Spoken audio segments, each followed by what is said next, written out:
jig. This has got my wacky setup. That's got nothing on it.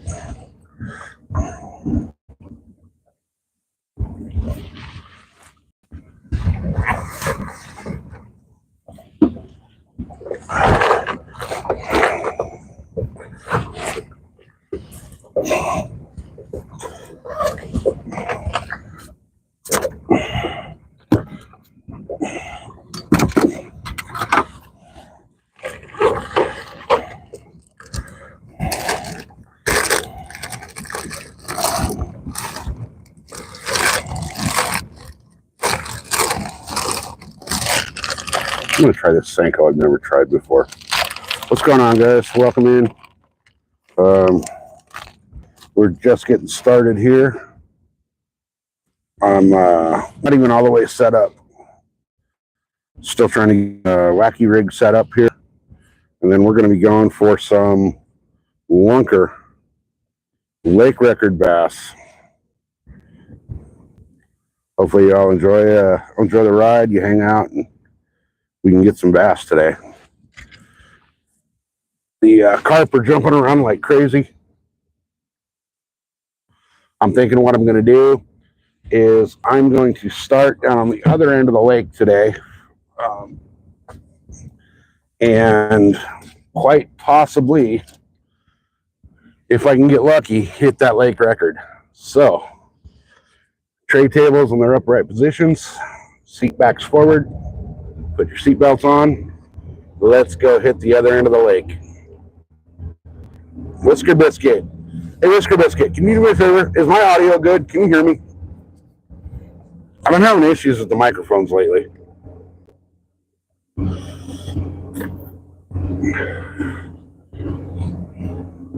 All right, guys. Let's give me 1 second here, and we're gonna hit it down to the other end of the lake. Yes, sir.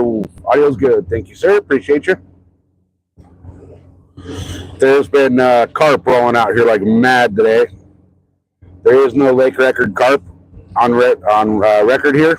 I may try for it today. We'll see. But in the meantime, let's go.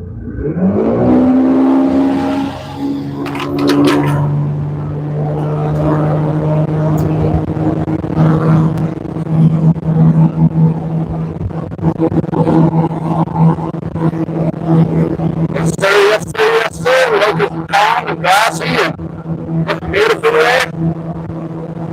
I don't know if you guys can see it because I'm going real quick, but there's little mud puddles all over the pond. They're all over the lake. What a good lake today. We're on a hunt for record bass. I kind of have a hunch where I might find them, but we'll see. You always think you know, and then you don't. I'm going full on old school today.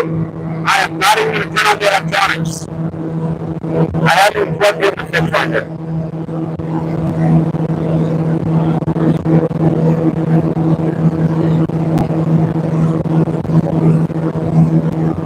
I'll tell you what, this little boat floats a whole shitload of spread. Hey, up to something. Good morning. Welcome to the boat on the big lake.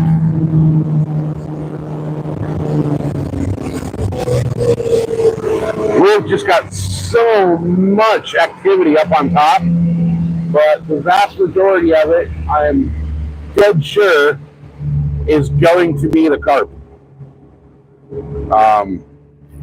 Carp are rolling like crazy out here. I'm going to kind of slow down and see if I can sneak into this little spot over here. I know there's a few good bass hanging out. I got one on a jig down here the last time I was here that was just over 4 pounds. So let's see what the day can bring.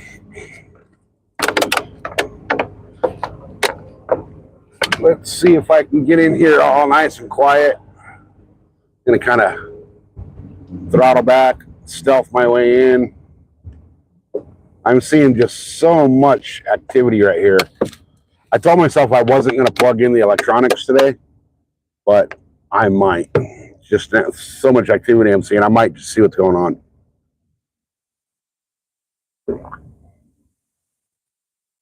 I really want to do this with, I want to catch a monster bass today with no electronics, just to prove to everybody that you can catch big bass without, you know, all the new hype shit. So hopefully we can prove that theory. I'm going to sneak in here a little bit. Randy, welcome. Good morning. Kick her into neutral and just kind of coast in for a second. And then that rock pile and tree right in front of me are my target area. I don't want to blow the area out too much with, you know, creating a big wake on the way in here. So I'm just going to kind of drift in a little bit. And I'm going to hopefully get myself turned to where I can set my anchor and stay on anchor here this morning in this little spot. So far there is no wind, so that should help quite a bit. I did haul ass through part of the lake, so it did kind of blow out a lot of it, but let's see if I can get myself where I want to be here.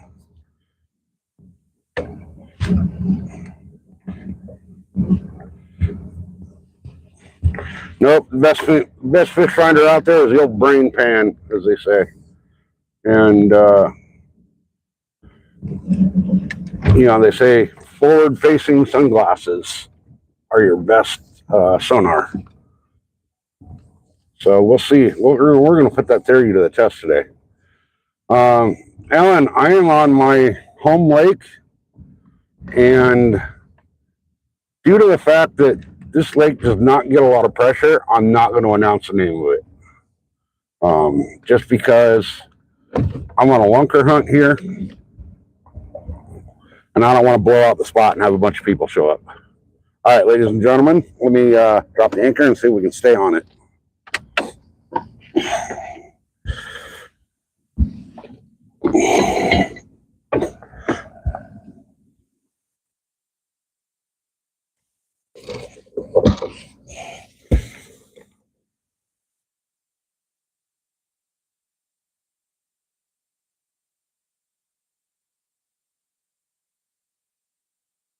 All right, looks like the anchor might hold here. So go ahead and shut her down. I'm going to grab one little trusty jig rod here. Give me just a minute to set up the old tripod-a-roo here. And tripod-a-roo, what am I, a fucking weirdo? Let me set up the tripod and we'll get everything going up front.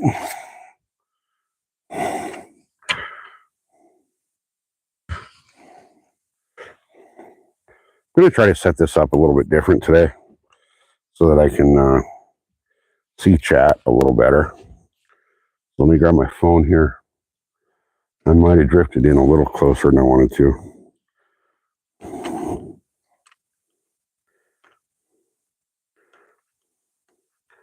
All right. I do believe we are set. So let's get this show on the road. Let's see what we can do. I'm going to toss a jig at first here.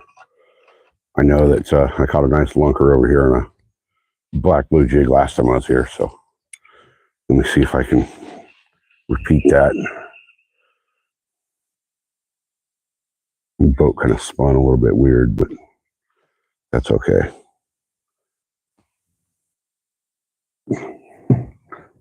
Let me bring this tripod over here. See if maybe we can get a better view.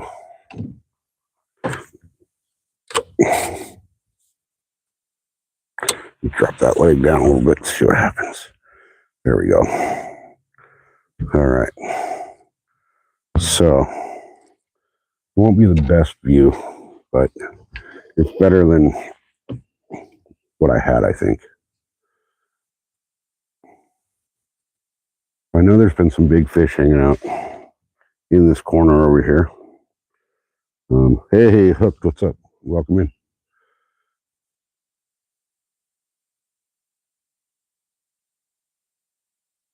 So all I have set up right now is a wacky rig with like a weird cinnamon color on it. I have my black blue jig and I have a pop bar tied on.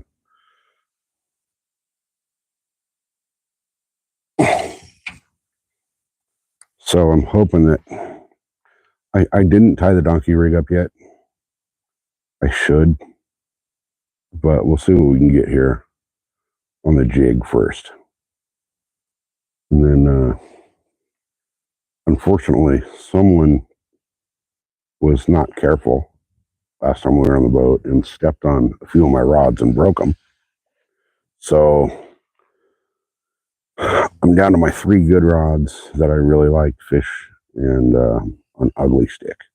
I may end up tying up a little swim bait on that ugly stick. I got some little bluegill swimmers. So we'll see what they do later.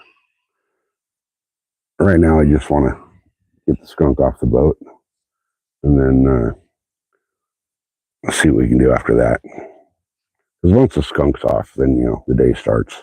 And there's so many carp rolling out here that you keep looking around because you hear them roll. And you realize, oh yeah, they're just carp.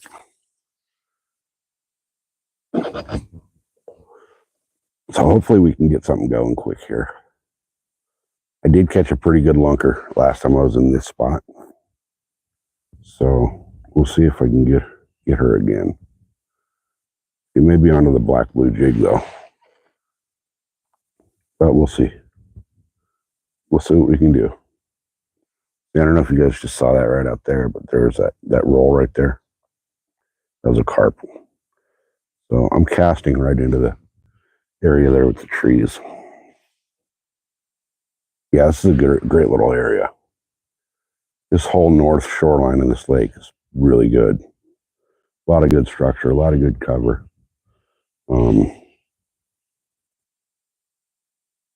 I could feel just all the rock piles and the trees down here. So, and these bass like to sit right up against these rocks, right near the sticks. So we'll see what happens. I may get skunked today. You never know. Maybe one of those days. But I have a few different things tied on. I have a wacky, I have a jig, and I have a popper tied on right now. And we'll see what happens. Now, this lake is dropping. You can probably see on the rocks there, the water line. That is within the last few days that it's dropped that far. So we're talking 6-8 inches in a week. So these fish may have very well moved out. But the only way to really know for sure is to catch them, figure out where they're sitting.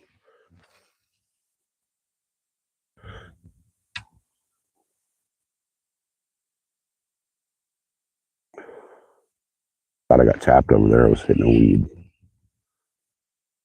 Oh, I just saw a fish pop way back there.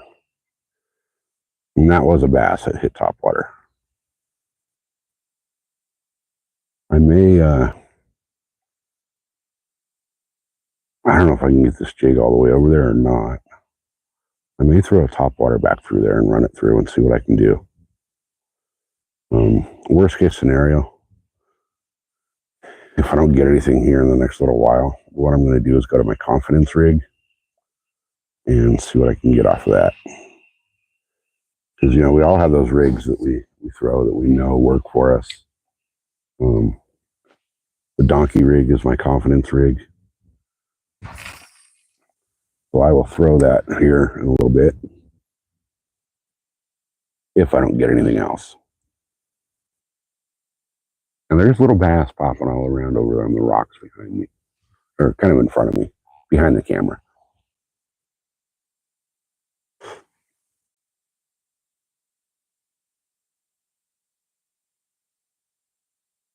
Oh yeah, if I'm not having luck on the bass, I'm going to go for carp and cat here because we turn this camera a little bit so that I can see chat. There is no lake record carp or cat here. Nobody's ever put in for it. So what I'm kind of thinking is I'd like to get all three. I'd like to get the bass. That one's going to be difficult. The bass record here is 19.41 pounds. Well, that'd be a difficult record to break, but I'm dead set on it. There is no cat or carp record, so I could very well break those pretty simply. All right, let me get one more cast with this jig.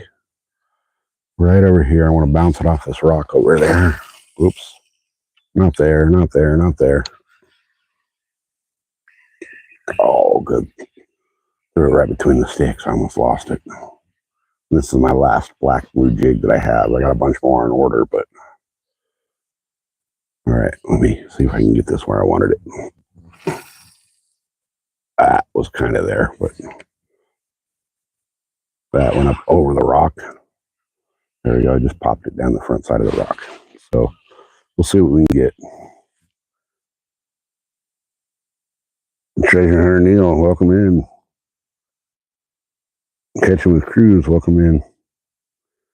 So guys, we're on the hunt for a lake record bass. We'll be fishing this lake for that bass until we get it. Hopefully you guys that haven't subscribed and are new to the channel do subscribe and follow along on that one because it should be a heck of a journey. And when we do get the lake record, it's going to be a monster. Considering the lake record's just over 19 pounds right now. It's going to take a 19 and a half to 20 pound bass to get that record. So when we get it, it's going to be a fun one. Tell you what, it'll be one hell of a fight. Oh, did you guys see that pop right there? That was a little bass that just popped out right there. So that tells me they're active. Just a matter of getting the bait in front of the right one. I think what I might do real quick is I'm going to switch over to the top water for a minute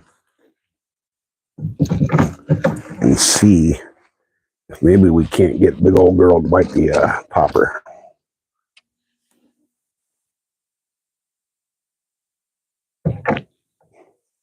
I kind of like having these two rod holders up here on the front of the boat.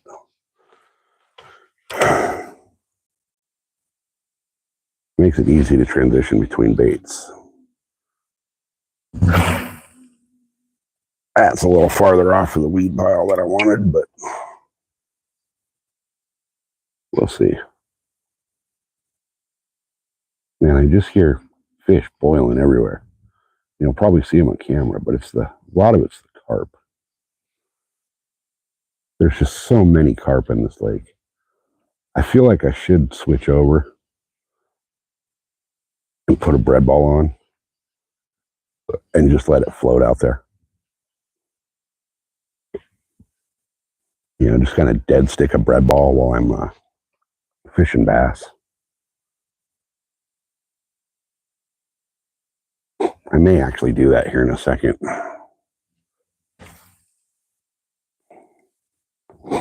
But with all these trees and rocks and cover that we got here, there's got to be a bass that wants to eat right in here. No, I don't have any corn with me. And actually, this lake has this stupid rule that corn is illegal here because they stock trout. And California's got some dumb rules. Now, Not that anybody would come out and check, but if they do, I don't want to be that guy that gets made an example out of.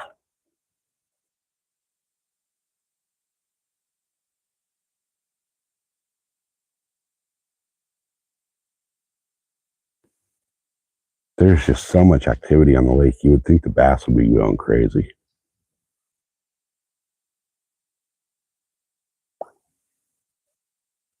I'm going to try to get this popper back there between the bushes. Let's see if I can get way back.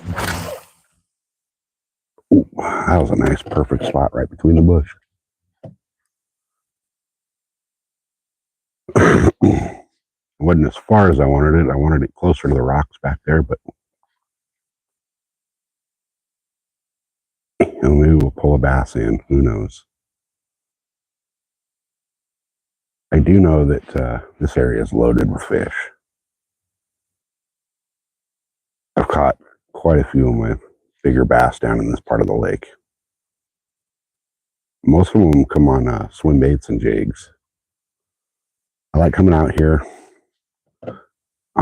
right when they stock trout for the first time and throwing big like Huddlestons and like the Savage through line trout. Well, that usually works really good. They always stock from the same spot in the lake, and the bass have kind of figured out when and where they start to stock. So they'll hang out right there. The bigger bass will hang out and wait for that first stock, and then they'll just go crazy on the stalker trout. So, hey, Glenn, I'm just not going to be able to reach where I want to reach from right here, even with a really long cast. I'm about 15, 20 feet short of where I want to be.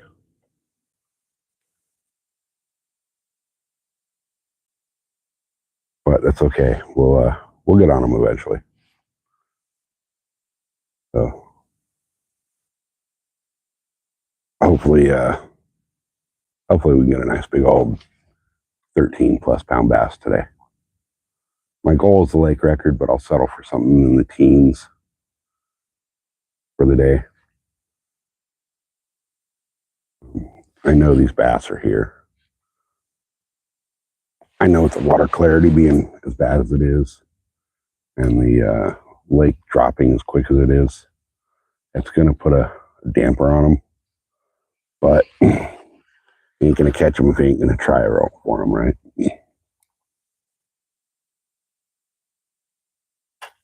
Oh, good thing I stopped that. It would have been right in the tree. That's my favorite popper. I really want to get one to explode on top water. There's nothing like watching that top water takedown.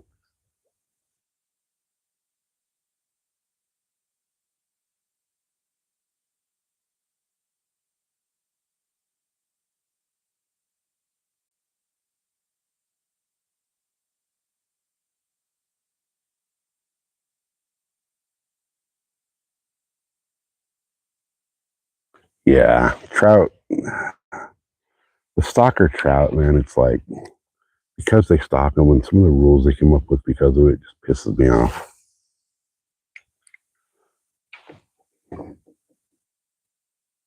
For me, I'm not a big trout fisherman. I don't like eating fish. And trout, they usually tend to die when you catch them when they're stocked. So to me, they're like a bycatch. It's like bluegill.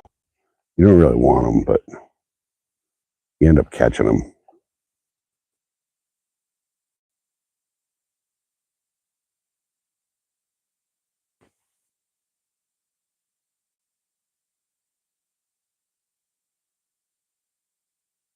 All right, nothing's popping on the top water here.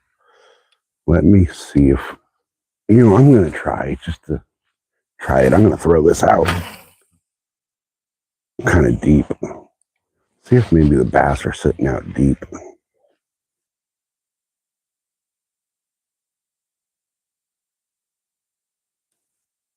And there's fish boiling all over here, but they're carp.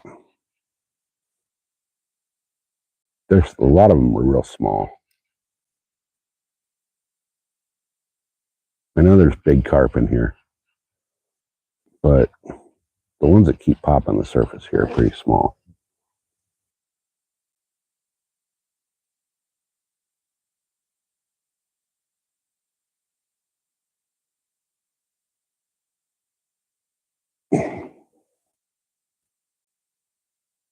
So far, I am the only boat on the lake today, which is why I don't like to give up the name of this lake. You know, how many times can you go out bass fishing and have the entire lake to yourself?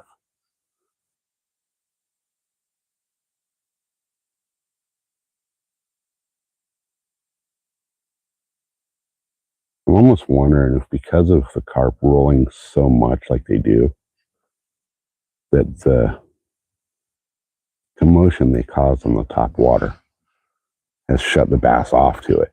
It's like desensitized them. I mean, they're just everywhere.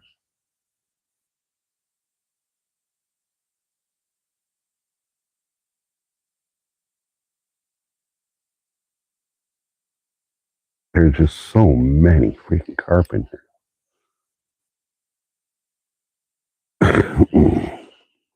All right, we're going to give this one more cast. I'm going to get unfouled off of this hook first. Oh, that's not bad. It just wrapped around. One of the reasons I don't like trebles is they're so easy to snag on anything and everything. All right, so there's 18 of y'all in here. Hopefully you guys are having a great morning. Oh, now it finally casted good. Hopefully you guys hang out for a while and we get a nice big bass for you. We'll see what happens today. It could be that I catch the lake skunk, and there's a chance I can catch a lake record, or anything in between.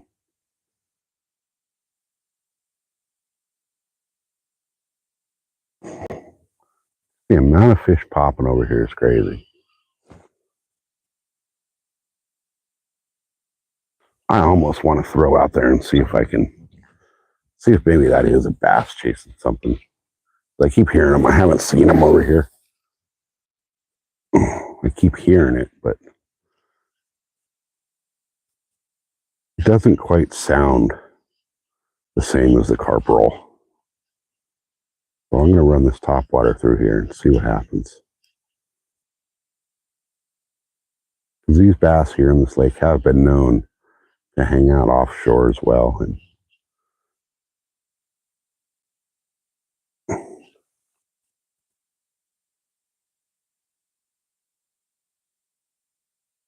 nothing on that pass. We'll do it one more over there and then we'll switch her up.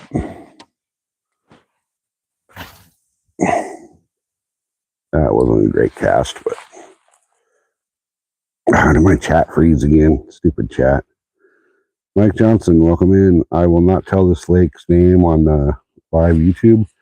Not a lot of people fish it, so I want to keep that to myself. I'm the only boat on the lake today, so I don't want to blow up the spot, you know.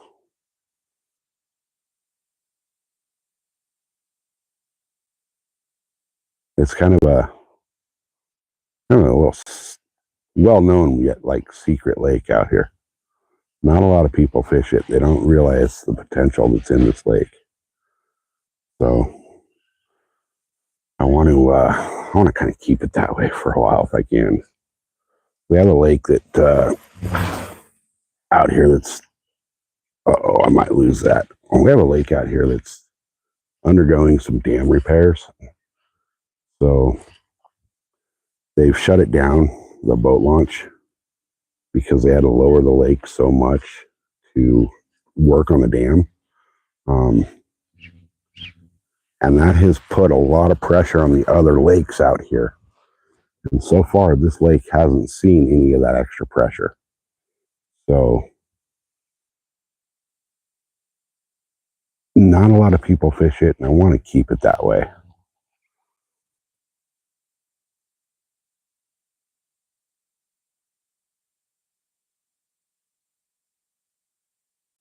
Okay, so far I haven't even had a follow on the top water. I think what I'm going to do, I'm going to throw it up this way. One more good cast. See if I can draw something out of those weeds. If not, I'm going to switch over and I don't know if I should switch to a wacky rig or go to my jig.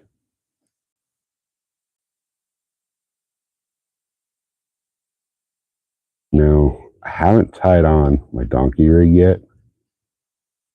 I only brought 4 rods with me today. So I can either set up one of my rods for carp and just basically let that sit in the rod holder, or I can keep what I got rigged up and throw on my donkey. Kind of leaning towards possibly setting up a carp rig, carp/cat, but I don't know.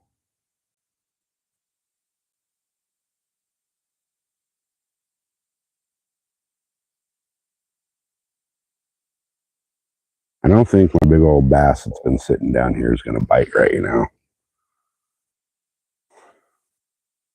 I got her last week on the jig, and I think she might be on to me.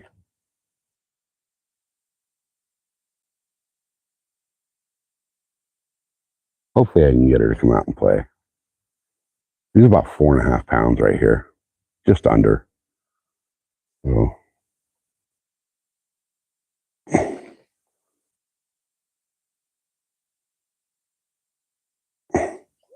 doesn't look like she's going to come out and play today. All right, so one more cast with this. See if I can get it back to the rocks over there. Almost about 10 feet shy.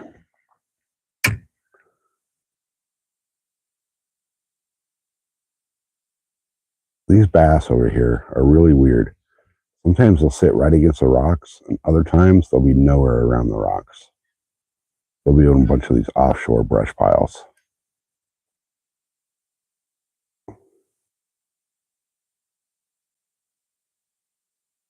I think what I'm going to do is once I get this cast in, once I finish this retrieve, I'm going to switch over to the wacky rig right here for a minute. And see if maybe the wacky rig will grab something. So, I'm going to move the camera real quick. Switch rods. Grab my wacky rig already set up here. And I'm going to toss that wacky into this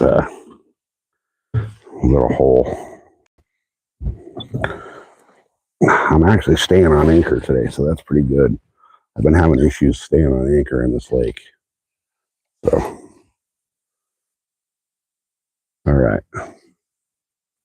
Wacky back into there. I want to get it a little farther back there, but it's so snaggy. And I'm throwing this really weird off-the-wall color. Throwing something that I'm kind of hoping that they've never seen before. Cooking breakfast. Yeah, I got frogs with me. There's actually not a lot of frogs in this lake, so it's not a real natural food source for the bass here.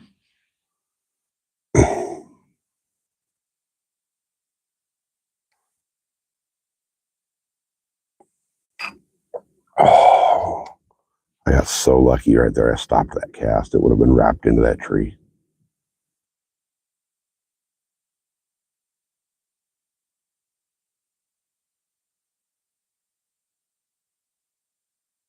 There's just so many rock piles and sticks and trees out here that it's incredible, the structure of this lake. Even out in the middle of the lake, there's trees and rock piles.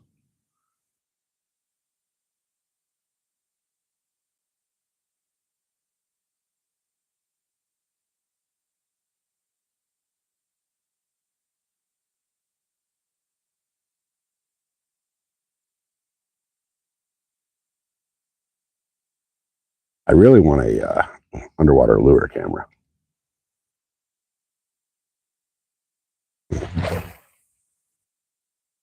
Oh, that was perfect. It bounced off the rock over there and slid into the water.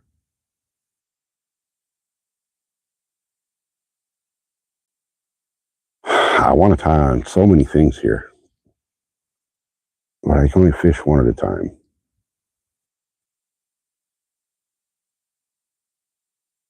I have some drop shot worms I want to throw in here. Problem with drop shot here is that, again, it's all the snags and the hang-ups in this lake. You lose so much gear here.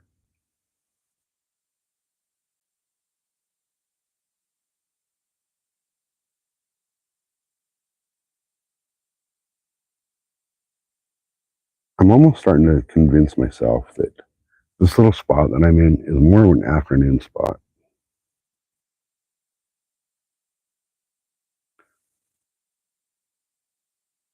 Yeah, it's nice having the whole lake to myself.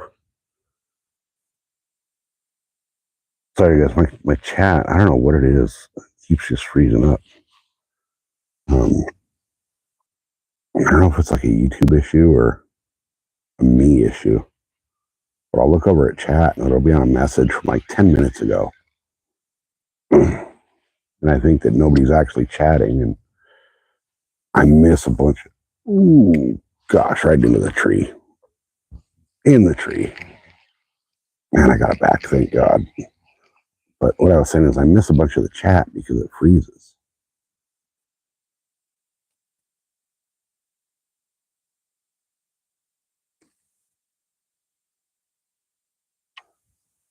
But there's 27 of you watching. Hopefully you're having a great old time watching me fish for these big old bass in here. This lake is known for big bass. So hopefully today I can get one of them. I want something 13 plus pounds. What I really want, to be honest, is the lake record, which is going to take a 19.5 pound bass to break that lake record. But I just saw one come up over on the surface over here, kind of exposed himself, told me where he's hanging out. Let's see if I can get, oh, I dropped that wacky rig right where he's hanging out. Hopefully he goes for it. Now this color I'm throwing is like a cinnamon color. Never thrown it before. I do have a bunch of other colors. I'm trying to throw brighter stuff today because the water is so nasty looking. Yeah, this is a perfect big bass lake. So much structure, so much rocks and trees and brush piles, and it's really a good spot.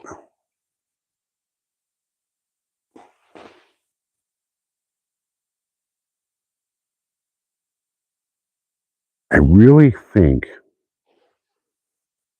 I'm going to take off my topwater rig and I'm going to throw on my donkey rig. I know that donkey rig has done me well here.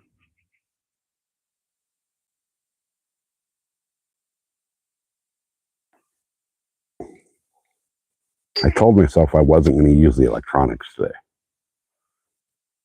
I have the fish finder with me. I just said I wasn't going to use it. I mean, it's not like it would pick up the fish back in these little pockets between the trees anyway. It'd tell me depth and water temperature near the boat. But it's not going to tell me anything about what's in those little pockets. Now, if I had the forward-facing sonar, that'd be a different deal. But unless somebody is feeling generous and wants to, donate $3,500, it's going to be a while before I get the live scope and all that going. And I kind of feel like, honestly, if I were to catch the lake record using live scope, I almost feel like that would be a cheating. It's like you see the fish, you make a cast right in front of it. If it doesn't take it, you keep working that bait until you piss it off and make it strike out of anger. That to me is not fishing. If I'm going to catch them, I want to catch them on my own free will. I don't want, I'm not a video game fisherman.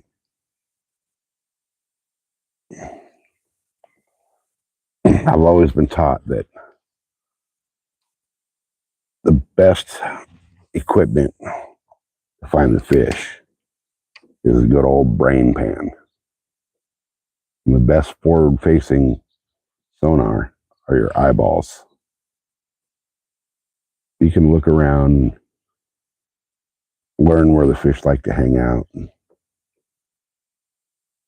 target those areas. You don't need the fancy electronics.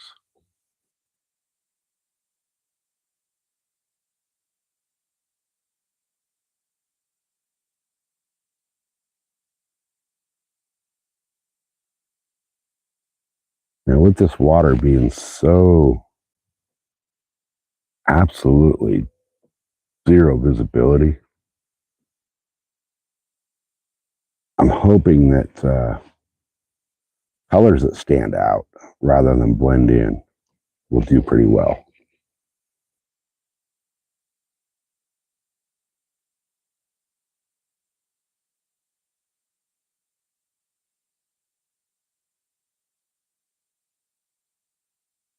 If I don't get anything here in the next couple seconds. Hey, Grumpy. Good morning. Welcome in.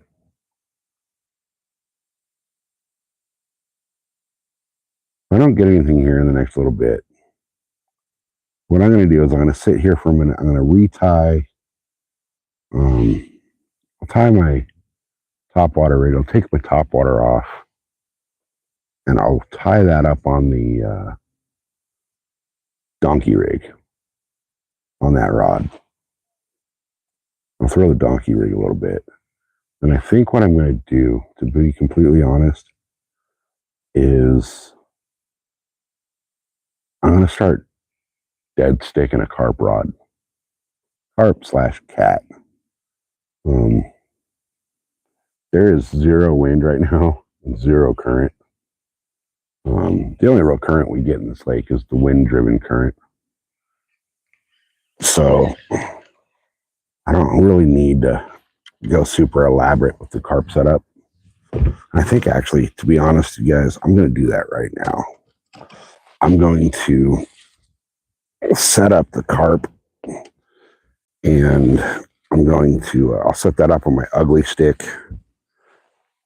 Let me drop this down here. So I'll set the carp rod up with the ugly stick, which is snagged in my, there we go.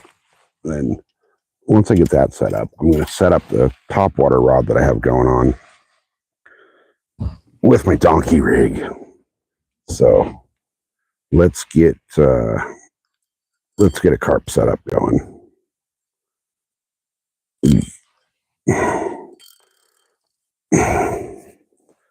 I fortunately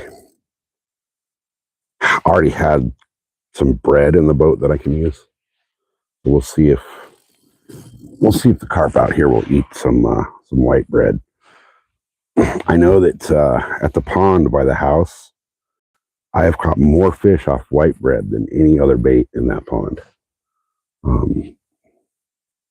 Top water is like not their thing. Senkos aren't really their thing. It's weird the way the fish in that pond work. All right, so let me grab a good old hook out of here. Let's see. What hook do I want to use for these guys?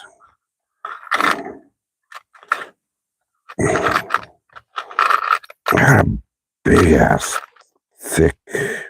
That's too much.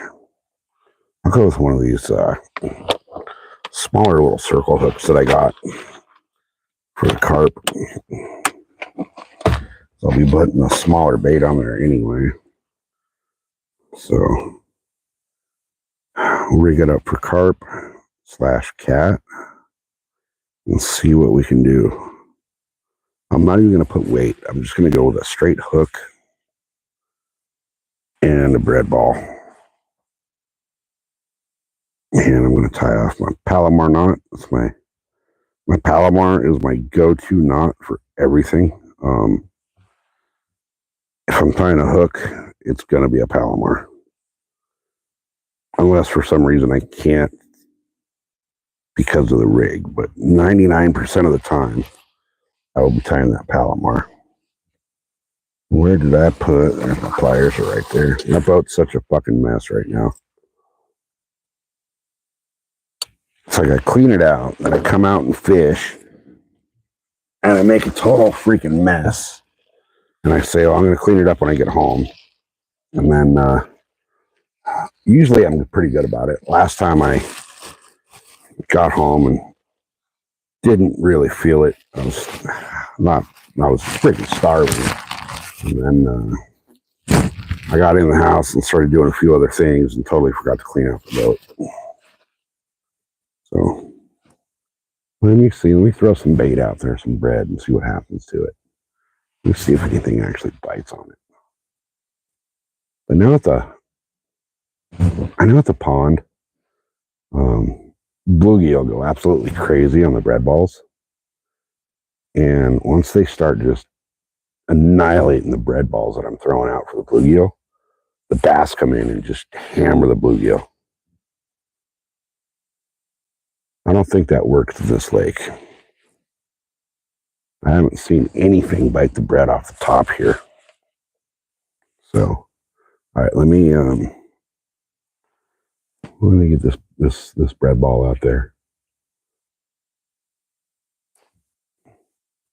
Let's see if we can get something to come in and decide this is a perfect breakfast. Because, you know, if I was a fish, I'd want some nice bread. Especially if I was a carp or a cat. All right. So, I've got to move. Whoops. I've got to move that rod out of the way here. Give me 1 second, guys. Let me move this rod over to here. Out of the way. Chunk this bread ball out and just set this rod in the rod holder.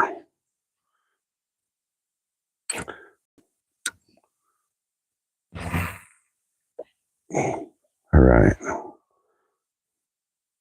Give that some slack so it can sink.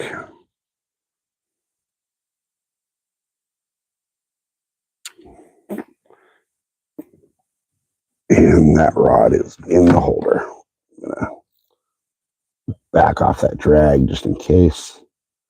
This rod holder doesn't really work that great to hold the rods in. So then I will take this rod here.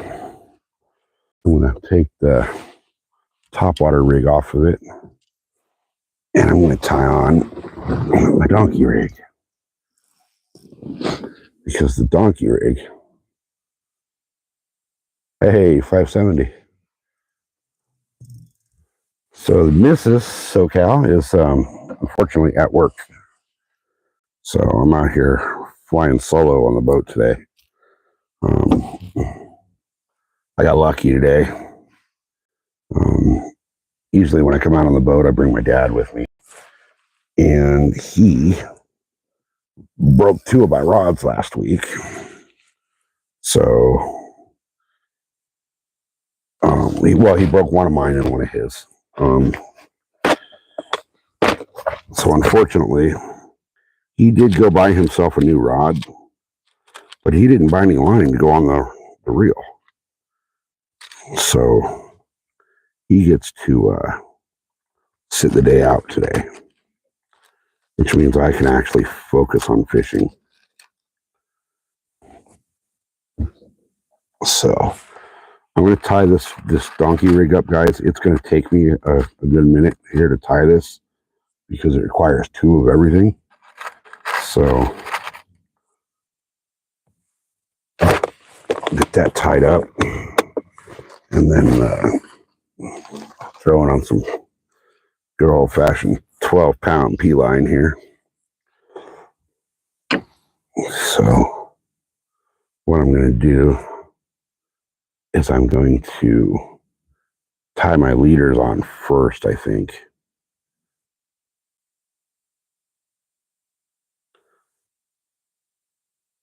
Normally I put my swivels on my line, tie my swivels, and then do my leaders. I think I might do my leaders first here, just to see what happens. At least my first leader. Because if I get my first leader on, then I can judge the distance on my second leader, and that makes a huge difference. Because leader length does matter on this rig. Too long, and they do weird things. Too short, they do weirder things. They don't swim like they should. So let me get this tied on here. I'll get this first leader on the line, tied on, and then I'll do my second leader. I'll tie that one after my swivel's on, because that way I can gauge them. And once I get this finished tying up, I'll show you guys what this rig is that I'm throwing. Unfortunately, the water's so dirty, I can't show you how it swims through the water. But it looks like 2 bait fish. And they do this really cool little dance as it goes through the water. So get swivel number 1 tossed on here. So when you're tying this, you're basically tying a Carolina rig. The difference is, instead of using a weight like you would with your Carolina rig, like most people use like a sliding egg weight, you replace that sliding egg weight with a swivel. And that swivel just free floats up and down your line. And off of that swivel that's floating up and down your line, you tie a leader and put a fluke on that leader.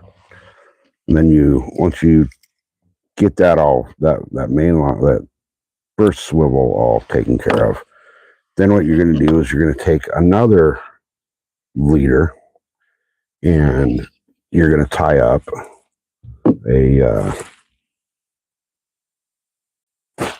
another fluke. But the way this is all going to work out is, once you're done, your leader that's on your sliding swivel is going to be shorter than the other leader. And did I fucking do that wrong? I did that the wrong way. That's all right. That's totally fine. I can still salvage it.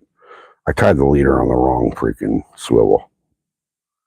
So, but that's not a big deal. All I got to do is just redo my leader that I was already tying on, my second leader.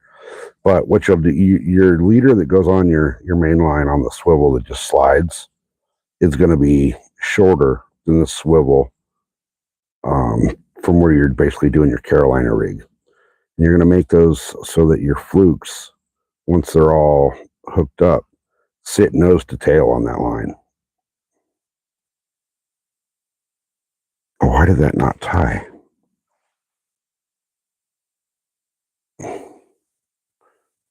So once the flukes are on there and they're sitting nose to tail and you cast it out, it's almost like a slow jerkbait retrieve that you're going to do. And I'll show you the retrieve here in a minute.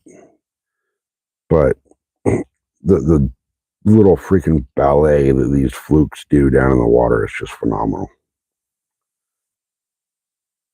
They really do this super cool little dance of the bait fish, as I call it. So I almost got it tied off here. Once I get it tied up, then we'll fish it right here for a little bit and see what we can do. It's just a pain in the butt because you're tying two of everything. So it's time consuming to tie this rig.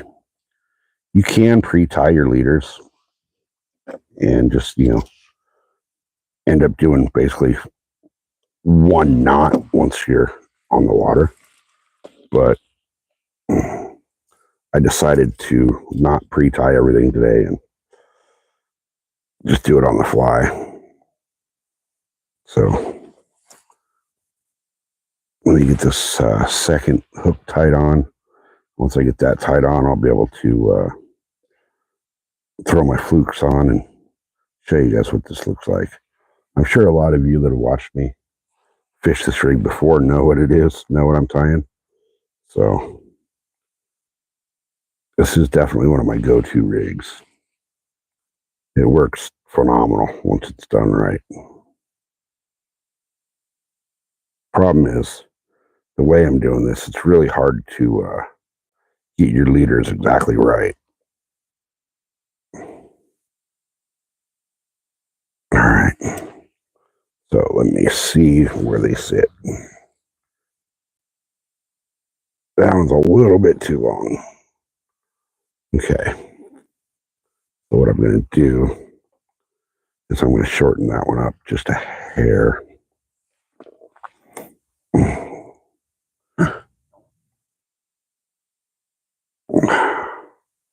Problem is when you tie this, I tie a Palomar knot. Palomar knots don't come out. So I'll cut it and I'll retie.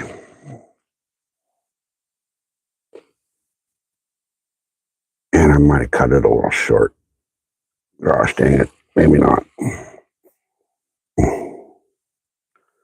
Maybe not.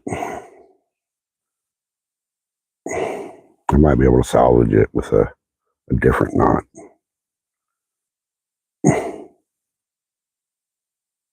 And if this leader's too short, then I'll just shorten up the other one. Not a big deal. It just makes it more time consuming.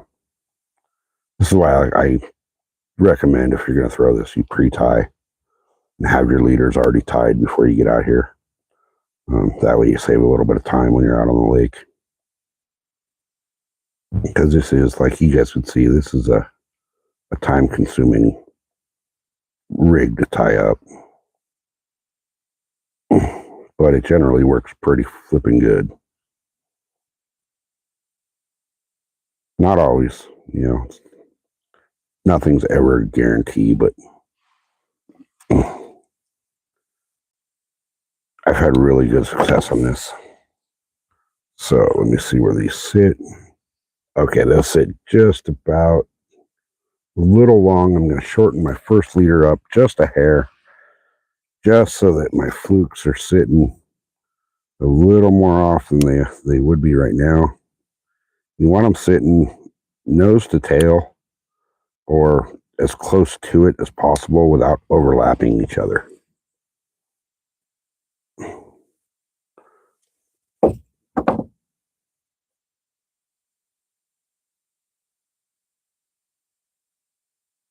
Okay. Just about tied up here.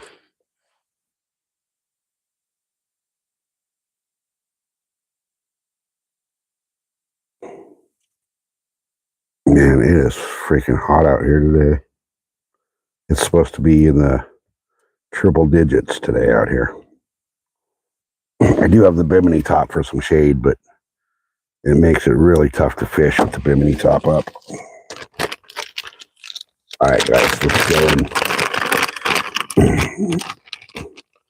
These are the baits I'm using. These are the 5-inch Zoom super salty, super fluke smoking shad. Say that 10 times fast. Okay, so once you get this rig tied, put your flukes on. Everybody should know how to put a fluke on if you're a fisherman. Get them nice and straight so that they have a nice natural presentation. Okay.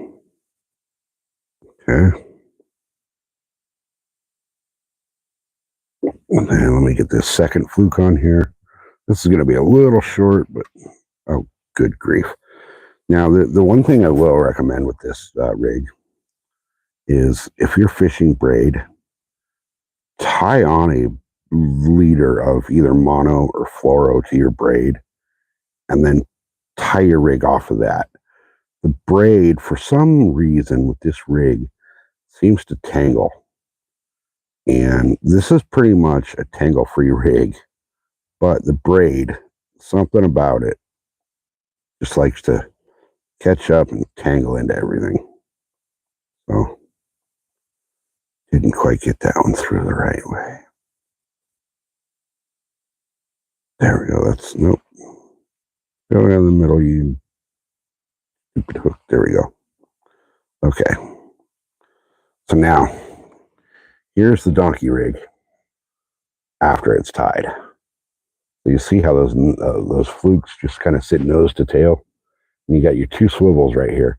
And the one just slides up and down the line. And what that does when you throw it is those two fish, those two little baits, do this really cool little bait fish dance in the water. So I'm going to throw this a little bit. Let me switch my jig or my pig and jig out over here. Oh, that's my wacky. Okay. So my jig is right there. My wacky's right there. Let me get the camera set back up to where I can see you guys. Give me a second here. And we're going to throw us the donkey rig.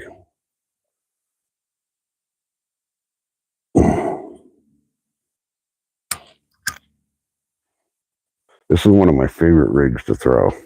It usually does really well on this lake. So, all right, can we all see? So, now you would think this rig with two baits would tangle a lot. It really doesn't. It actually untangles itself fairly well. We'll cast it. We'll let it sink to the desired depth. I know this sinks about 1.5 feet per second. We'll let it sink, and then we just slow little twitches. And you're only reeling to take your slack up, basically. Now you can work this faster, or you can work it really slow. But I prefer like a slow medium retrieve on it.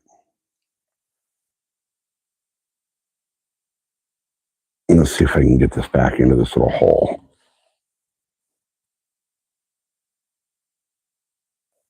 So what this does in the water, and if you look at my tutorial, I did a short basically on a tutorial on this rig. And if you look at that, it shows you how these things just do this really cool little darting and dancing motion in the water, for lack of a better term. So let me readjust this camera real quick, guys, so that I can see chat.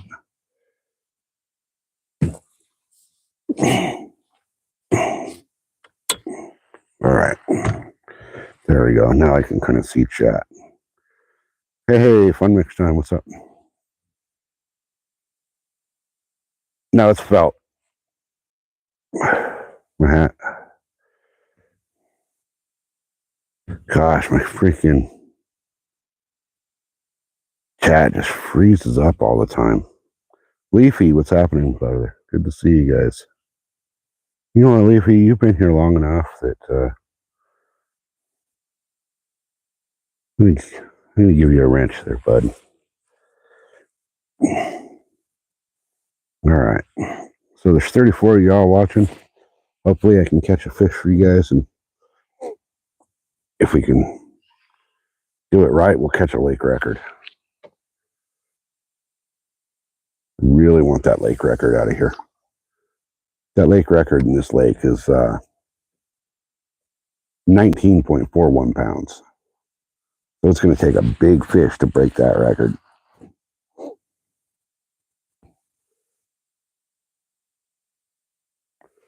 Now, this rig that I'm throwing, this donkey rig, it's a really good search rig as well.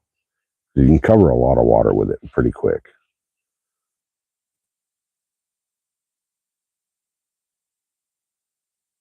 One thing I've noticed is when you're throwing it, when you have main line that's braid, if you throw it and it bounces off the rocks or whatever, the braid tends to like wind on itself. And sometimes when you forget there's a carp rod out, you catch a carp rod. Like I just did. That was stupid. I forgot I had a carp rod out there. I caught it. I caught it pretty good. Which way did this go? It went that way. Okay. All right. That was stupid of me. Completely forgot I had that carp rod out there. So now I'm going to throw this up towards the brush piles over here. Yeah, it wasn't a good cast. And I'll see if I can get something to come off the brush piles. Normally, when you're fishing this rig, the bass are going to get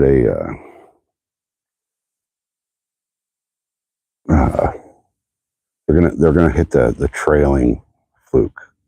That would be the one on your main Carolina rig.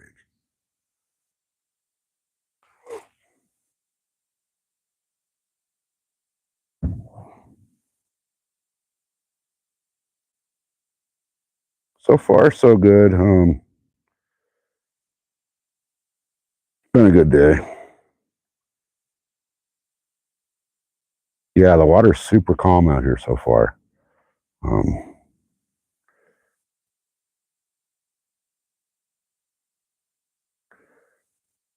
Right? Caught an 8-footer. Actually, that one's what? I'd have to say it was a 7-footer. Now, this water will, as the day progresses, the wind will pick up here. And it'll actually get hard for me to stay on anchor.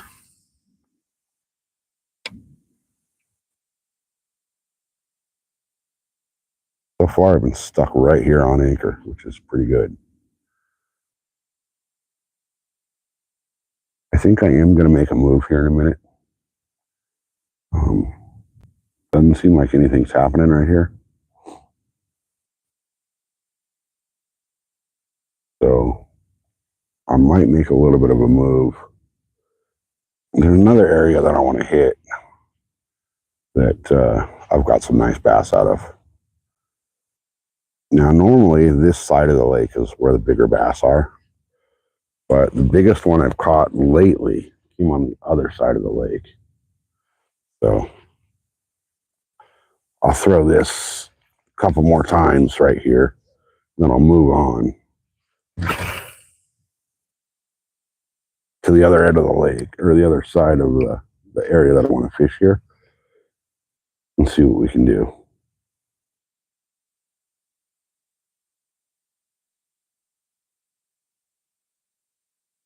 carp are just going crazy out here.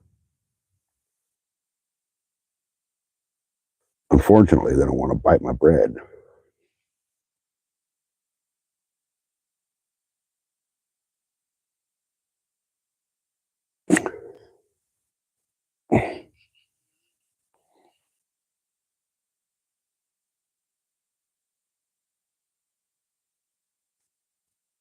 See, you can fish this slow or you can fish it fast.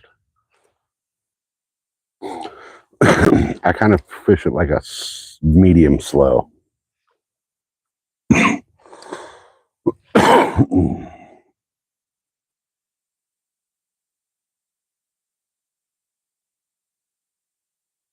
almost want to pull off the anchor and see if I know it'll drift me into the rocks, though. I know there's been some bass sitting on the rock piles way behind me here. Oh, that might have been it. That might have been the cast. Nope, that's going to come right through the weeds. I might lose this whole setup. Oh, I got it through there. Okay, good.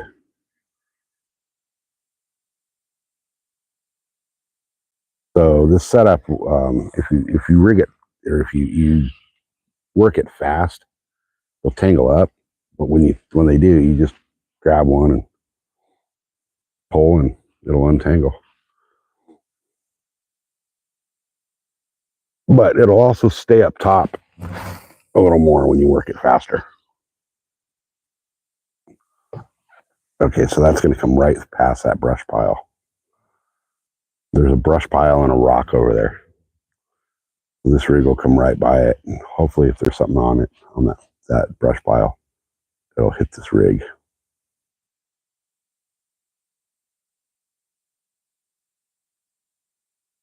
This lake is really snaggy. There's a lot of brush and a lot of weeds in here. So it's really easy to get line caught up in that.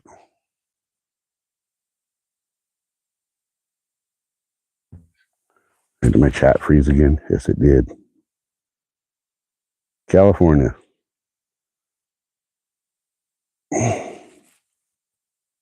Let's see.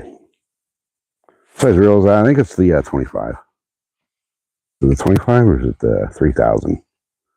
It's 3000 Shimano.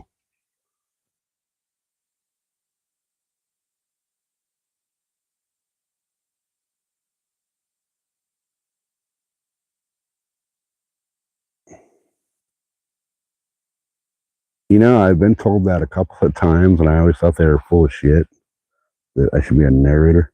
Grey Wolf, welcome in. Trampoline girl. So we'll give this one more little whip right over here, and I think it's time to pick up and move spots. I think hit the water pretty damn hard.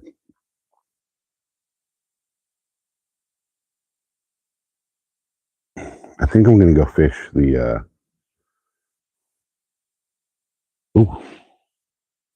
just got tapped on. Hopefully that comes back for it. I'm tapped on it. You will get a lot of short strikes on this rig because they'll go for the tail of the trailing fluke. But when they commit, man, they hammer it. They fully commit to it.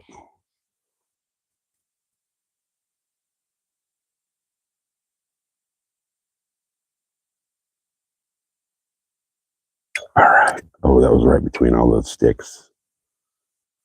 I mean, you guys can see in the camera view how much just... I got tapped again right there. I think it's a little baby fish trying to prove a point. But baby fish are still fish, right? Get the skunk off the boat, and then the rest of the day you can start going.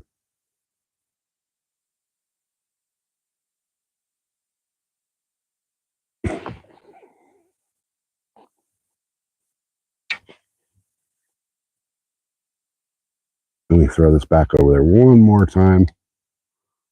See what we can do. That was a little better. I was a little closer between the rocks and the bush. I've noticed in this lake that the bass like those rocks up behind them.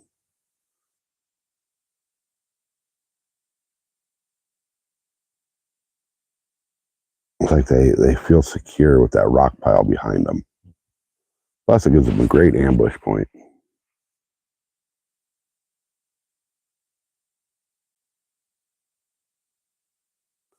But so far, it looks like nothing doing over here. I'm going to give it one more long cast out off towards the bow here. And see if maybe. I don't like this braid. It does not come off the reel very well.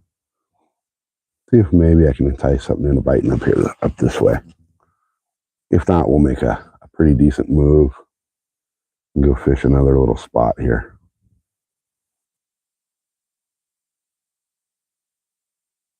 Problem is with this lake, there's so many rock piles that are super shallow. You think you know where they're at until the water drops, and then you'll be burning across the lake 30 miles an hour and find that rock pile that last week was 4 feet underwater. Today it's 6 inches.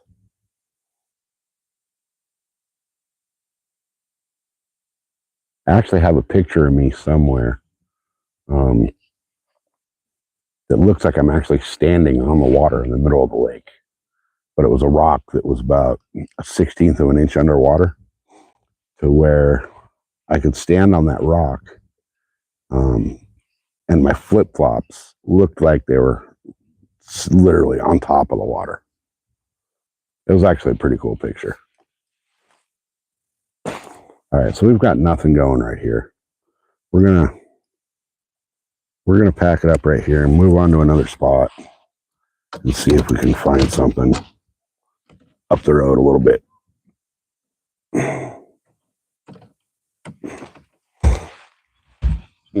Pull this carp rod in. Maybe I got a little baby on there, who knows? Nope. Feels like I lost my bait though. So yeah, I did. Something chewed the bait off of here. Which, how the hell did that happen? Oh, okay. Oh, that was a good thing I didn't get a fish on there. The line somehow wrapped up around the rod when I snagged it with my other rod. All right, so that one's in. Get that one set in the rod holder so that we can get the anchor up and get the flock out of here and move on to the next spot.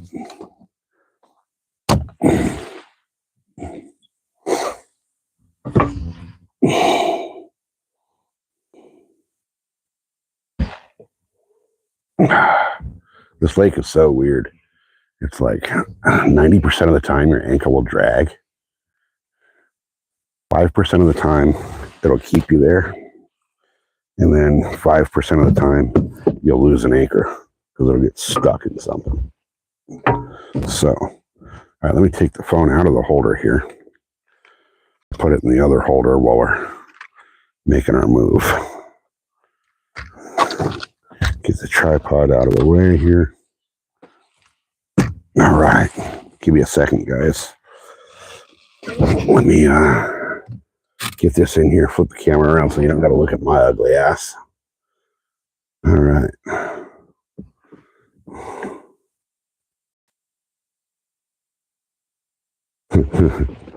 Yeah, I do have that calm, deep voice, right? All right. So,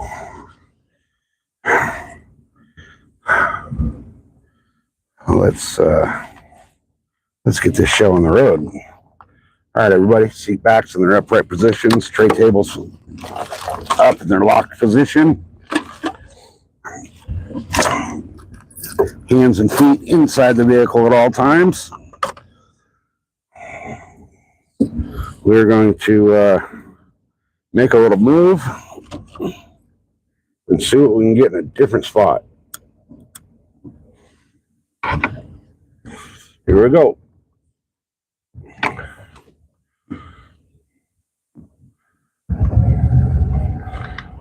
All right, guys, hold on.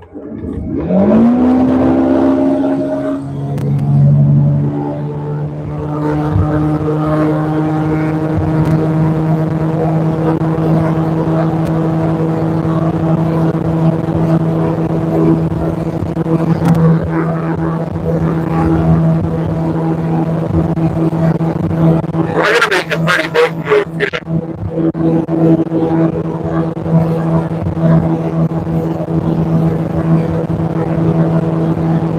Oh, we went over the bird. Oh shit. I went right over some birds.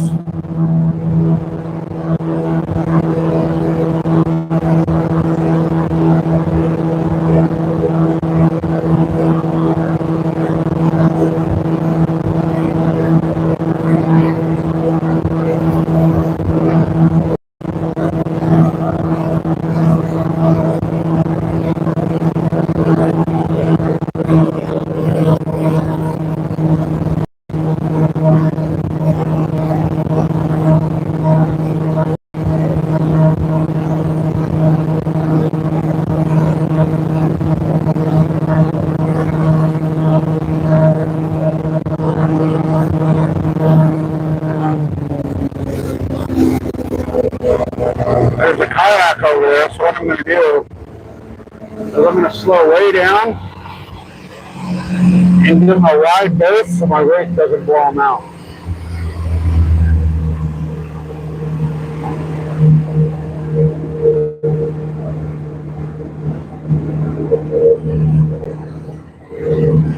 And actually, I kind of want to be where he's at, but I'm going to, let's see where he's going. He's moving in closer. So I'm going to make a hard right here. And I'm going to come back into this little cove where, hey, Terry, what's happening? I'm going to come back into this little cove. I believe they call it Paradise Cove. I don't really care about the names of the coves and all that here, but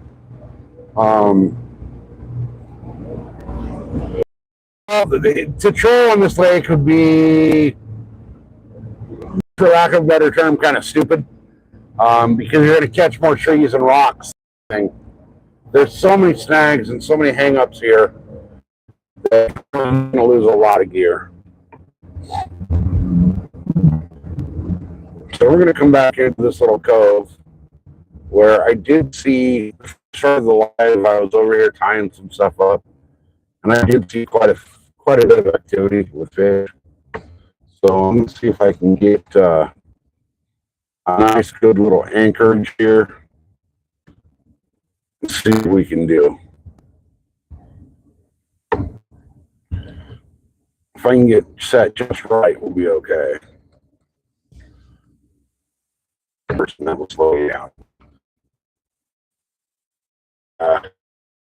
Anchor up and stay on anchor. If we can, we'll start fishing.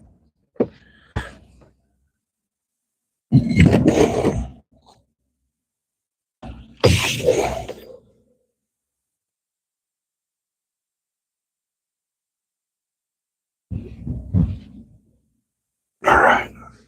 I do believe that's going to catch and keep us here. Here.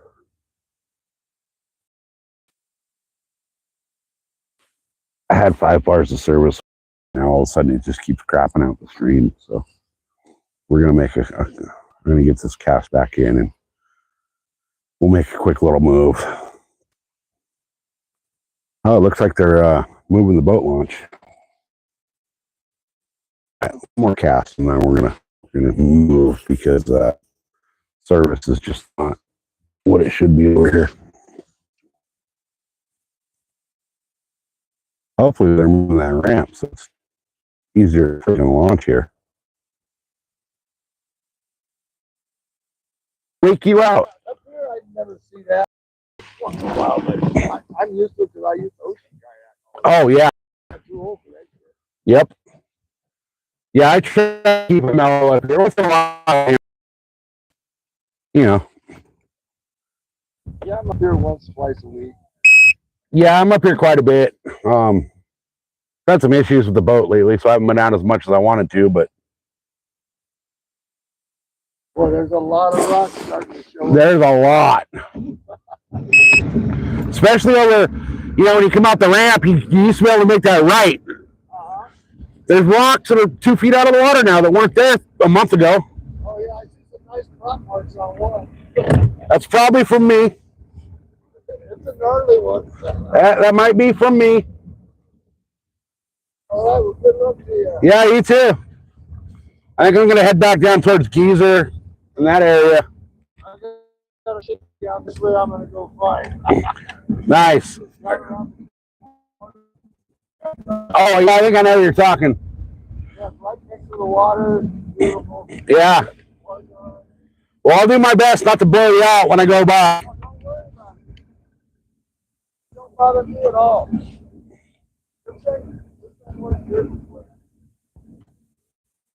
All right. Hopefully I'll be able to get in and out without having to crawl in the water now.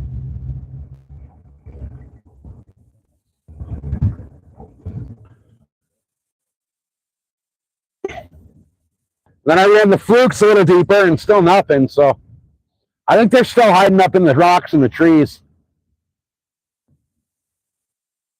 All right, guys, let's make a good move here.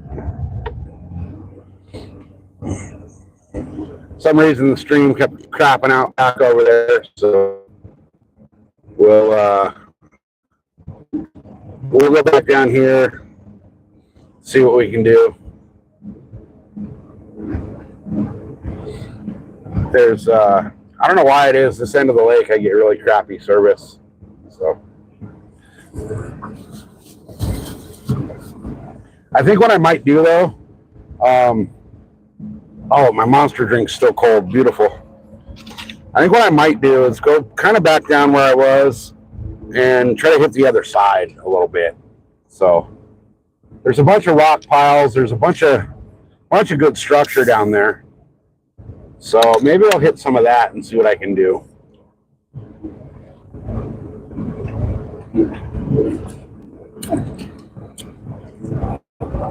I really want to fish this.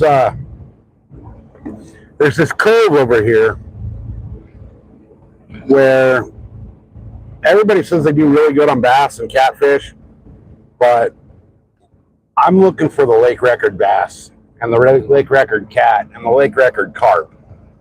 So I don't want to really fish the spots that get fished out by all the campers.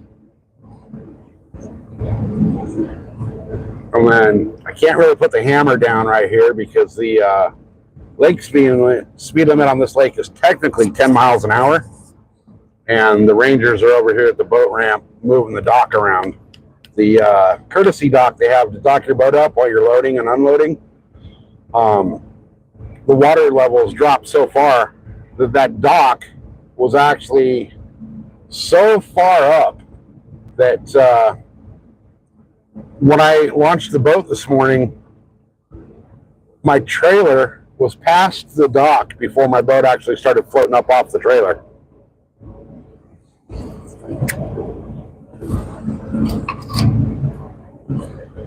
So we're going to go down here and we're going to find a spot down here and see what we can do.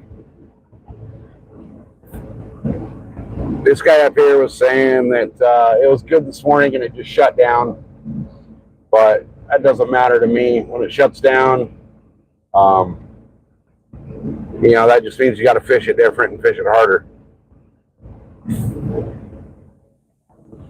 I really want to fish this cove kind of up in front of us a little bit here. See if we can get that cove over there. Let me make a little turn and get to it.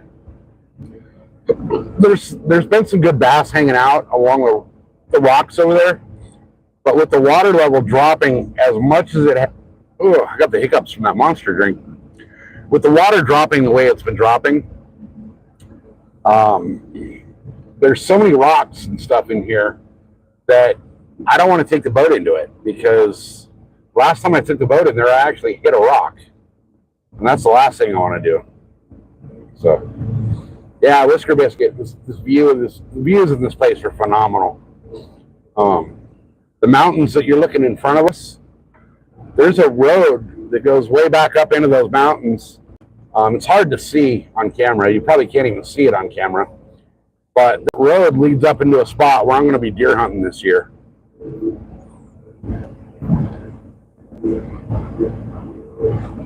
Which that's going to be fun. You guys, if you haven't liked and subscribed, subscribe to the channel because we're going to be doing some really cool stuff come fall. It's been too hot for the desert, but once the weather cools down out there a little bit, we'll be doing a lot of stuff out there on the dirt bikes, and we're going to be doing a lot of live deer hunts this year as well. I have quite a few spots where I know I can get cell service, so I'm actually going to go out and deer hunt on the live videos. So that should be pretty fun as well. So we're going to motor on over, let's see, where do I want to go? I really should have plugged in the fish finder so that, I said I wasn't going to use it today, but I'm going to go back on my word on that.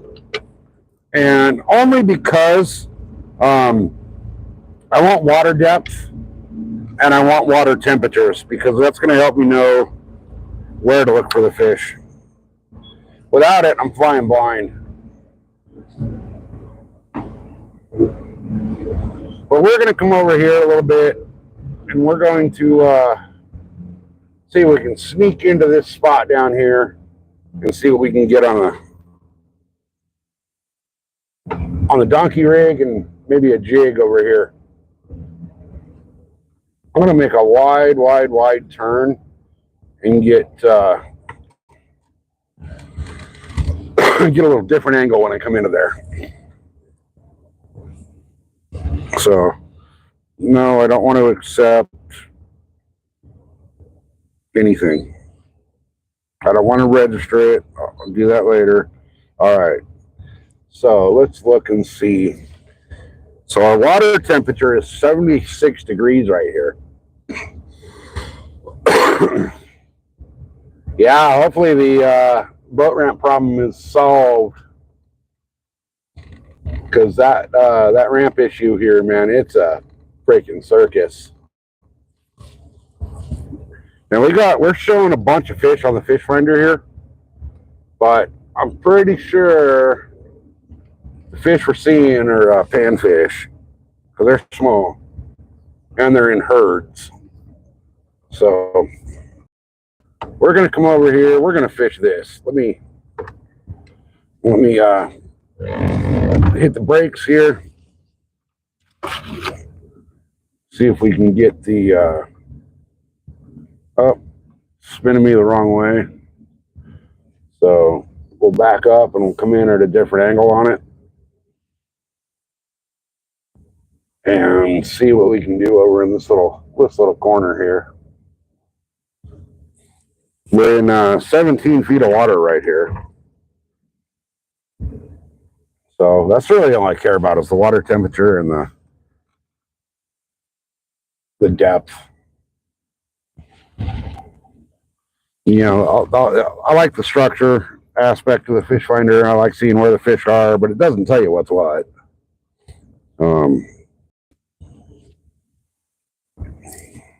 And it's not going to tell me what's up, next to the shoreline where I'm casting. So, but my goodness, the amount of structure in the bottom of this lake is just insane. So let me get up here a little bit. There's all the carp. Looks like a school of bait. So if I can get just in the right position over here, we should be able to get on some fish. Hopefully. I need to get over here a little more. So I'm in 20 feet of water here where I'm going to anchor up. And it's dropping. I'm on a hump. It's coming up to 15, 14. So now let me throw on the old brakes. They say boats don't have brakes, but boats have reverse, and reverse will slow you down. Let me throw on the brakes here. Let me jump up and drop that anchor, see if I can get it to keep us where we want to be, and we'll start fishing.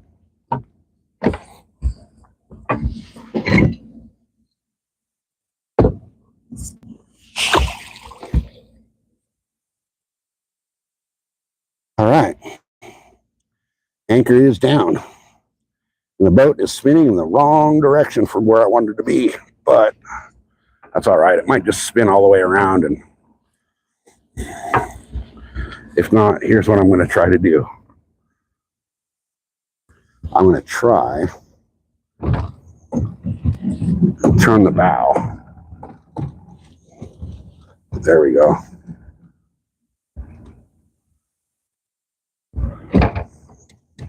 Okay. And nope, it's just going to spin us right back. That's fine. I'll cast. Let me give me a second here, guys, to set everything up. Give me 1 second here.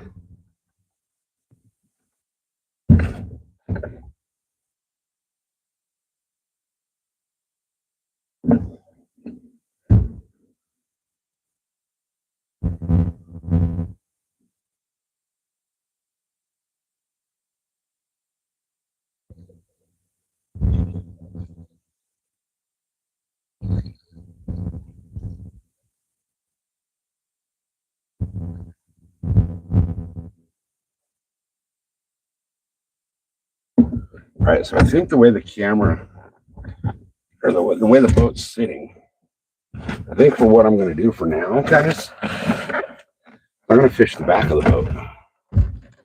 So let me get my old trusty carp rod out. Get the old carparoo. Hopefully we can catch a carp over here, or even a catfish. Because like I said, they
Can you guys hear me? Can we come back?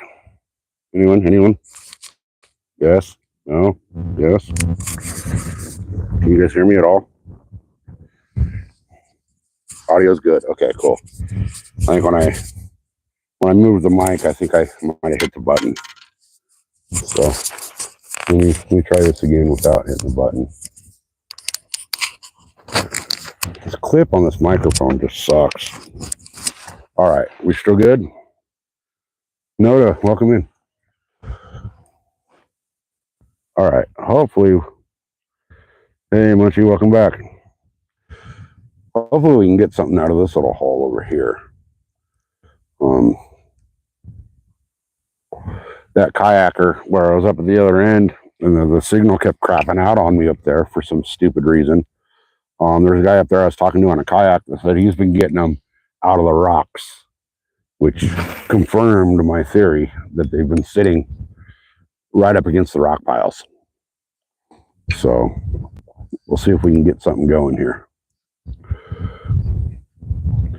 I should have probably went up another 50 feet from where I'm anchored up so I could hit this whole cove, but I'm going to kind of concentrate on smaller spots at a time today. I really want that lake record bass, and if I can't get the lake record, I want at least a 13-pound bass today. That's my goal. Now the question is, what are the odds of hitting that goal? Probably, the way the fishing's been here, slim to none. But the lake record here is 19.4 pounds. So I know, ooh, that was right next to his freaking boil. I know there's big fish here. I've caught really big fish here. We know there's good fish here. It's just a matter of the conditions being right and getting the right bait in front of the right fish at the right time. And hopefully today is the right day at the right time, and I'll find the right fish. But you never know. It's fishing. If it was a guarantee, everybody would do it.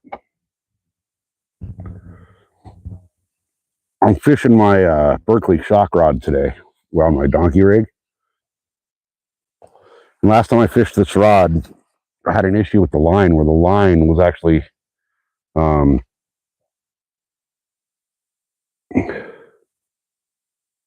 yeah, you've never caught a 4.5 foot long bass, bro.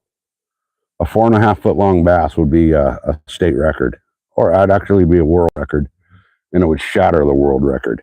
Now, maybe if you're talking about striper, but largemouth and smallmouth don't get that big. A 4.5 foot largemouth would be in the 30 to 40 pound range.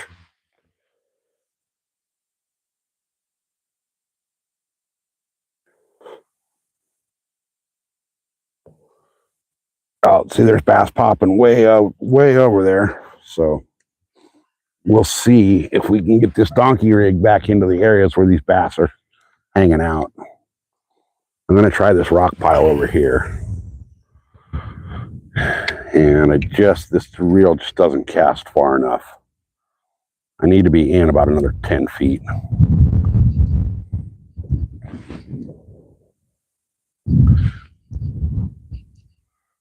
And the carp rig so far isn't doing nothing. So guys, it's really hard on the boat to see the chat. 32-inch muskie, nice. Dude, muskie are on my my bucket list of fish for a couple reasons. One, from what I hear, they're extremely difficult to catch. And two, we don't have muskie. So because we don't have them, I really want to get one.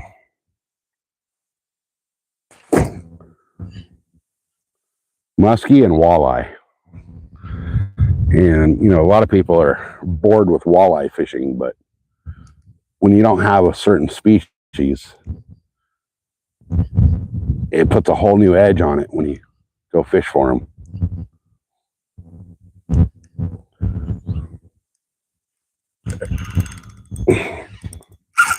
Oh, I think we're snagged in a tree. Felt like I got bumped and then it ran into a tree.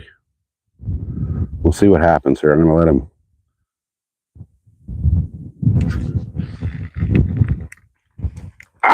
Hooked into a tree. Gosh darn it. I got it. Now the question is, did I break everything off? I broke one of them off. Well, son of a... Dang it.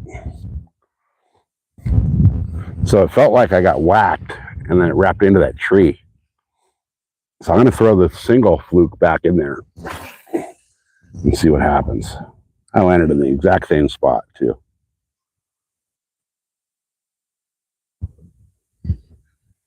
I'm pretty sure if I did get whacked, it was something small and it went into the tree there.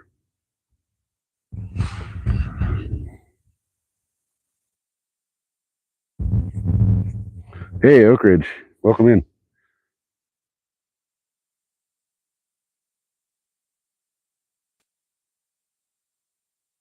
You can't keep them the muskie or the walleye?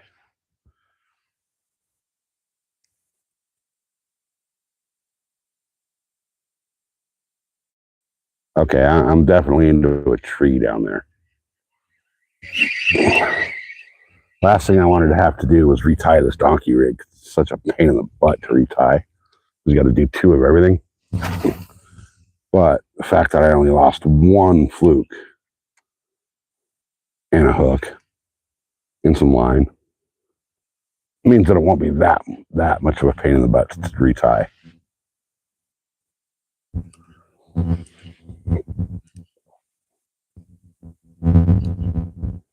Wind's starting to kick up a little bit here, which is kind of nice because it's cooling it down a little. But if the wind kicks up too much, it's going to get hard to stay on anchor. All right, I need to retie this, but I saw a little boil right over there, so let's see if I can pull this thing through that boil, where that boil was, and then I'll retie it. Because hopefully I can get something nice today. And there goes the wind. Hopefully we'll stay on anchor.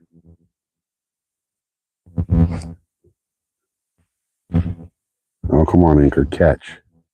Okay.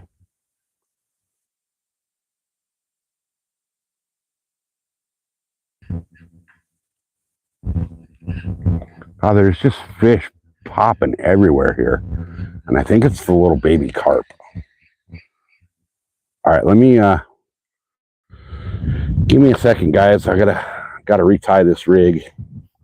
Which one was it that broke? It was my main. So yeah, crap. I gotta cut and retie this whole leader. Because of the way it broke. So give me a second here. I'm gonna put the camera back where it was just for a minute. I won't be able to see you guys while I'm retying this. So bear with me for just a minute while I retie and get a bait back in the water here. So got a little snip right there off of the swivel. Okay, got the whole knot. Now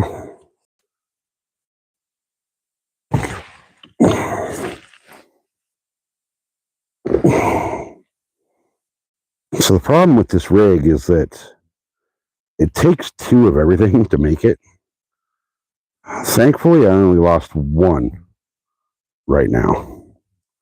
Otherwise, I'd be retying the entire thing, and it's just time consuming because of the fact that you got to do two of everything.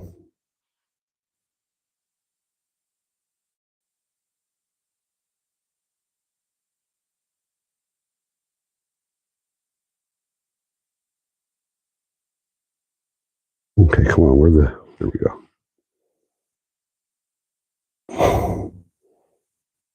So, and then because of the one that broke, I can't do my Palomar knot back to my swivel without tying the entire rig over again.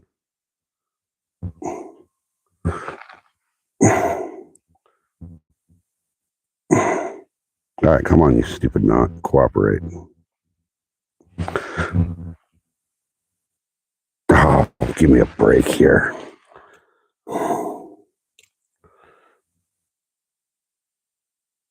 Man, there's just fish slamming the surface everywhere in this lake today. Unfortunately, they're mostly carp. And even though I got a carp rod out, they're not biting on anything.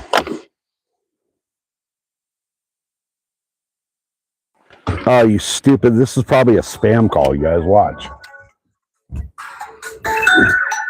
Spam risk. I get so many spam calls. I hate them. It's all the same place too, spamming me. It's some company trying to give me a freaking loan. And I keep telling them if I wanted a loan, I'd call you and ask for a loan, and do the paperwork. But it's got to the point with this company that every time I block one of their numbers, they call me back with 5 different ones. It's to the point where I've started answering my phone when I see that it's a spam call. Now, I'm not going to answer any phone calls today because obviously I'm in the lake and I'm fishing. But when I get a spam call, I've started answering my phone as, I answer it homicide, and usually they'll hang up. Once in a while, they just, go on about their little script. And I'll ask them if they have a crime to report, and they'll be like, oh, well, we're calling about your loan. And, they don't realize that I'm not a homicide detective, but I tell them I am when they call, and they think it's, they don't know what the hell they're doing. All right. And there they go, leaving me a voicemail. And I can already tell you that voicemail is going to be, hi, this is Evelyn with the West Coast Lending Branch. And it's that stupid AI bullshit, so. All right.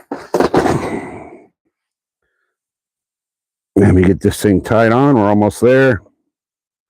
I just got one last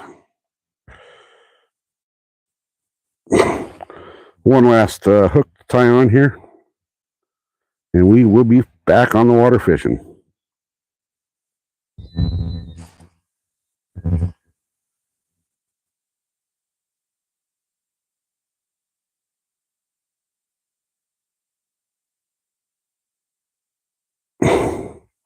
All right. Bear with me, guys. I'm over here tying this up and almost done here. I just got to clip my tag end off of this and throw a bait on here, and we'll be back in the water. And where did I got to find my bait.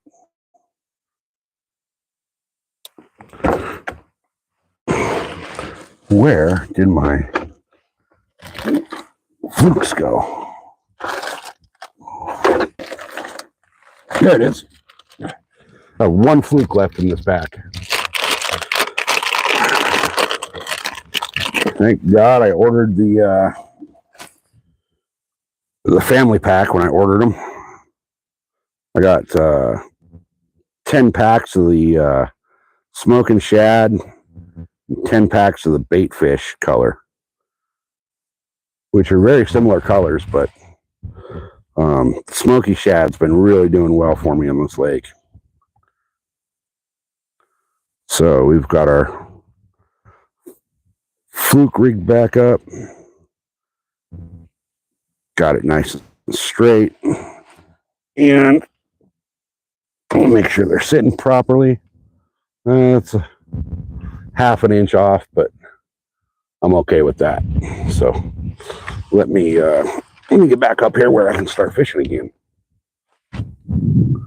Man, there's just fish popping everywhere. So stupid carp, though. All right. Let me get this cast made, and then we'll check chat.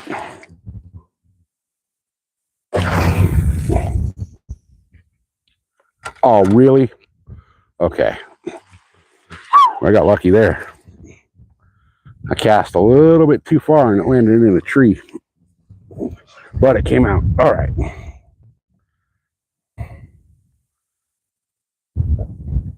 So.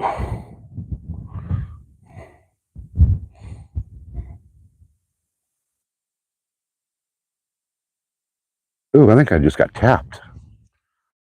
Just letting it sit, I got tapped. Yep, I look like popcorn. I taught lots of that guy. If it wasn't for me, he wouldn't have been making shine.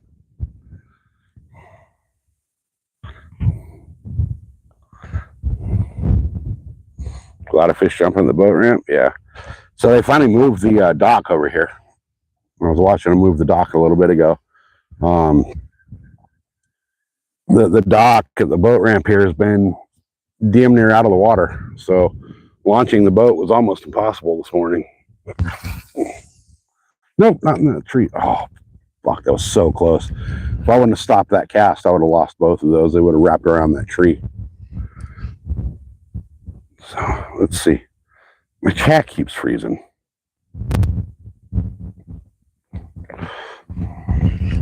No, I haven't caught a tree.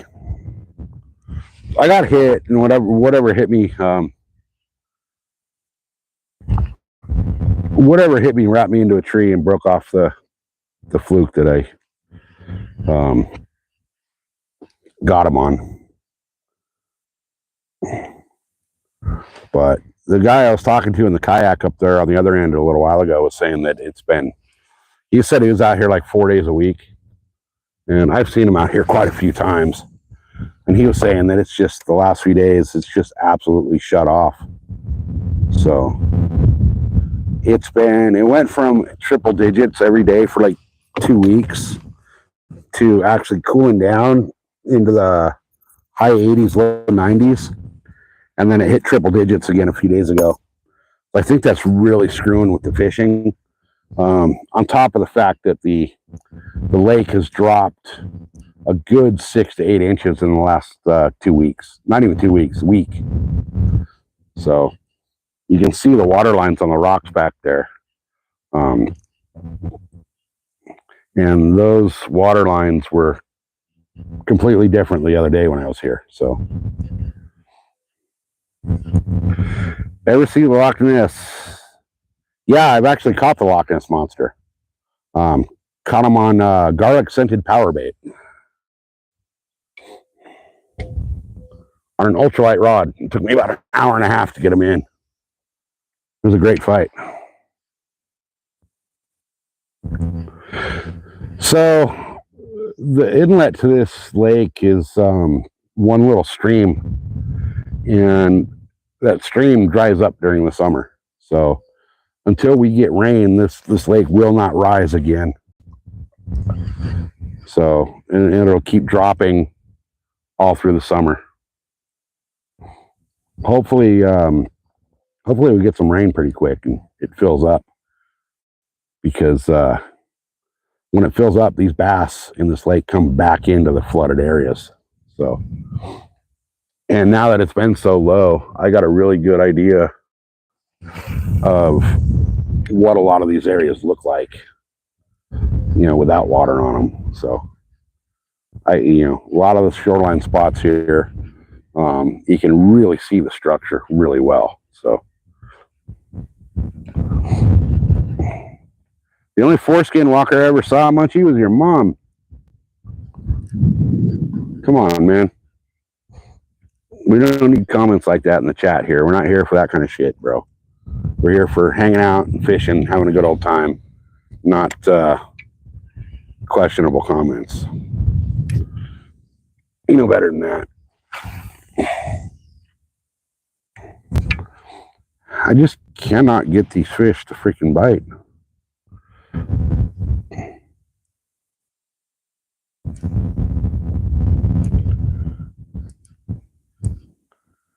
I want to throw the jig, but I got areas in here where I want to throw the jig.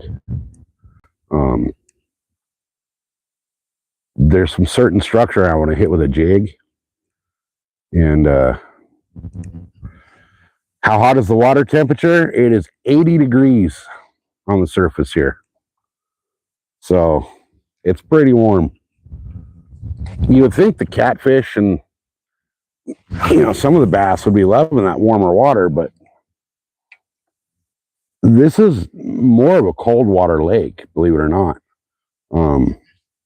A lot of times during the winter, the fishing's actually better. But then again, they're stocking trout up here in the winter. So the bass are feeding on all the stock size trout, which are, you know, a pound and under. So a good 8 to 9 inch, like a Huddleston or the Savage through line trouts work really well here in the wintertime. To be honest, that's probably when I'll end up catching my lake record here, is right when they start stocking the trout again. Because in the wintertime, when they stock the trout, the water's obviously cold enough for trout, and the bass are feeding on those stocked trout, and then as it warms up, the trout die off.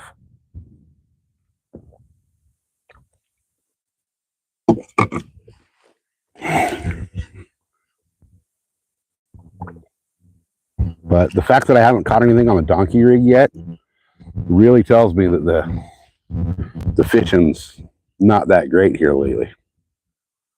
Usually the donkey rig is like the crusher of them all. And right now I'm sitting in about 20 feet of water. And I'm casting up. When I'm casting up into the rocks, it's like 2 to 3 feet. And then it drops pretty quick. I mean, you guys can see the hills behind me. Those hills just continue down into the lake. So the drop off here is pretty extreme.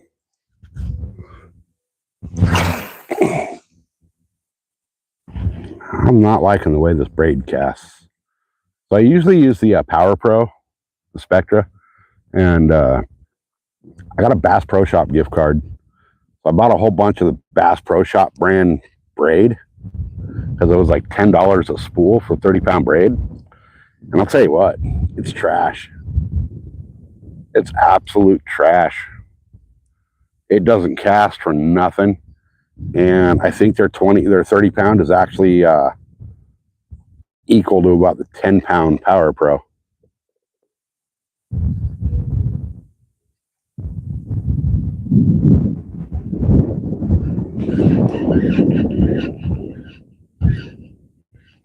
The water clarity here is junk too, so that has a lot to do with the fishing, I think, as well.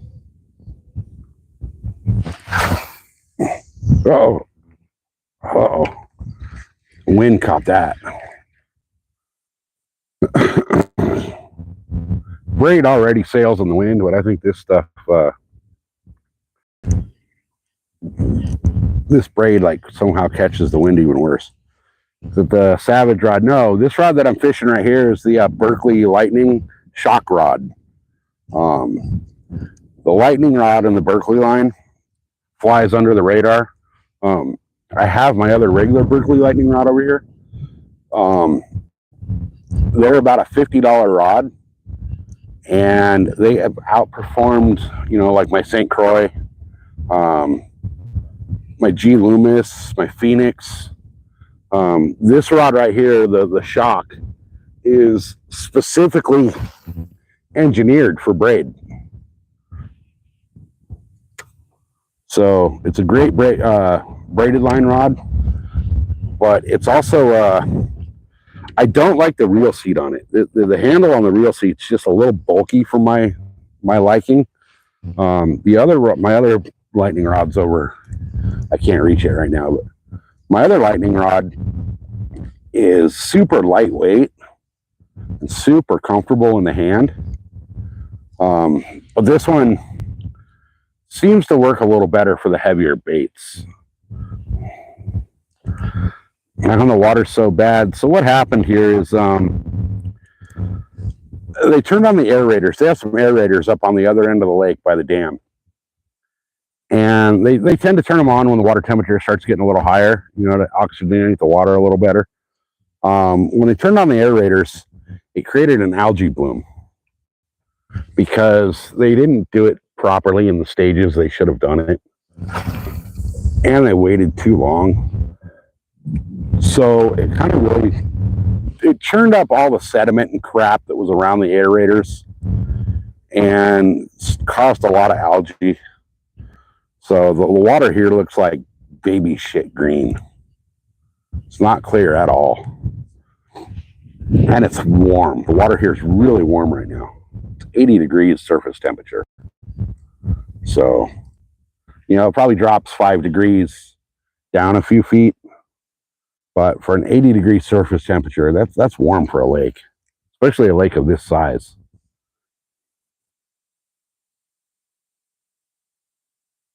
I just heard a fish boil. Oh, he's way in there.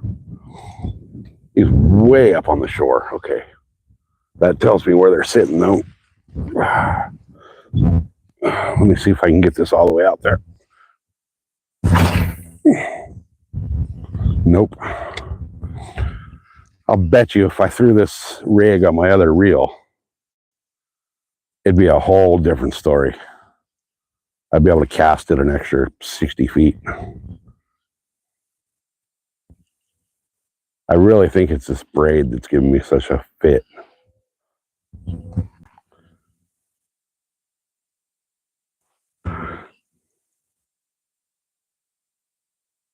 Today might be the skunk, the lake skunk, the way things are going.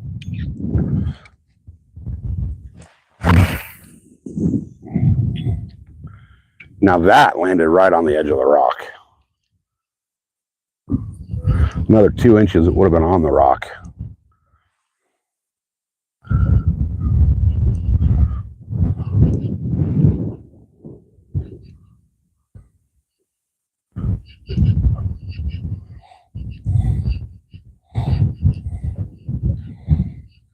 I'm tempted to switch over to the jig here in a second. I've had good luck here on jigs. I'm going to give this a couple more casts. I want to see if I can get this all the way into the shoreline up there. Well, hell. Dang it. All right, I'm switching over to the jig now. I went to cast and somehow my bail flipped shut and I lost a fluke.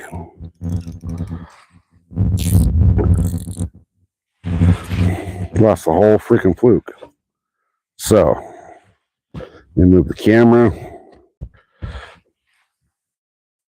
Drop that rod. I'll grab my jig. Oh, no, that's my wacky one. Oh, I got my wacky on this one. Damn it, I'm going to throw the wacky because I have the wacky on the reel I wanted to use. So, give me a second. Let me get up here and get everything squared back away with the camera. All right, there we go. That's a pain in the butt not having a good camera mount. I got my tripod, but you know, it's kind of in the way every time I go to do something with it. Let me see how far I can get this wacky to cast. I may have to move off anchor here and go back in. That was actually a decent cast. Great spot. Unfortunately, if I just pull the anchor and let it drift, it's going to drift me out off of towards the middle of the lake, which I don't want to be.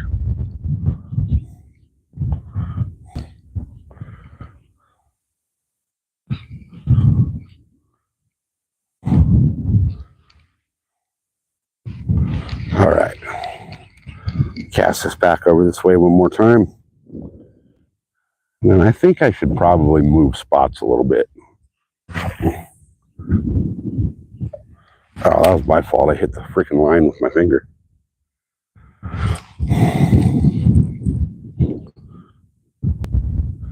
All right, come on, bass.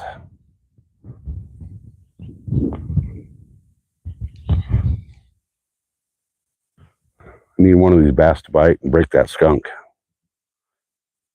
My chat freeze again? No. All right. All right, guys, what do you think? Should I make a move? I kind of want to move up a little bit from where I'm at. Then again, down to where I was earlier. Oh, that's so close. I need another 8 feet to be right where I wanted it to.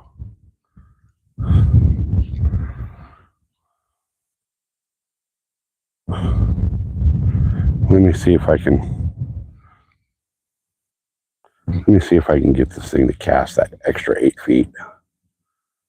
I know there's a bass sitting right up there. I just saw him a little second ago rail something off the top water. Probably herding bluegills into that corner and eating them.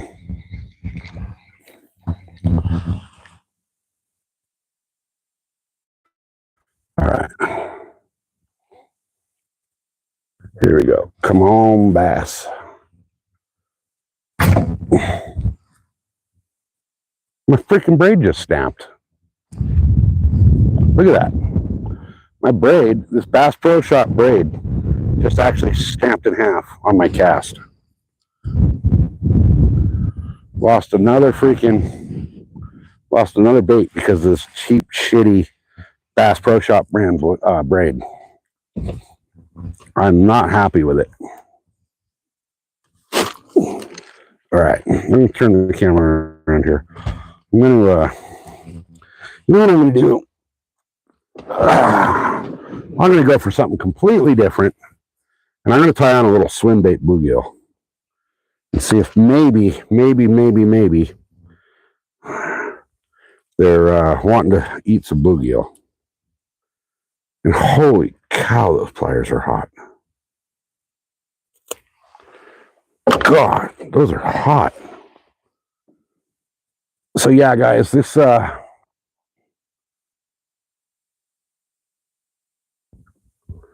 biggest bass actually came out of this lake, and it was 16.86 pounds, and still just over 2 pounds under the lake record. And that was during the right pre-spawn, and I caught it on a big old freaking swim bait.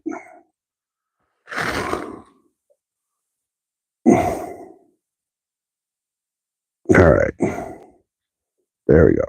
So now I got a smaller little bluegill tied on, and we're going to throw this for a minute right here and see if maybe those maybe the bass are wanting bluegill, because so far they don't want a jig, they don't want a fluke, they didn't want anything I've thrown at them so far. I even threw top water on them and they didn't want that. So we'll throw out bluegill. Let me see what the... Oh yeah, that thing's got a great little action to it. Okay. So I'm going to throw this here a couple of times. Then, if I don't get anything, I'm going to move the camera all the way up on the freaking bow with us. How's that? My luck, I'll probably hit the camera and freaking knock it into the water. But now, we'll throw this and see if anything wants to chase that. I still have my jig tied on. I still have my one fluke on my donkey rig. And I got my carp bait out there still. Hey, Lucifer, what's happening? Regina, welcome in. Guys, remember to hit that like and subscribe button. There's going to be some really cool stuff coming up for the fall. Deer season's coming, desert season's coming. And we're going to be fishing on this channel 12 months a year. So we'll be adding some other cool stuff in along the way.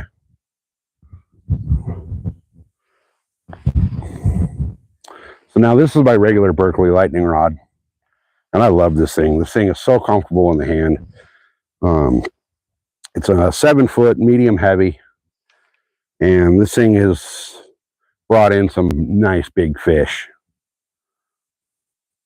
I got it paired up with the, this is the Daiwa Crossfire on this. And I love this Daiwa reel.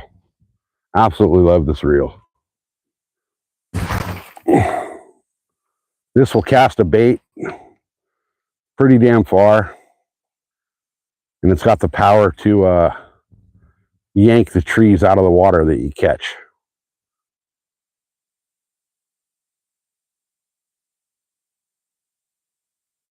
I think what we're going to do, I'm going to pull this anchor up off of the bottom here.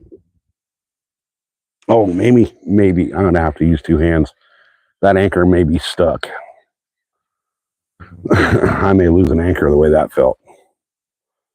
I'm going to pull this anchor, see if I can get it just come up off the bottom for a quick second and see if I can drift in a little bit. I may be losing an anchor here, guys.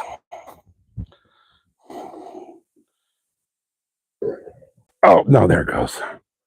Okay, it's up off the bottom. I'm going to let myself drift for a minute and see if I can get over a little more towards the trees here.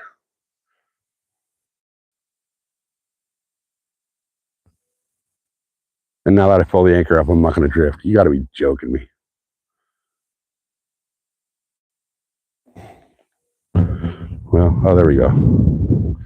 Turn my big fat ass into the wind. I'll act as a sail. There we go. One big fat sail right here. So I'm trying to get down to the trees and rocks down here a little more. I'm just going to do a slow drift. I've still got my carp set up out there. I don't know what's going on with the carp here. I've never actually caught a carp out of this lake.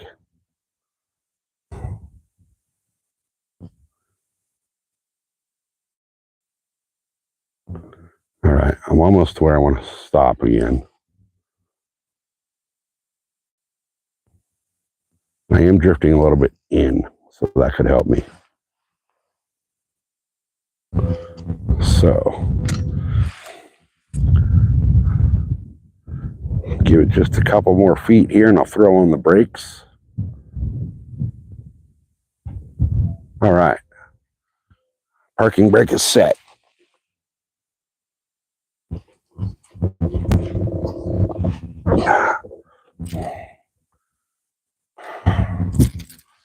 So, I want to throw so many things all at once. It's just, you can't. You just can't throw everything you want to throw all at once.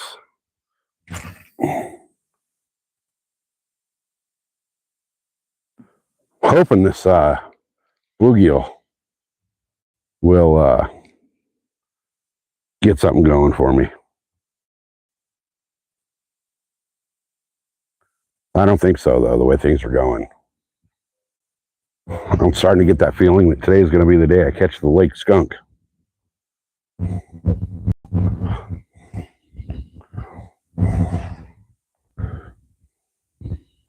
You know, my gut tells me I should be throwing a jig at these rocks. Throwing it all the way almost up on shore and dragging it back off.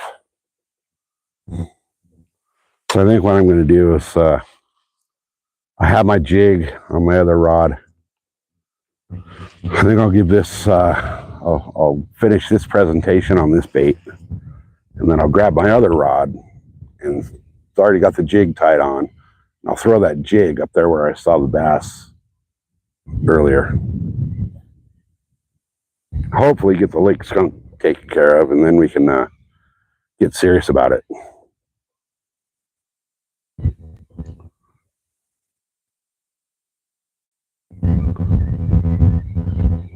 But guys, I'm really serious about this braid. This Bass Pro Shop brand braid is absolute garbage. Don't buy it. The Bass Pro Shop brands do have a lot of good stuff. The braid is not it. I regret that purchase. I absolutely regret the purchase of the Bass Pro Shop brand braid. It's given me nothing but headaches since I spooled these rods up with it.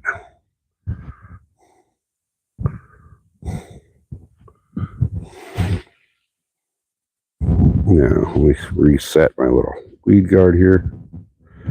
All right. Now I'm going to throw this black blue jig with a brush hog on it. And I'm dragging anchor. Gosh darn it. I'm going to have to completely reset everything because this stupid anchor started dragging.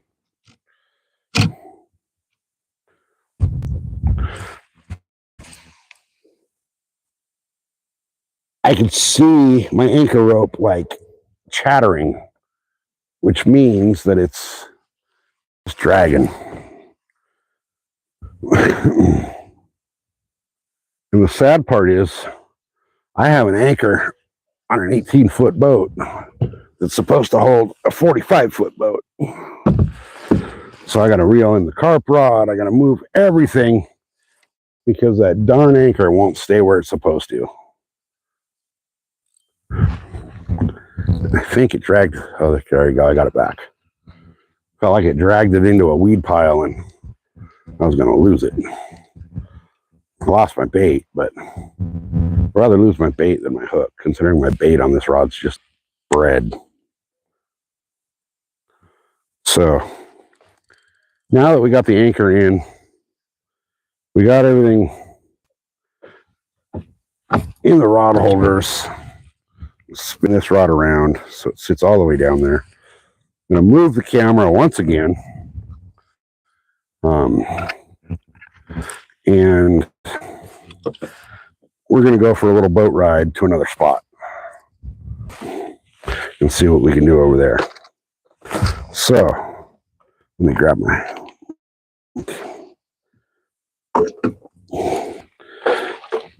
I'll put you guys, I'm going to check my battery real quick.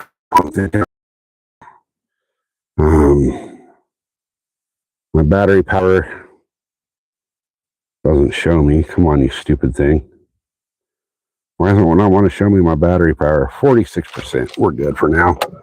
I got both my power banks with me, so let's put you guys back in the holder. Let's see. Cindy, welcome in. Sorry I didn't see you. Hey, you're number 50. Awesome. I was up there. It's really hard to see the chat on the boat.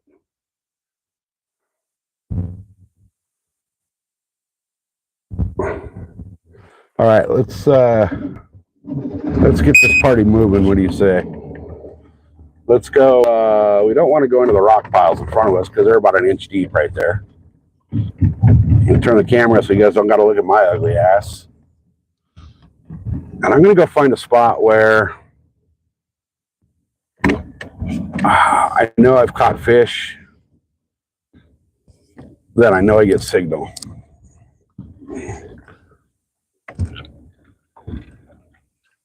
All right. Let me turn the boat more so I don't hit those rocks. So I want to take you guys and show you a couple things real quick in the lake. I'll show you some of the rock piles in this lake that you can see last Tuesday, which are kind of insane. We're going to go up here. Let's see, which way do I want to go first? I'll go over. Oh, good grief. Where do I want to go? Where do I want to go?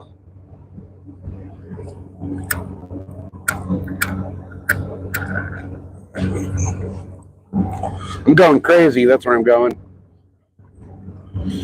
Let's go look at some of the rock piles real quick. And since I do have the fish finder plugged in, I said I wasn't going to do it today, but I decided I might as well. I'm going to go look at some of the structure offshore. Right where I'm at, it's super flat. So let's go over into this little cove off to my left here. And I'll show you guys what I call freaking the boater's nightmare of this lake. So this cove that we're coming into, just loaded full of structure, but it's absolutely chock full of rocks that are inches under the water.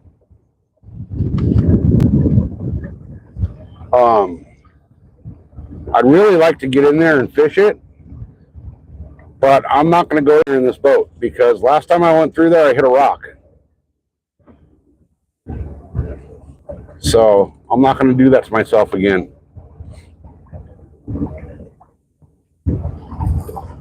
There's a cove over to my right that I think I'm going to go try to anchor up into and fish. But we're going to take a little. We're going to take a little lake tour real quick. We'll take a small little cruise here. So let me come around.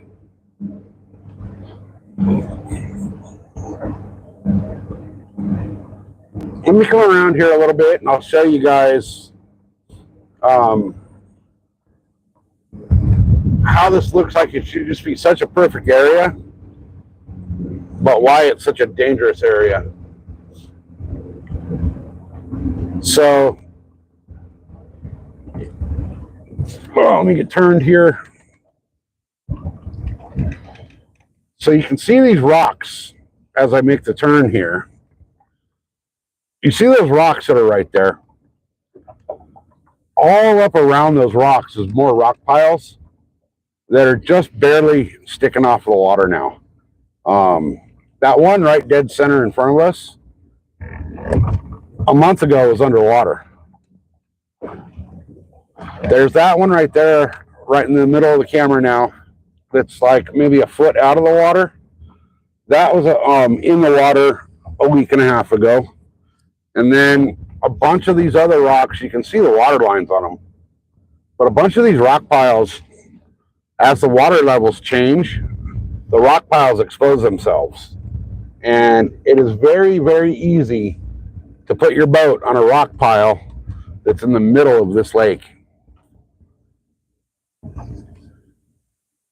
So now I got to figure out where I want to go fish.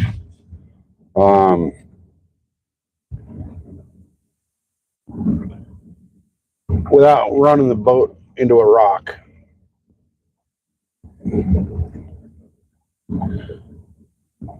Right in here is where I caught one of my biggest fish out of this lake. Yeah, it's an absolute navigation nightmare. And, you know, believe it or not, there's not as much fish activity in there as you would think. It seems like the most of the fish hang out on the north side of this lake. So let's, there's that kayaker from earlier. Let's go up here a little bit. I want to go fish the other end, but there's, I get no service up there for some reason. No, you definitely don't want to go speeding through a lot of this stuff. I've actually hit rocks in here just drifting. So it can be a treacherous area. Let's see. Where do we want to go? Where do we want to go? Where do we want to go? I want to go. I want to go up around the corner, but I lose cell service.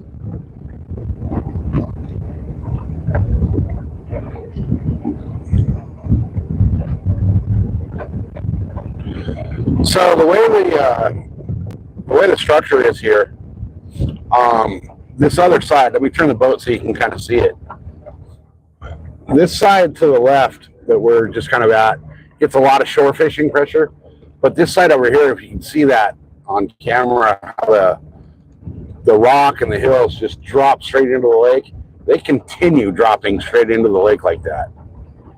So there's a lot of structure on this side.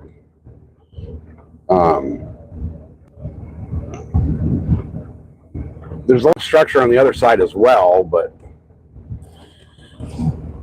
it's just not as good at fishing.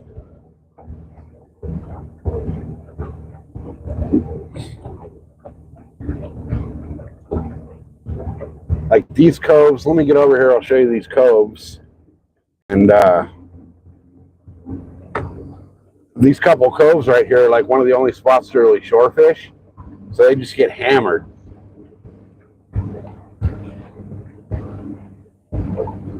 And they're shallow.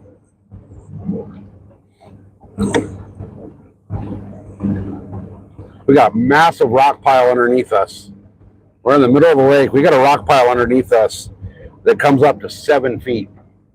It goes from 42 feet to the top of that rock pile is at 7 feet.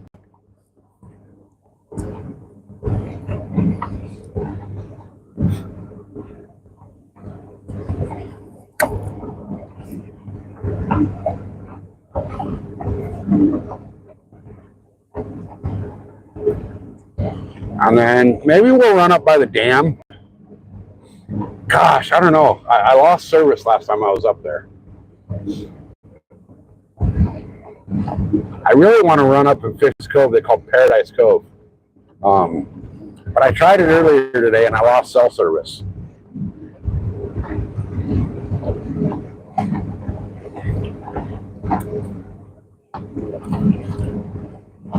So let's do this. Let me show you guys where most of the people shore fish this lake.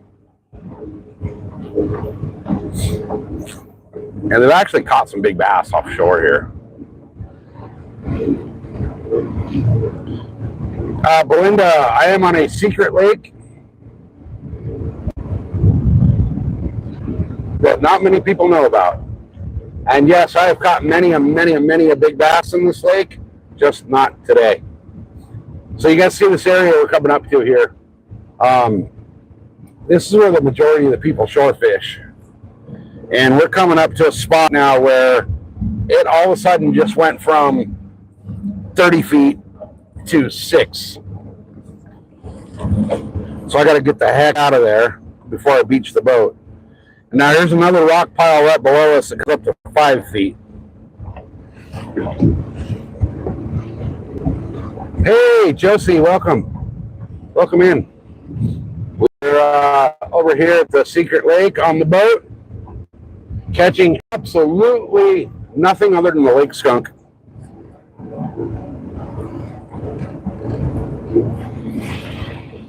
Ain't caught a darn thing yet. But I was talking to a guy that was out here on a kayak, and he said it's been really brutal for him as well. So, all right, guys, let's. I know this end of the lake is the deeper end of the lake. We're going to get past the. I want to look at the boat ramp here real quick. I saw him moving the dock, so. Man, it doesn't look like they really did anything to it. Oh, those douchebags. They pulled the dock in instead of pushed it out. So I still can't properly dock up my boat to go get my trailer. What a bunch of boneheads. They pulled the dock in. They didn't push it out. So now it's going to be even harder to freaking load the boat. All right, let's make a run up here. And I'm going to run up. I may lose cell service up here. If I do, just be patient and I'll turn around and go back to where I get service. All right, so seat backs in the upright position, straight tables folded up and locked. Keep your hands and feet in the vehicle at all times, and away we go.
Come on, keep my service, you stupid thing. Come on, keep my service, you stupid thing. We're in a really fishy spot. Every time it cuts out, a whole bunch of quitters.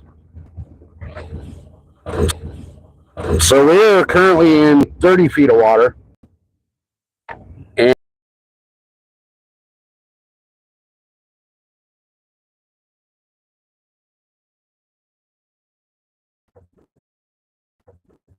see what our drift is going to be.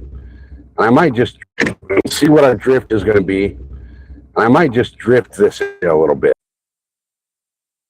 There we go. There we go. Now it came back. Anchorage on it, which means I got to come in at a good angle. I think what I'm going to do is I'm going to turn around. I'm going to go up here a little bit, turn around, and I'm going to nose into the wind and see if I can get a good anchorage. I've always had issues right here in this spot keeping anchor. But if I can get a good anchorage out here, this should be a pretty fishy little spot.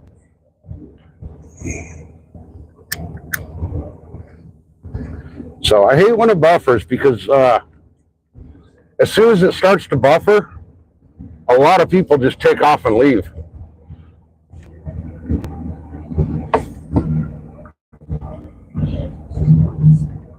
So if I can get me parked up to where you guys will see it come up on camera here in just a second, right in the middle of the camera right there.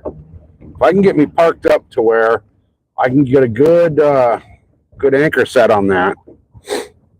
Now it's 60 feet deep right here. So I may not have enough anchor rope with the little anchor rope I got on here. We're coming up to a hump. If I can get to this, if I can stay on this hump, then I can anchor on that hump because it's only, the hump right here comes up to 20 feet. So if I can get my anchor to stay put right here, we might have us a great little spot. Let me see. Let me drop the anchor and see if it'll stay put.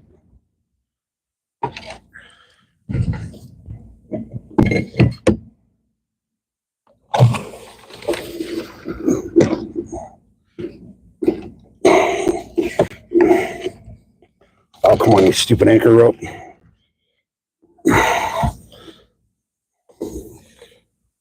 Okay. Stay there.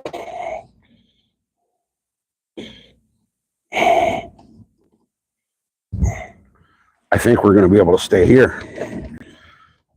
Kill the motor. Get the tripod set back up. Move the camera. And I'm going to throw the jig in here, because that's what I got tied up at the moment. So bear with me, guys, while I move everything around.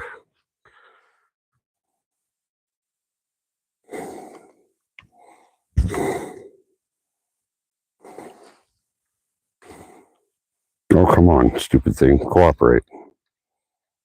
It's been one of those days where nothing wants to go my way.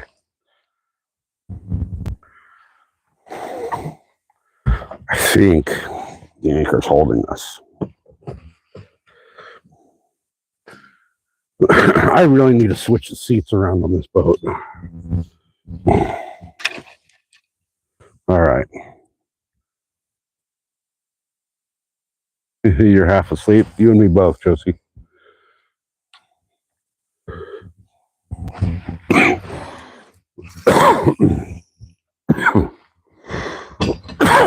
All right. Since everything's this way, let me resituate here, you guys.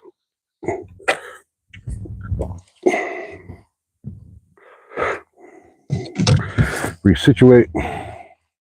Turn the camera so we're all looking at the same thing. And let's fish. I'm already snagged up. Oh, I just lost my fucking jig. Son of a bitch.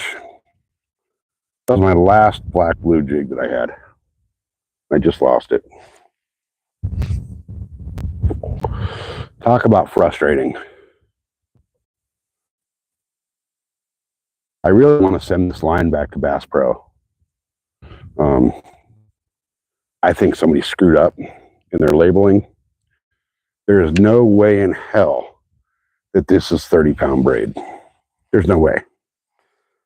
To break off as easy as it just did. This can't be 30-pound braid. It just can't. I'm convinced that it's not.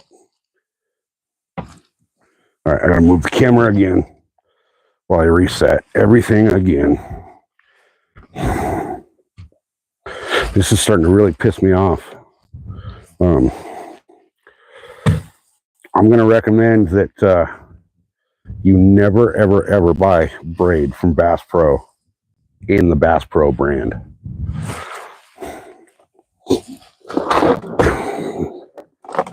Because it's definitely not what they say it is. All right, I already have one more. I have a swim jig set up in a kind of a bluegill pattern. I was really liking that black blue here. I have a green pumpkin set up. I'm not liking that trailer though. Let me see. Let me dabble into my bag of, no, I'm not going to throw that. What do we got here? We got some Rage Tail Watermelon Red.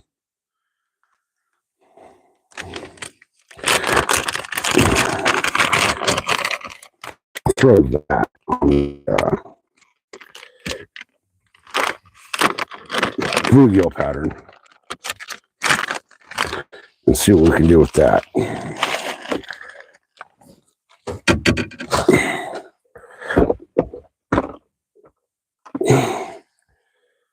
Guys, again, I'm going to say it repeatedly. Do not ever, for any reason, buy the Bass Pro Shop brand braided line. It is absolute garbage.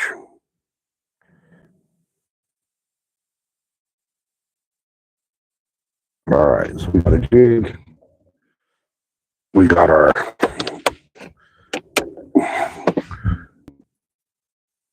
it's definitely not 30-pound, I'll tell you. There's way damn hell.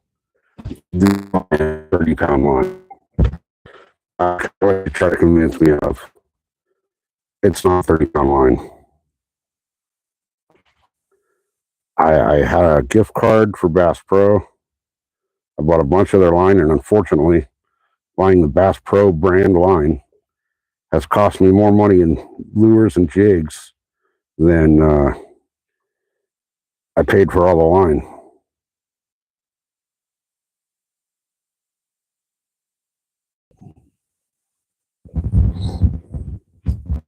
This goddamn cell service out here.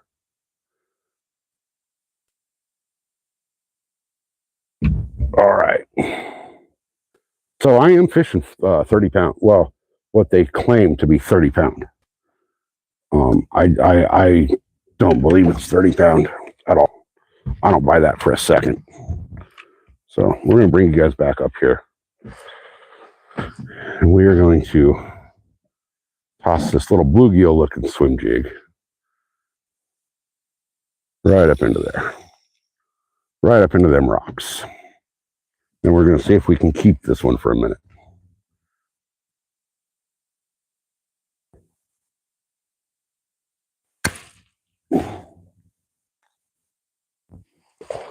All right.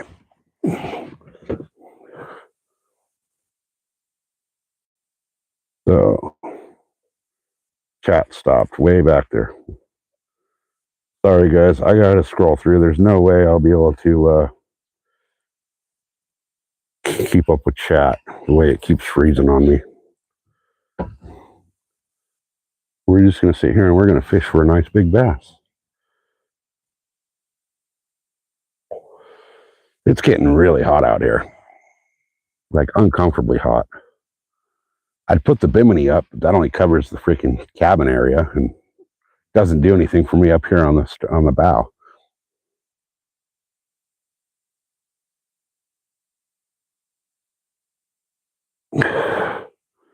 I keep running up and down the lake, trying to find a spot I want to just sit and fish. This is one that I've been eyeballing for a long time because of the weeds right here and the way the rocks and the weeds and the trees come together.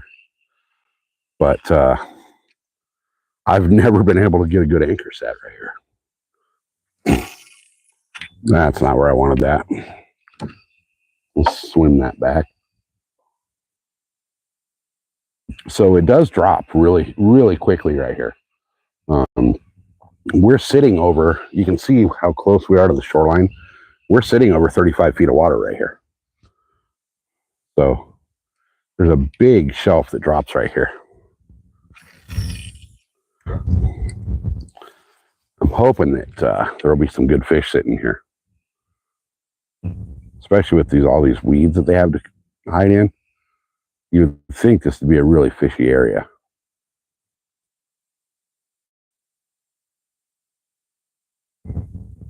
But it's going to be my luck that there's nothing sitting over here once I finally got a good anchorage.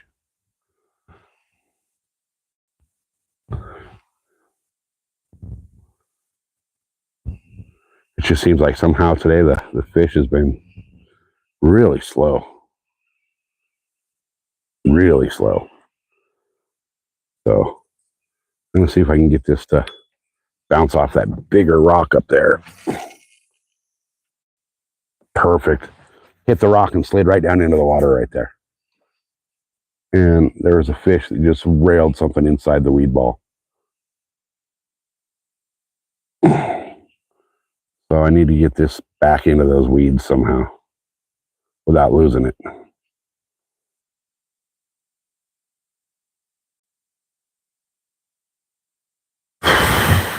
Good gosh, it's hot. It said it was supposed to be 108 degrees out here today. And I believe them because it's hot. All right, let me see if I can get this back into those weeds a little bit without losing it. I was right at the edge of them.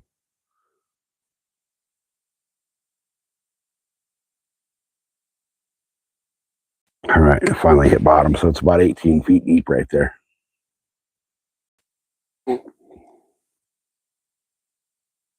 Hopefully there's a sea monster sitting in there.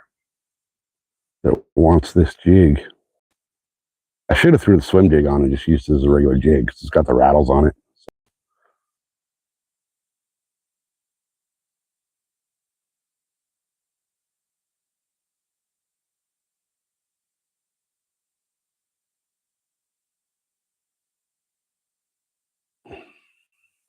Nothing doing.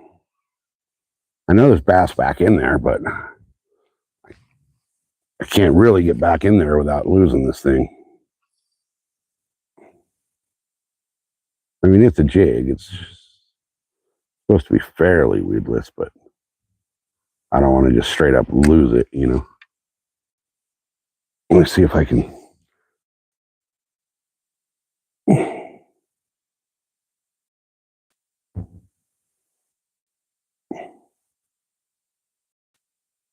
Ooh.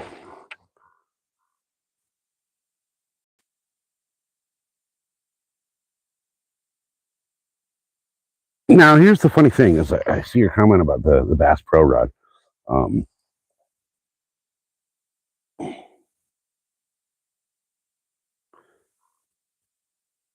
The Bass Pro Rod that I have, I'm actually using one of the Bass Pro Rods right now. I'm happy with the rod. It's the line. It's the Bass Pro Shop brand line that I have a problem with. I really don't think that their 30 pound is 30 pound. I think it's more in the 10 to 12 pound range.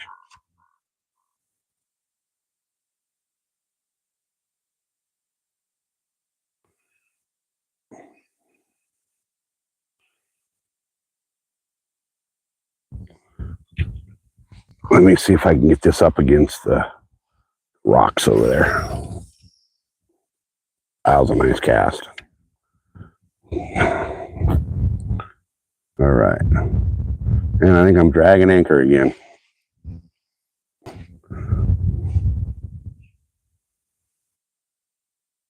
Maybe if I get lucky, I'll catch that snag and get my jig back.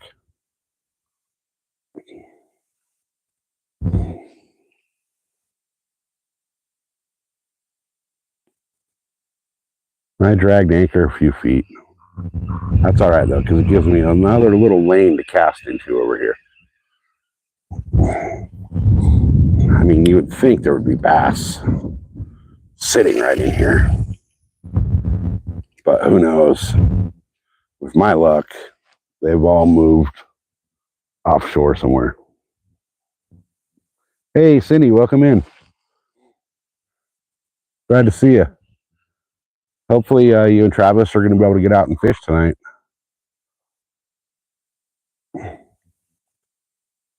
And Cindy, if you're still in here, those stickers should be probably about halfway to you by now. They left the post office on Monday, so it should only take 3 or 4 days to get from here to there. Hopefully. All right. I don't know if they want it moving. I don't know if they want it stopped. I don't know what's going on with these fish today. I think they know I'm here. I'm looking for that lake record, so they're not going to bite anything. That was probably the nicest cast I've made all day. It arced so nicely. It went right under that big old tree and landed about an inch off of the shoreline. Right in the shade. So hopefully these bass, if they're over there, grab onto it. There's been carp rolling all over here like crazy. And I think that because the carp roll so much here, that the topwater bite is just non-existent. Because the bass are so used to that commotion from the carp rolling that the topwater doesn't attract them whatsoever.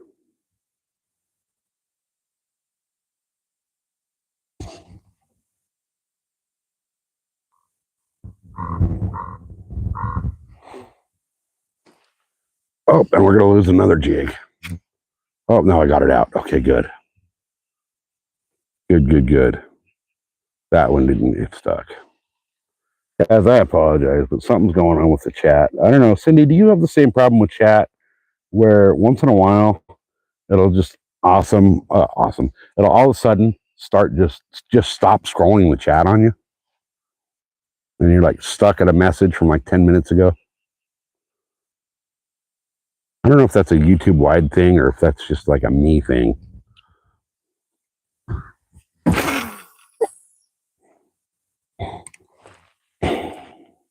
Yep, it freezes up. Okay, so it's not just me. So I think YouTube needs to reevaluate their IT teams. Seems like lately there's been quite a lot of problems. So we're dragging anchor again, guys.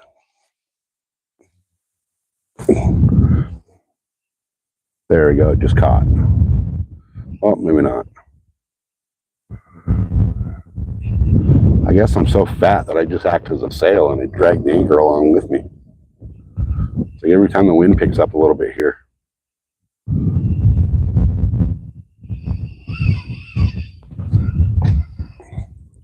I just don't know where all these fish went in this pond.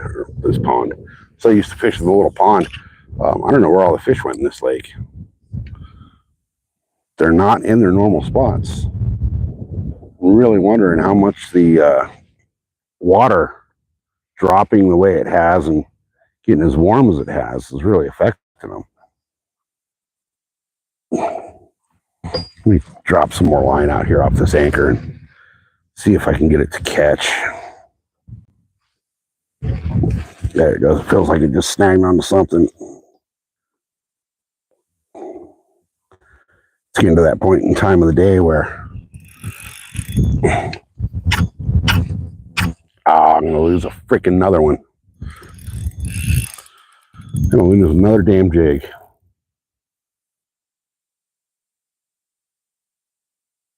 I'm going to see if I can pull the boat in with the jig and unhang it here.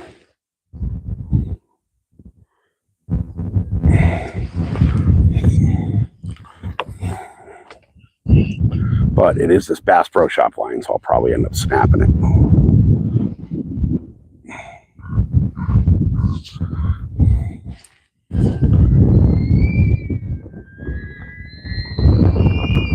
So much for a weedless jig, huh? All right, did it break? And the Bass Pro line broke again. Holy cow, man. So that's 2 jigs I've lost right here in what, 10, 12 minutes because the Bass Pro Shops line keeps breaking. Definitely not my knots. It's definitely a line break. So I do have one last jig right here that I'll be willing to sacrifice to this line. I don't want to sacrifice this jig to this line, but it's looking like this Bass Pro brand braid is just such terrible quality that pretty much everything I put on it, I'm going to lose. I think when I get home today, I'm actually going to call their corporate office and tell them that I want my damn jigs back that I've lost because of their cheap, crappy line. I've lost more money in gear than I spent on the line.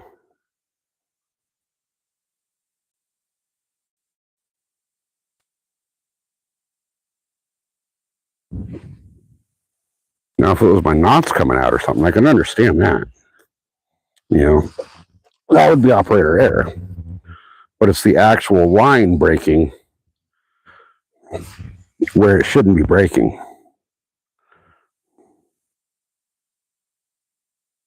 Holy cow, those pliers are so hot I can't almost hold them in my hand. My goodness, that's hot.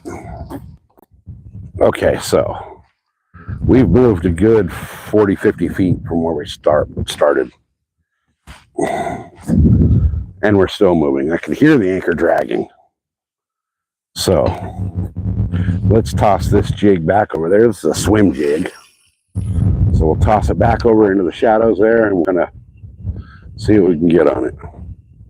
Probably nothing the way the day's been going. Seems like every time a jig touches the bottom here, I lose it. I've actually lost a couple of rigs now mid cast, where the line is broke just like mid cast. So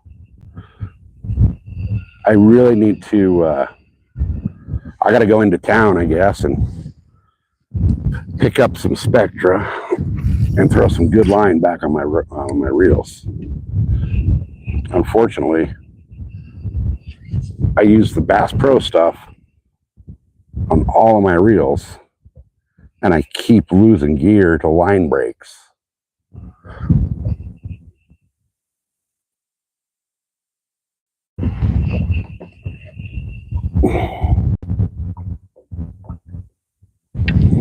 All right, where are we at with the likes? We're only at 58 likes. Okay, here comes the wind. I'm gonna move and watch. It's gonna blow me down the way. This anchor I got is supposed to be for, wow, we're really moving now. It's to be for a 35 to 40 foot boat, and it doesn't want to hold an 18-foot boat in place.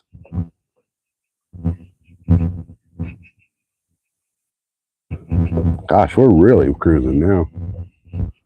One of these days that anchor will catch something and stick. I usually lose them.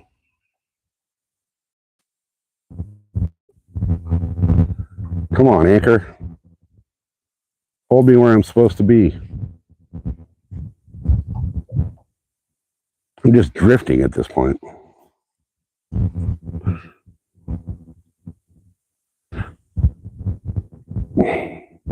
Gosh, my chat just keeps freezing.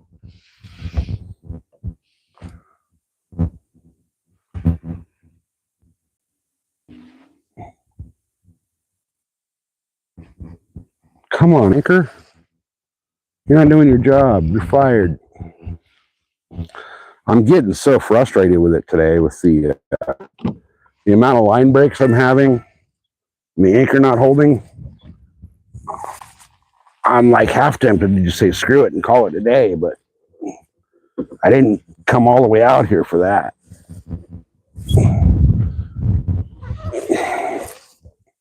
So what we're going to do, we're going to pull up anchor, and we're going to go to another spot and see what we can do in another part of the lake.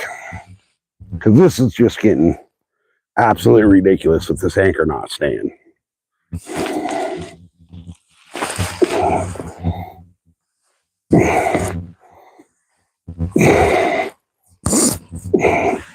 I mean, you guys, let me show you this thing. You would think this big old gnarly ass anchor, which weighs 27 pounds, would hold an 18-foot boat in place, but it doesn't. So let's around here again.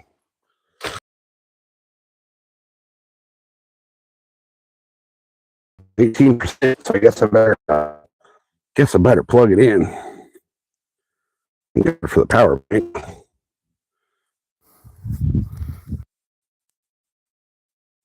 With the power bank plugged in.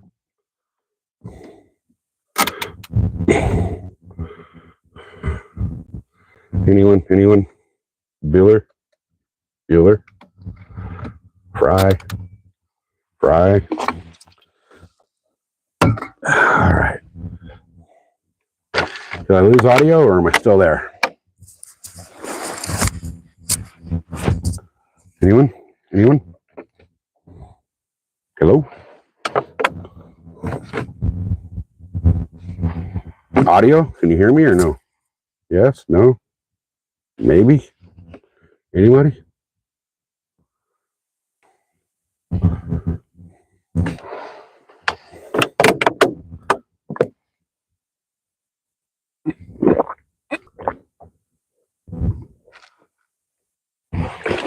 What happened? There's 28 of you. Okay, still here. Yes, you can hear me. Thank you, guys. There's 25 watching. Let's go for another boat ride. We're going to see if we can find us somewhere we can anchor up and stay in place, and keep our cell service. Wisconsin, I have not caught a damn thing yet. I've talked to him. There's one other guy out on this lake today, and I talked to him, and he said he ain't catching shit either.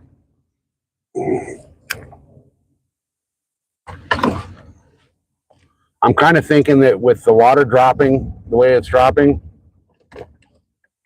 and the temperatures kicking up the way they've been, the water temperature right here where I'm sitting is 81 degrees. But the lake's been dropping, the outside temperature's raising.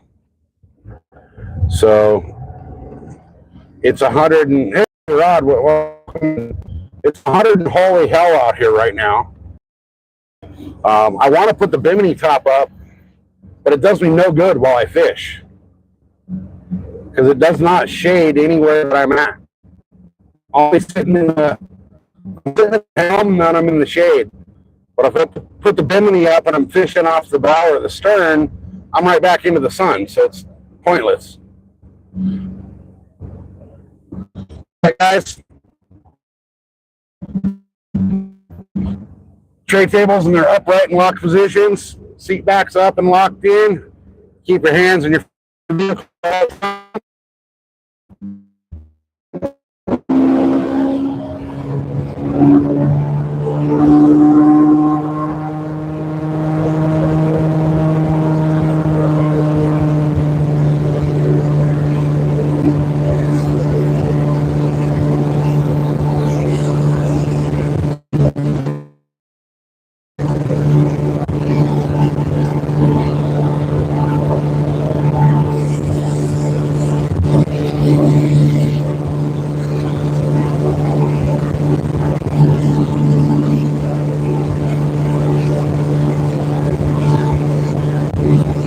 We're going back to the upper end of the lake.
There's a deer.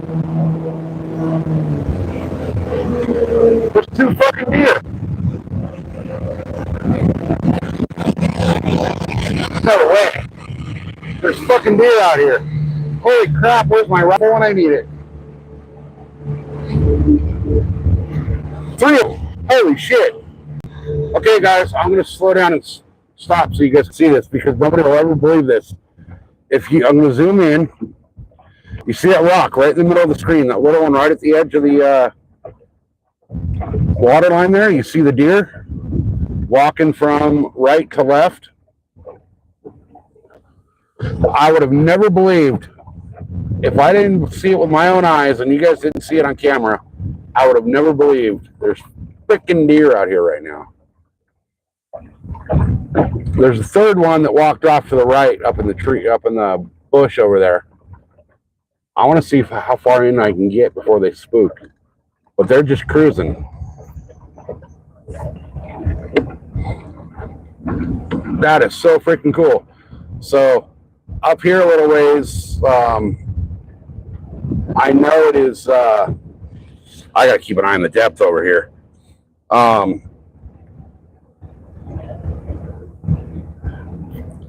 know that there's national forest land that butts right up to the county park land right here. So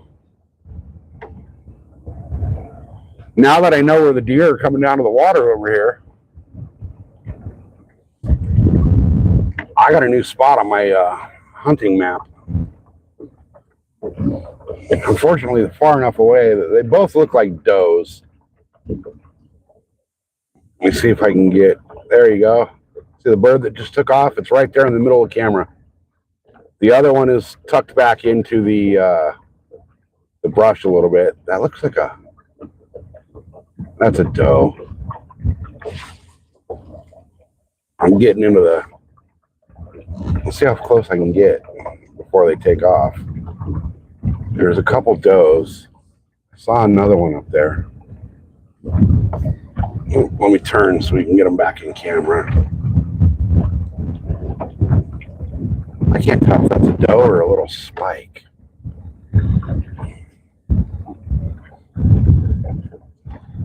The one looks like he might be a little spike. Let me see. Let me get him back in camera here. There he is. There's the one. So the one walking right now is definitely a doe.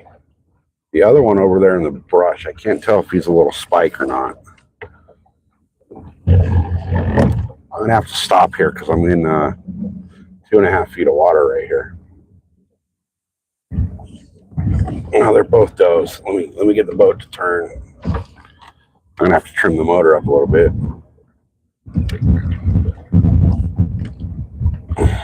There he is.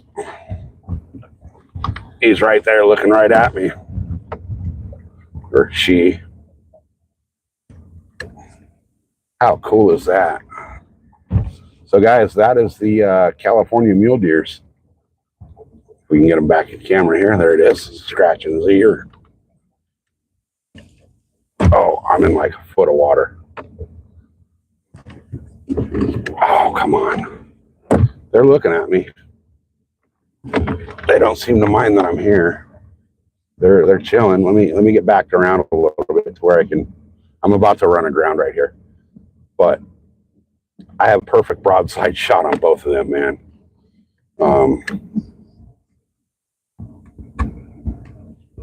Let me turn a little more. So they're about to come back into frame now. There they are. I know it's hard to see, but you can see the one on the right. I can get them back in camera here without losing them. As they keep going by, as the bow's just moving in the breeze. There they come. So it's hard to see, but you see how big their ears are? That's why they're called mule deer. It's because of the size of their freaking ears. They've got monstrosity ears. It's sometimes people have been known to shoot a doe thinking it was a buck from long range because of the ears.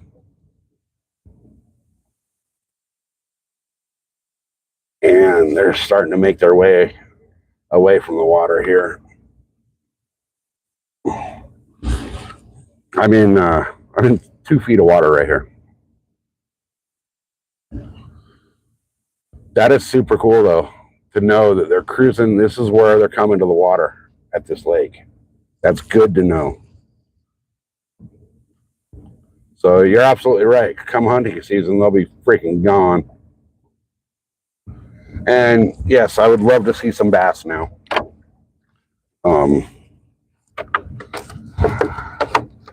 See, they're not really too concerned that I'm here. They're just they step back into the brush a little bit and are just looking at me.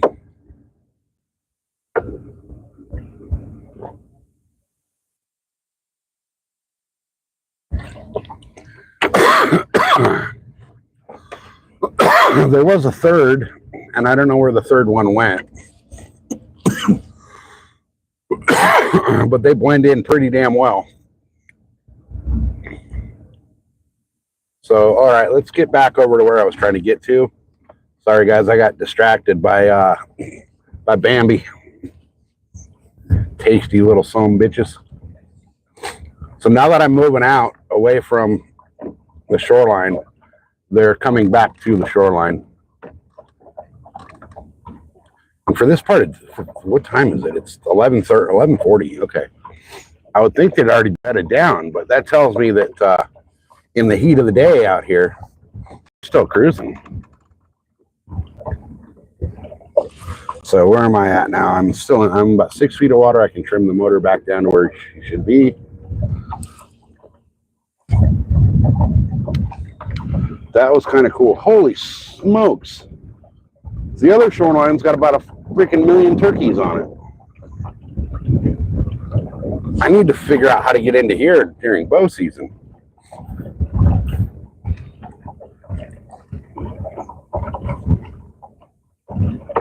All right, where'd the deer go?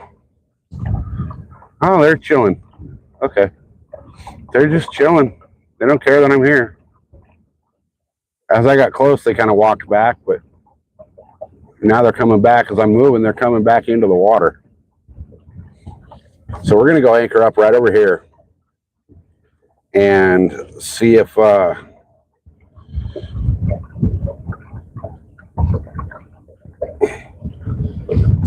hey, Skeeter, welcome in. We're going to go over here and see if I can get a freaking bass. It's been a big, bad, slow day.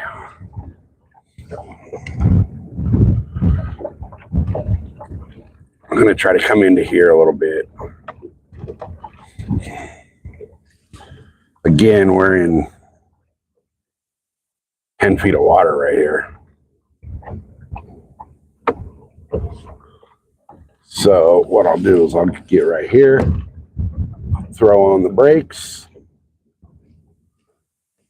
and I'm going to drop the anchor and see what happens. See what'll keep me here.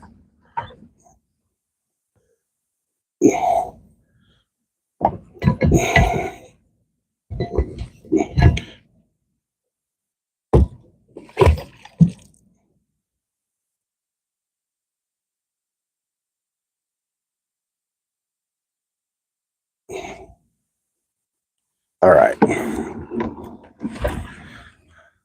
Let's fish. Let me switch the camera and everything over here. Get my tripod set back up here. I'm going to put the tripod up here for now. Hopefully I don't knock the tripod and the camera into the water.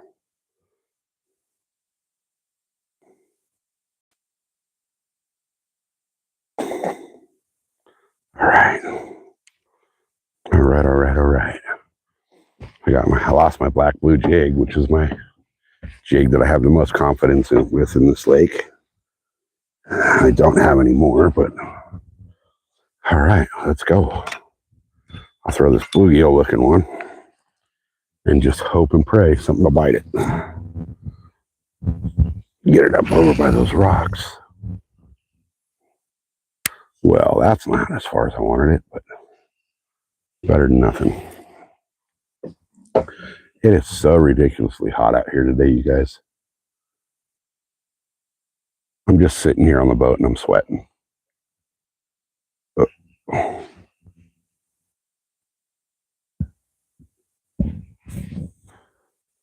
I've gone through 3/4 of a gallon of water already. And it's only noon.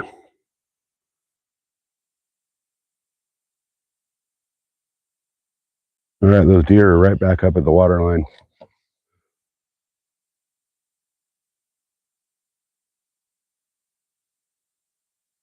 God, it's so hard to keep up with chat while you're on the bass boat.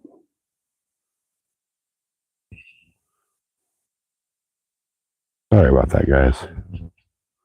I wish I could keep up better, but Really difficult. It's probably why the likes are so far down today. Because I'm not able to engage in chat the proper way. Ah, dang it.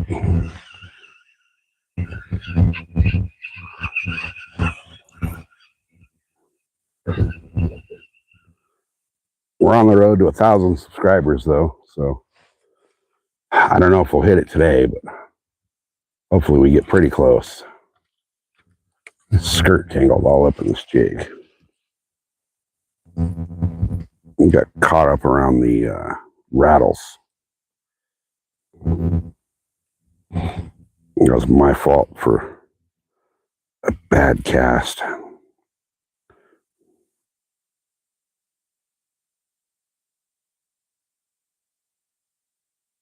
God, there's just so many carp rolling out here. It's maddening.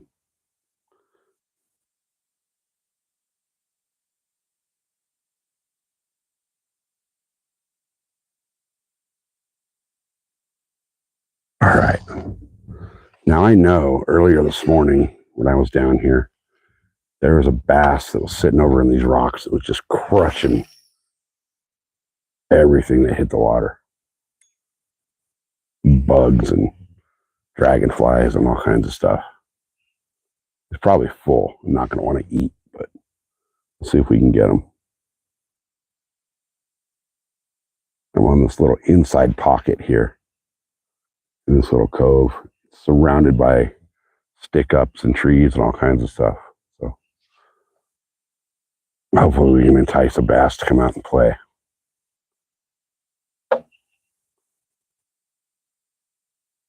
I hear carp rolling everywhere behind me. And I think that because the carp rolls so much in this lake, it's desensitized the bass to the commotion of a topwater.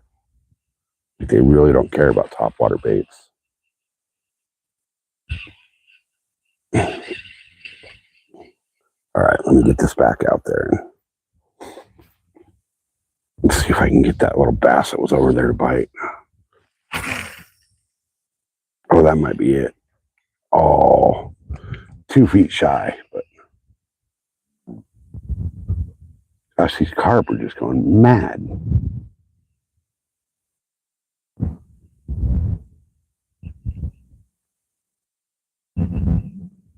I lost that black blue, which is my favorite color in this lake.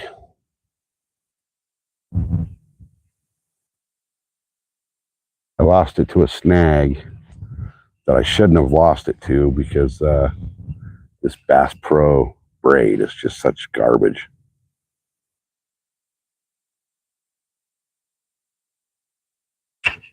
Oh, I'm going to lose this one too. Nope, there we go. I popped it out. There's so much debris on the bottom of this lake that it just chews up your gear. You lose gear like crazy here.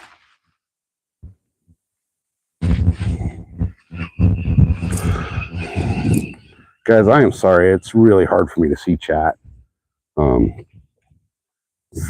Between the glare and the fact that that took like a 4-foot right turn or left turn in the air with the wind. With the chat freezing up all the time like it does. And all the snags out here, which I'm into again, it's really hard to focus on chat. I wish I had an audible thing for chat, you know, like the Siri could read chat to me or something. I'm sure there's an app that I can get that would do that. But when it comes to computers, I'm like computer stupid. So I'm not sure how to do all that stuff. I've wanted to fish this little pocket that I'm in for quite a while. And I haven't fished it yet. So I'm hoping the jig will... I got a little swim jig on there. A little bluegill pattern swim jig. I'm hoping that'll do something. I had the other one with a rage tail on it. I lost that to freaking this cheap ass Bass Pro line. Oop, that one took a right turn. Oh, that was a nice little spot, though. Other than the fact that that braid sailed and landed in the bush. Dang it. I mean, I know braid sails in the wind, but I've never had braid that was this touchy. And again, it's that Bass Pro Shops braid. And I am nowhere close to happy with it. Like, I will never, ever buy it again. And I will never recommend you buy it. It's probably the worst braid I've ever owned.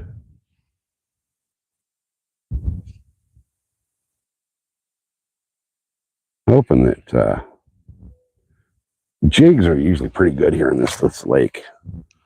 So I'm hoping that they'll work. I'm tempted to throw in a crankbait with the amount of snags and hangups in here. I'm tired of losing gear.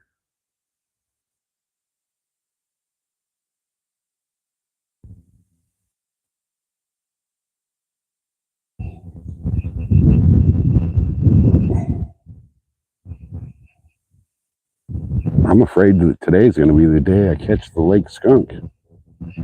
I've been out here going on 5.5 hours and still nothing. Not even a good bite. I've thrown the donkey rig, I've thrown top water, I've thrown jigs, I even threw bread balls for carp.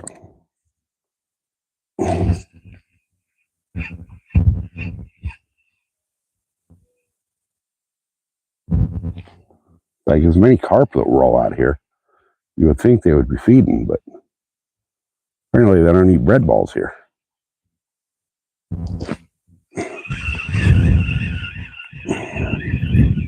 All right.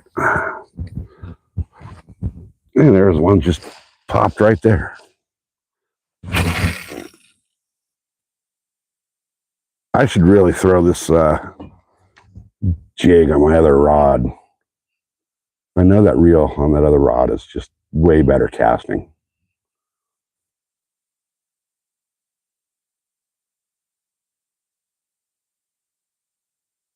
Man, it's so nice out here if it wasn't so hot.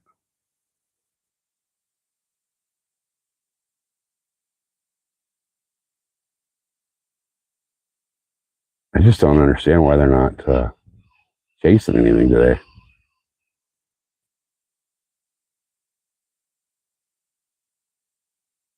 There's that stupid hang up. Okay, got it out. I don't know what to throw next.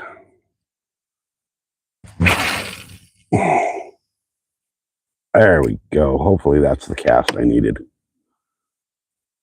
About 1.5 feet off of the rocks. And I know the bass here have been hanging out right up against the rock piles. Hopefully this little swim jig with a rattle on it. I'm just using it like a normal football jig. But hopefully it attracts something to it. So far, it doesn't seem like they're wanting to play. It's been a long day. Last time I was out, I only got the one fish, which those of you that were here watching saw. It was a nice fish. Born almost a half pound, like 4.4 pounds. So, and that was right over here.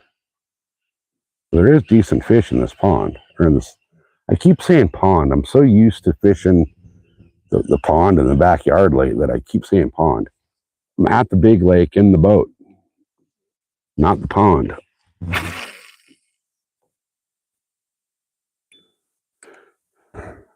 But there is great fish in here.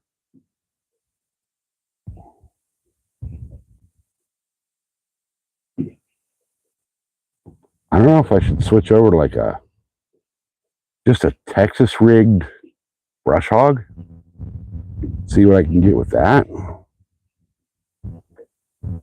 I might do that.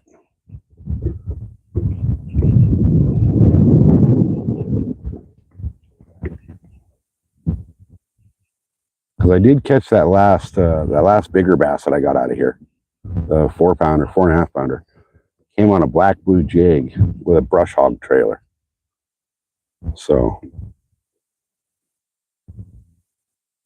I'm going to cast this one more time with this jig. And then I'm going to switch over to, gosh, I think Texas rigged. That's not quite where I wanted it. We'll call that a mulligan. We'll just swim it back to the boat and start over.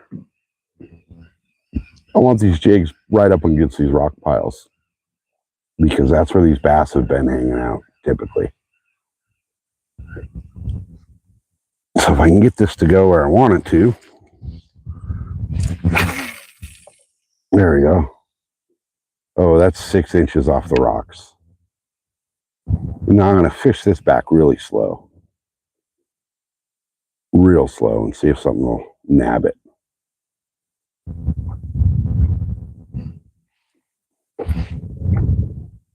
I'm kind of losing hope today though. Right now I'd be happy to catch a dink. I came out looking for the lake record. And I'm probably going to go home with the lake skunk.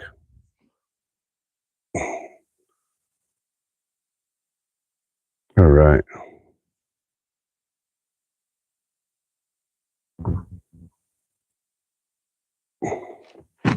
Why does everyone fish bass? Because they're one of the most prevalent fish in freshwater.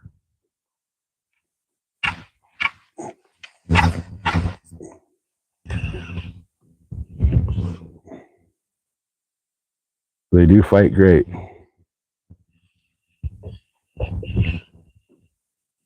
Bass are not a good eating fish, man. They're a game fish. They're fun to catch. They put up a pretty decent fight for a small freshwater fish. Now, if we had pike and muskie and walleye and all that here, I'd be fishing those, but we don't. So we fish bass. There's bass in more lakes than any other fish. And you can go to multiple states and catch bass using the same tactics. Whereas, you know, things like pike and walleye and whatever. Ooh, come on, no, okay. I got lucky on that. It wrapped into that bush.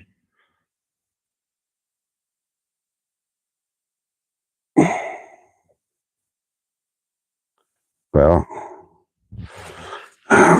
sounds like you're up in the northern Midwest there, where you guys have different species.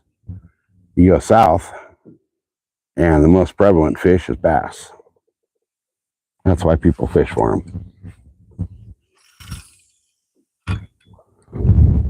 But I could say the same thing. Why would you guys want to fish for pike or walleye? You know, it's just what it is. I didn't realize the camera was turned facing out back of the lake. Now you guys can kind of see where I'm fishing into.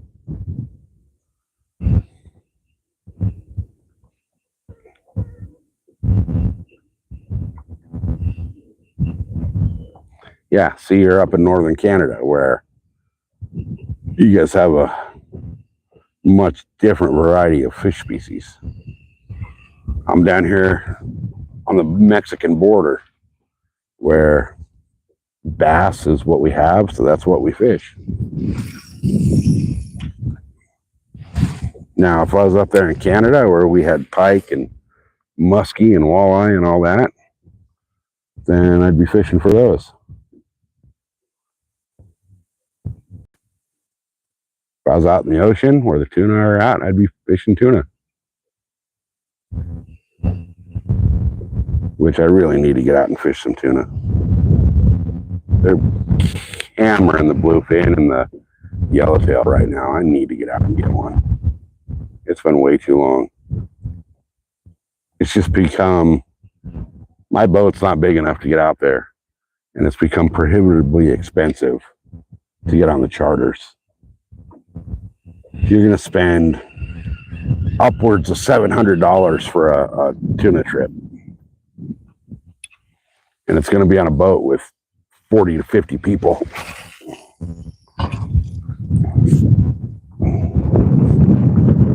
And that to me is just not fun, fishing on a 60-foot boat with 50 people on it, who 40 of them have never seen the ocean before. And they think that because they're a pike or a walleye fisherman in freaking Minnesota, that they know everything there is to know about tuna fishing. And it really gets annoying.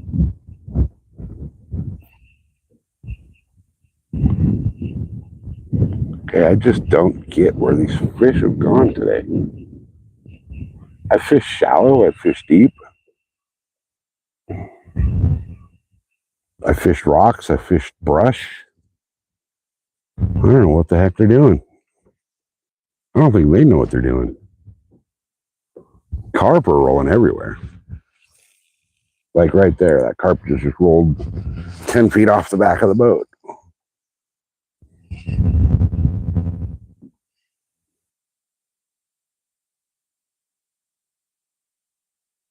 This is just getting kind of stupid. I'm kind of tempted to go home and fish the pond. But I'm almost $400 into this trip today with gas and all that. So I had to fill up the truck and the boat this morning. And gas is not what you would call cheap in California. Actually, it's the highest gas price in the country. And where I'm at, on the outskirts of San Diego, it's $6 a gallon right now.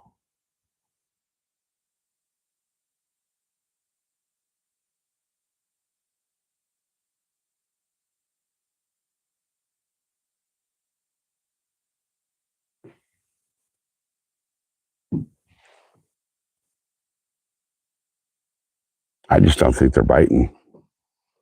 I think something happened in the lake between the water dropping as much as it has, the water clarity going as bad as it has. I think they just might have shut down. I'm going to give it one good cast out this way. That was not a good cast. It went higher than it went far.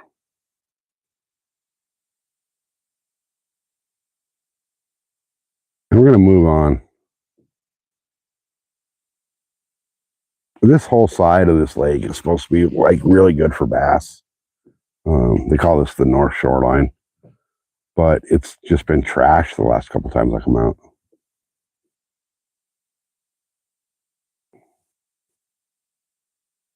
Just nothing's biting.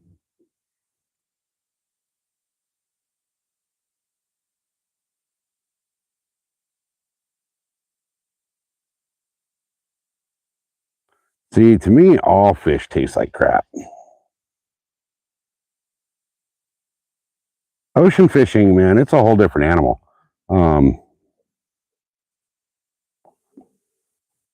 It's a whole different style, whole different setup, whole different everything.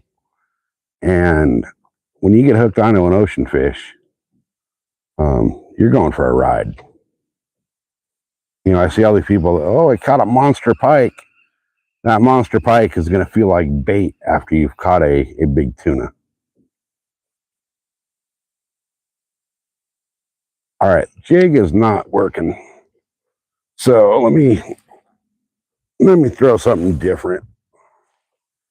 What do I want to throw next? What's on my list over here? I've got a half of a donkey rig tied up here. Let me throw a fluke. Maybe the fluke will do something here.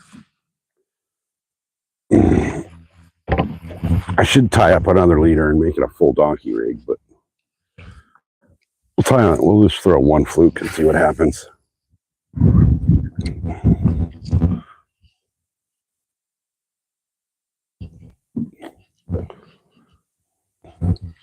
It's just getting so hot that it's almost not even enjoyable being out here right now. And I hate to sound negative, but it's 108 degrees out here right now. Which is pretty miserable.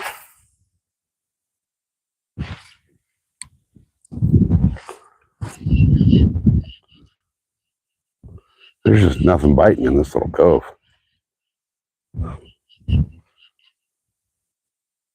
Then again, there's been nothing biting in every little cove today. I'm really wondering if it's the temperature and the water drop like it has been. I mean, the surface water temperature here is 80 degrees. So it is hot. Okay, what fluke? Okay, so it was the... And again, it wasn't my knot that broke. It was the freaking leader line that broke when that other fluke broke off. So we're going to retie this with a different fluke on here. And we're going to donkey rig it again.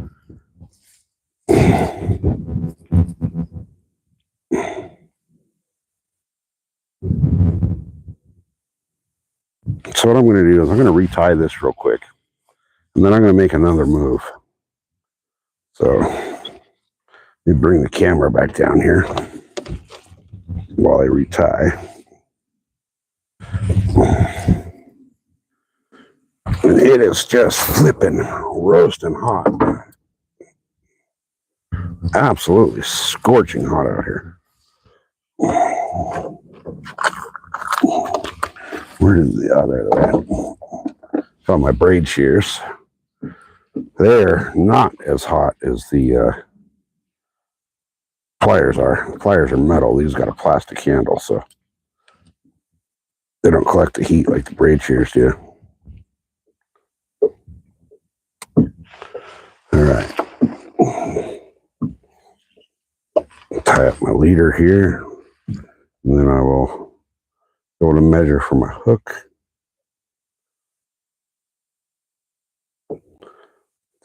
I really like this donkey rig.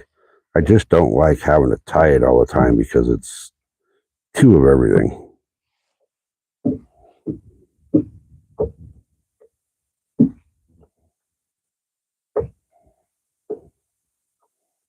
And when you lose it, you lose double of everything.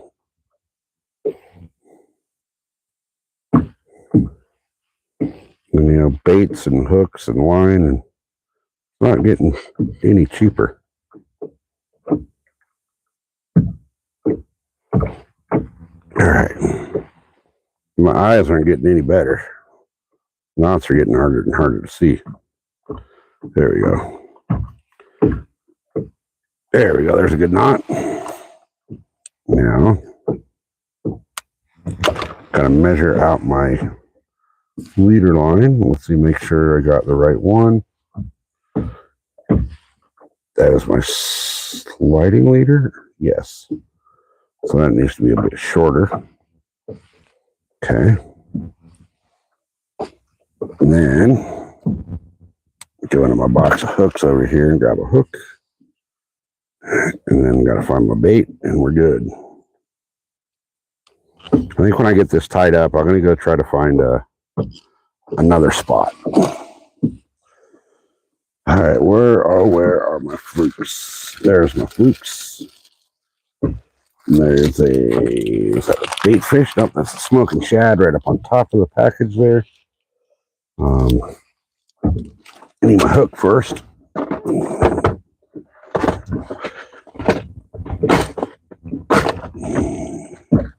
Gotta Getting to the point where I'm going to have to order some more of these hooks. Man, I forgot my sunscreen today, so I'm just cooking. My feet are going to be freaking fried by the time I get home.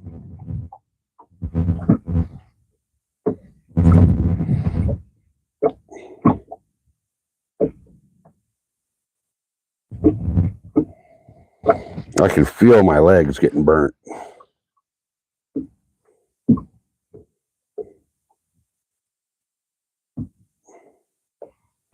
I should put the bimini up and give myself some shade, but that only helps me when I'm sitting here at the helm. It doesn't help one bit when I'm fishing.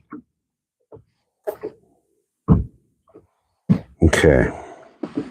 There we go. Got that leader tied on. Get a bait rigged up on it.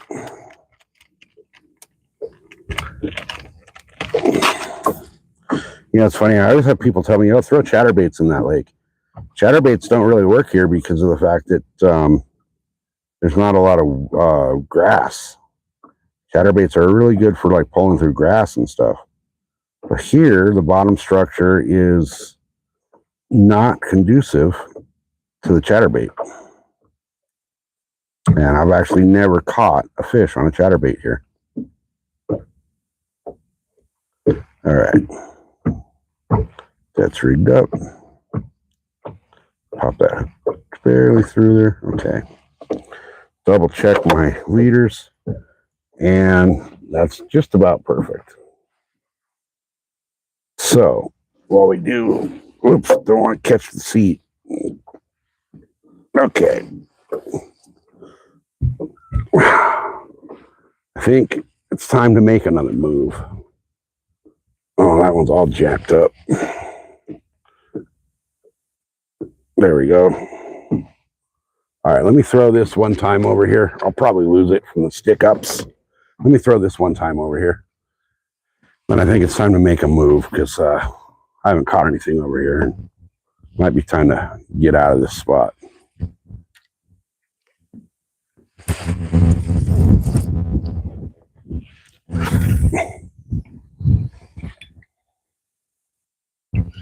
That landed right by an underwater rock pile. So if there's a fish over here, he'd be on that rock pile.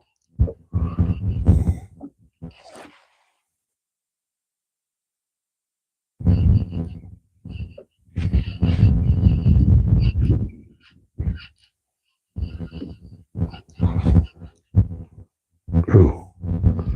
Looks like something might have been following it. So let me give that one more cast and see if maybe that was something following it. This thing does have enough weight that even on this reel with a braid that's all goofy, I can get a decent cast out of it.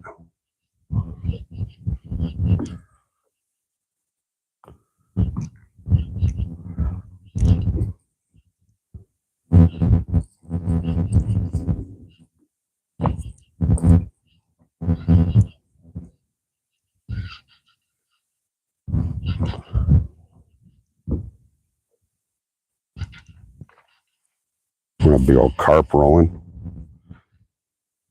Okay, last cast right here, then we're moving on. I don't know how that went left when I aimed right, but whatever.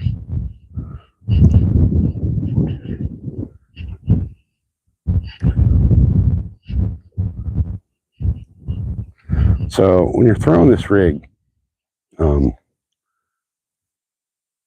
I've had a bunch of people ask me since I put the tutorial video on it up, what the proper cadence is for your retrieve.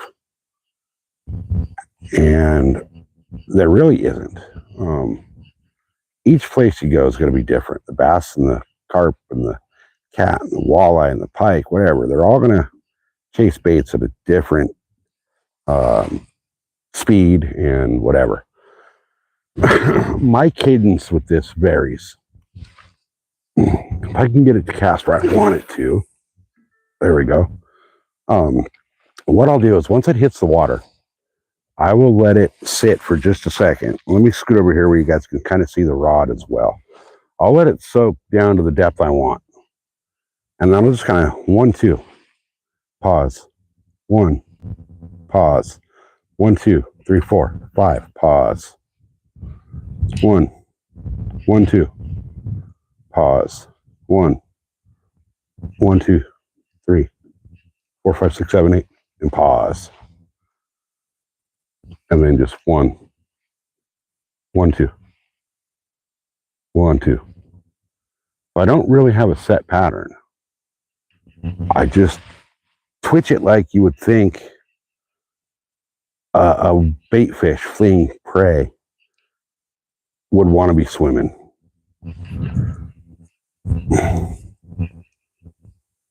And what happens is down in the water, the way this looks, and if you go back and look at the, I put a tutorial up on my page of this. It's just a little short that I filmed, but it shows the action of this thing in the water.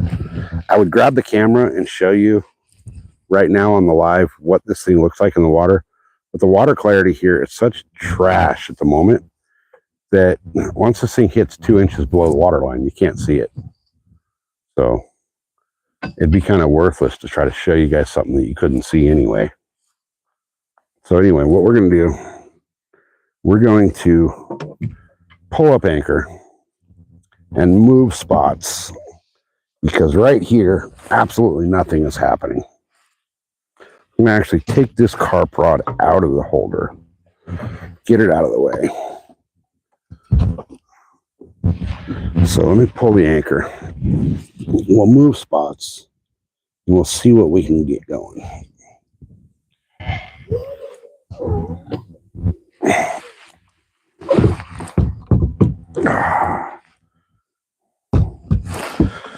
All right. Let me sit your mouth. Ow, son of a bitch, that hurt. What the hell was that?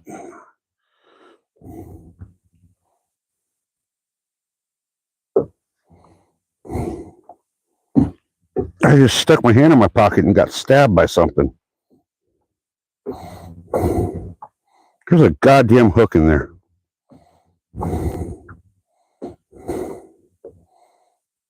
There's a little tiny mosquito hook in my pocket. Oh, that's freaking hurt.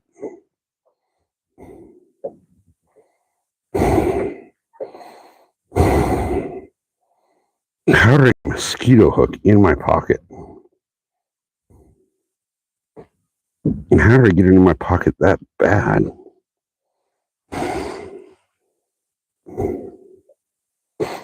Let's see. Oh my God, that hurt like a sumbitch.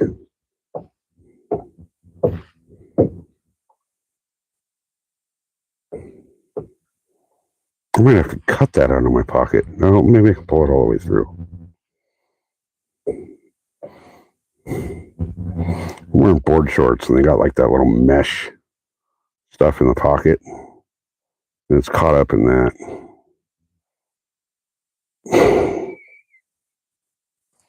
I pulled anchor, now I'm floating away. As long as I'm not floating towards the rocks, I'm floating out, so I'm okay. That freaking hurt. I'm gonna have to cut it. I'm gonna have to cut my pocket to get the freaking little hook out of there. That absolutely freaking hurt. My goodness. I wasn't expecting that. It was just a little, you probably can't even see it on camera. It's so teeny tiny. So, all right, speaking of camera, let's move that. Sorry, you guys got to look at my ugly mug for a quick second while I switch everything around. That flipping hurt. All right. Good gosh. All right, where's my battery at? It's back up to 50-something%.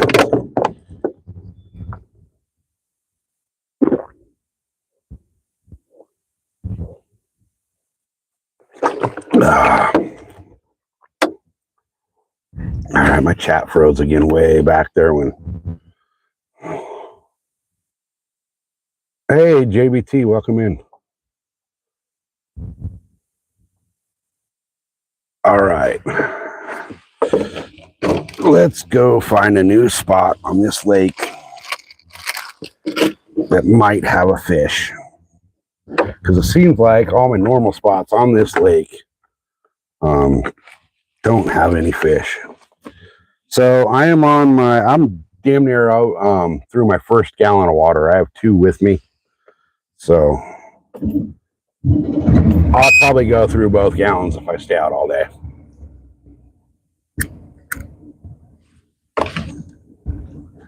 All right, guys, let's make a move.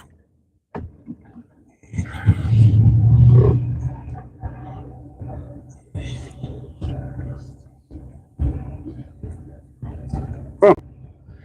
The deer are still over there at the water's edge. And there's an entire freaking herd of turkeys at the other end. So I'm going to go try to find somewhere where I can kind of get out of the sun a little bit. Because I'm cooking over here.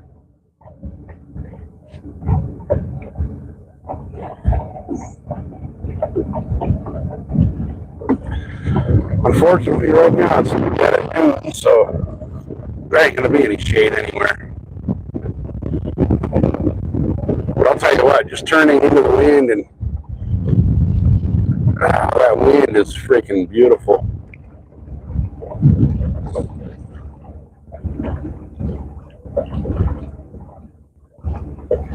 I know of one shaded spot on this lake right now, but I can't get cell service up there, so it's not worth going over there.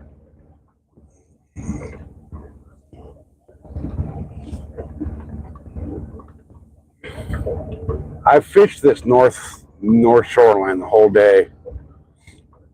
I'm almost wondering if it's time to move on and go fish the other side. I have not got anything yet. Nothing yet. The fish here have just absolutely died off. I mean, not died like died, but the bite has just died off. The lake's dropped, since I was here the other day, the lake's dropped at least 6 inches. The water temperature is currently sitting at 82 degrees right here. And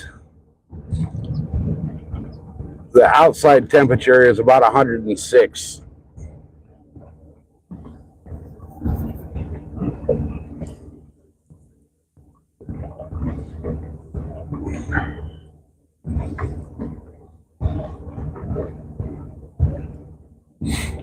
Yeah, so far, still losing stuff. This lake is known for eating up your gear. There's so many hang-ups and snags and all that in this lake that it's just hard to not lose gear here. So even in the deeper water, I've been to some of the deeper spots out here, and it's just they're not there. They're not there. There's a school of what I think is carp right below me.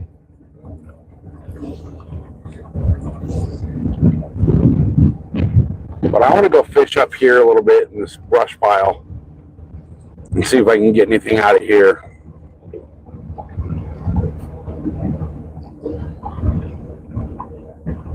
I talked to another guy out here this morning that fishes here about as much as I do.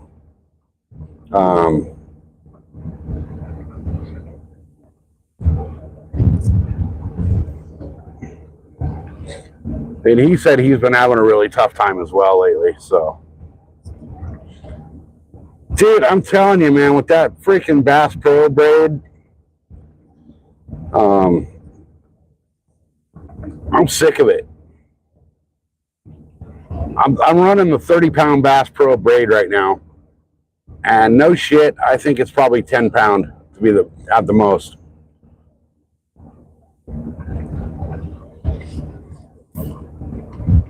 All right. Oh, there was a bass just popped the surface right there.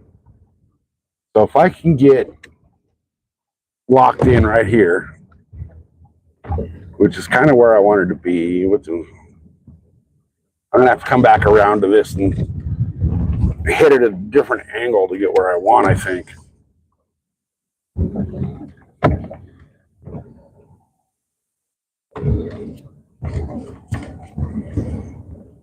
That's right, everything's backwards in the boat. All right.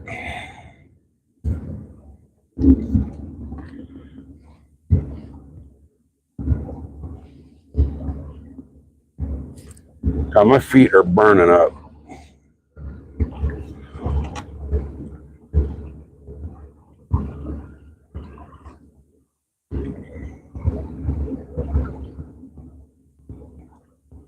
All right. Hey, Scooter.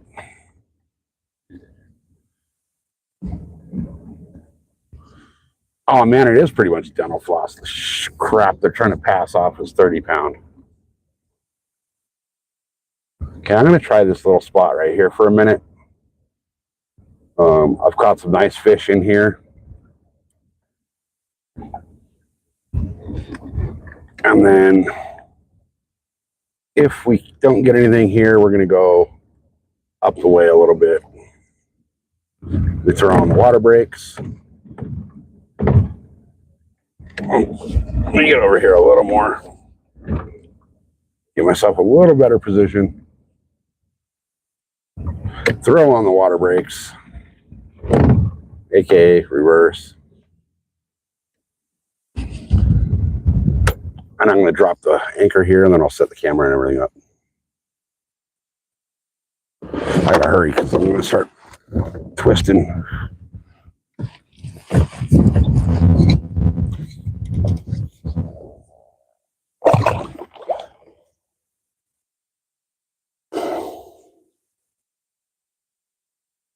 All right, anchor, please catch. Did you catch? Or are you dragging? Looks like it might have caught, but it's going to spin me around the wrong flipping way.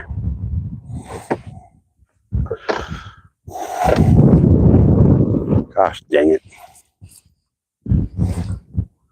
And it didn't catch.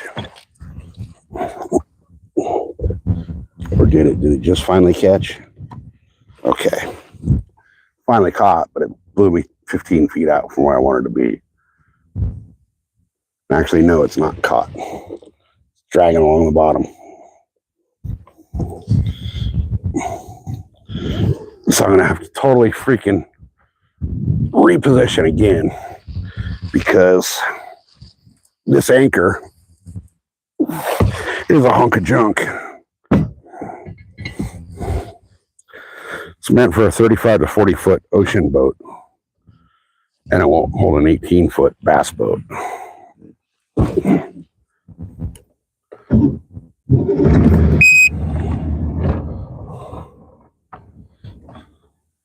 We're in California, United States. Let me come back out here, make another little circle around, see if I can get positioned where I want to be without blowing up the area. I wish this boat had a bigger turning radius or a tighter turning radius.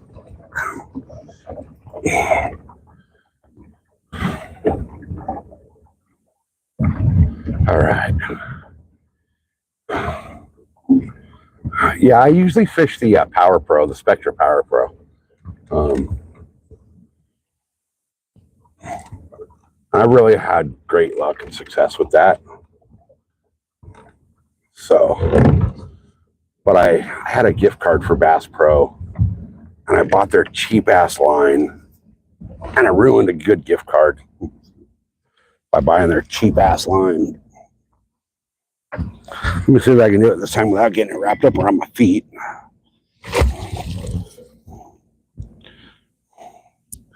I'm going to sit here for a second. I might as well shut the motor off. Because even in neutral, it's still kicking me forward a little bit. So I think I'll know in just a second here if I'm going to be able to stay right here.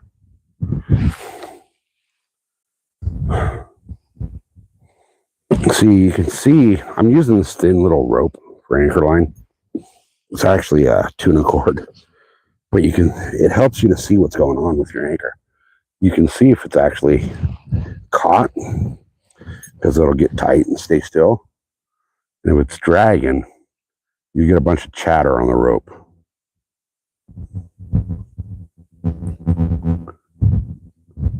So I think, like right now, I know for a fact I'm dragging.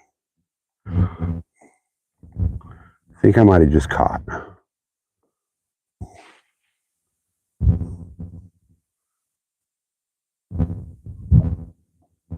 Come on, are you going to stay there? Okay, it's caught. I'm in a bush or something. So at least I'll stay right there for a minute. So now, let's move y'all up over here. Let me check my battery life real quick on my phone. It's at, I can't tell, 26%. So I got to keep the power bank plugged in. So let me get you guys set back in the cradle here on the tripod. I'm going to put the tripod back up here. Which is sketchy because if I hit it, my phone's going in the water. Then we'll flip you guys around so you can see where I'm fishing. So I'm going to be fishing up there. That's probably a crappy spot, huh? There we go. Get my fat ass out of the view a little bit. So what I'm going to do with this donkey rig, I'll throw it right over here into those trees. I'm going to let it sink a foot or two. I'm just going to slowly work it through there. And see if we can get a fish on it.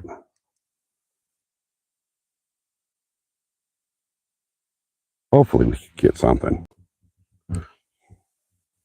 Because so far today it's been a slow fishing day.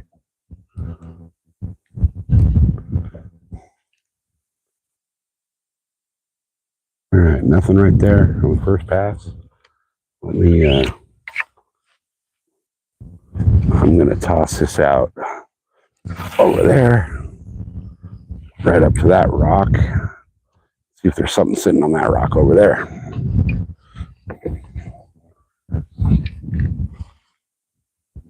We're fishing out that way now. Guys, I'm sorry I'm not able to keep up with chat as much as I'd like to. Really hard to see the screen. Oh, and I'm in a weed again, and I'm going to lose my donkey rigs. Oh, I think I got it. Feels like I only got one of them back. I only got one of them back. Son of a bitch. This line is fucking garbage.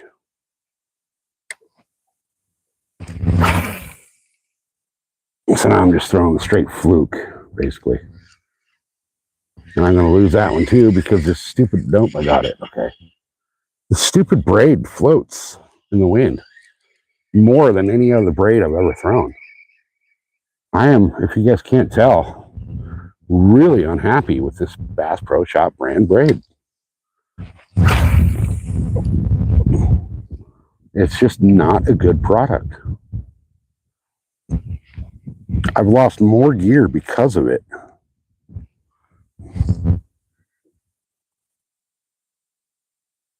You know, the $10 spool isn't worth the 40 or 50 bucks worth of gear that I've already lost today.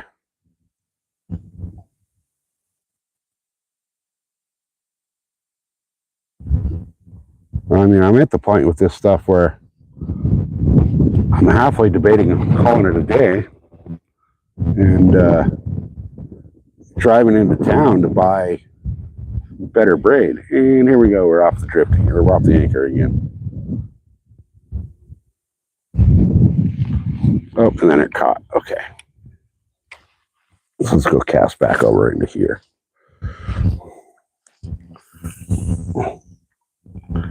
Now, if there's not fish sitting right back there, then something's wrong.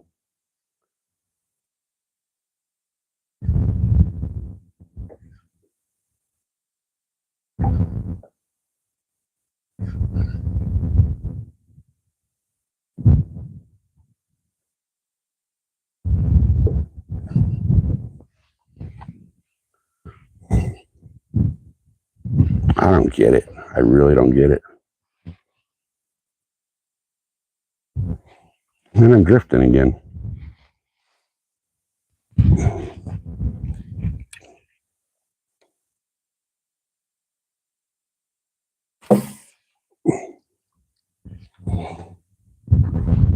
Huh. Right where I was cast right before this one, big old fish just popped something off the surface. Let's see if I can get back in there again. I was right back where that boil was.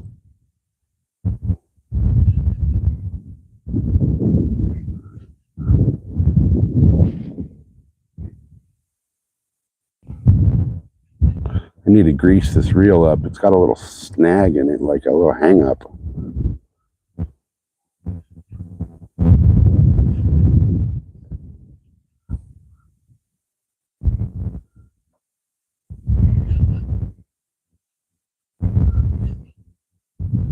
It's got like this one little sticky spot in it.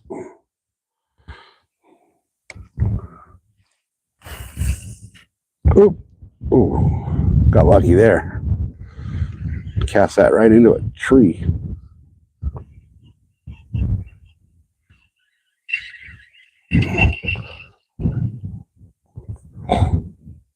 I just don't understand what's going on with the fishing here. Usually it's really good. And the last couple times I've been here, I've had to fight for my life just to get a fish. I really think that the water level going down as far as it has really has a lot to do with it. That and the temperature.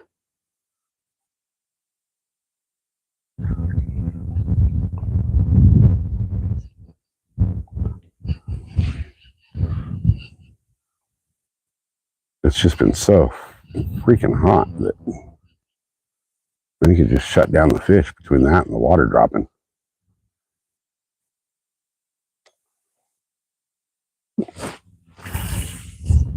Oh, that was another perfect cast right into the tree there. We'll see if anything bites. There's this just one little sticky spot in this spin cycle on this reel.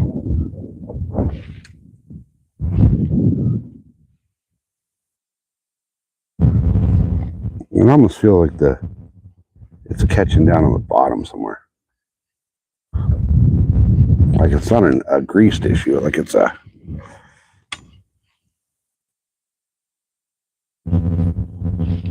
Yeah, there's one spot where when the reel's spinning, it's touching itself. I don't like it when my reels touch themselves. They're not supposed to do that.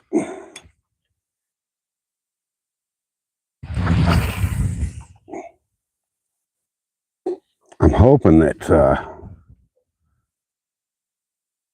back into that area under those trees, there's some fish sitting there. You would think they would be under there. It's nice and shady. Great little ambush zone.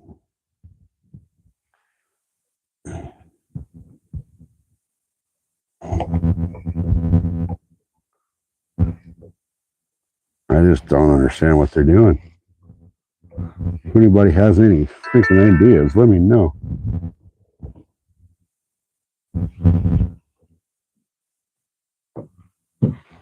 So right there is the snag, the sticky spot.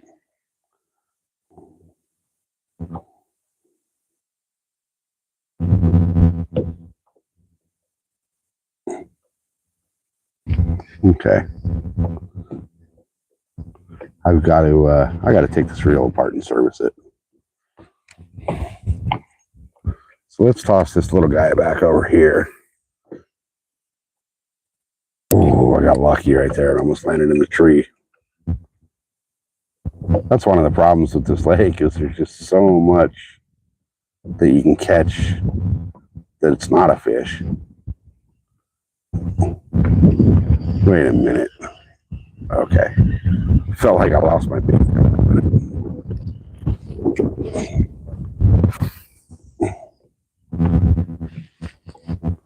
Blowing off the anchor again. Good grief. Well, that gave me a little better angle at the hole back there in the trees. At this rate, I'll be at the end of the lake. The way this anchor's holding me, I'll be beached pretty soon.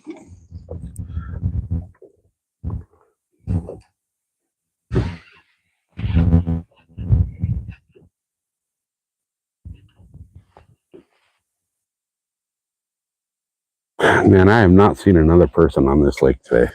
Well, I saw the one guy this morning on the kayak. But since that, there's nobody else on this lake. It's kind of nice. There might be a couple people shore fishing it somewhere, but to shore fish the side that I'm on, it'd take you about 3 hours to walk over here.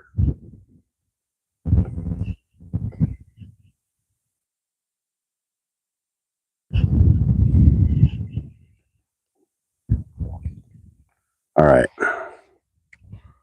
So none of my regular stuff is working.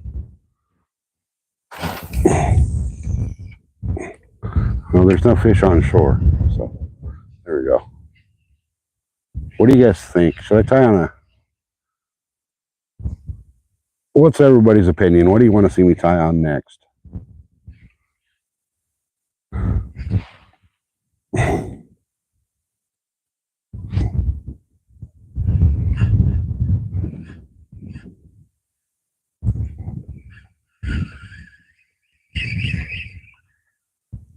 Because none of the usual stuff is working today.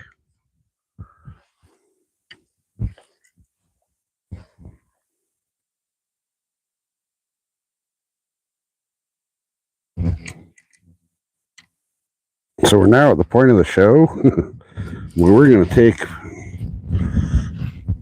advice and questions from the audience.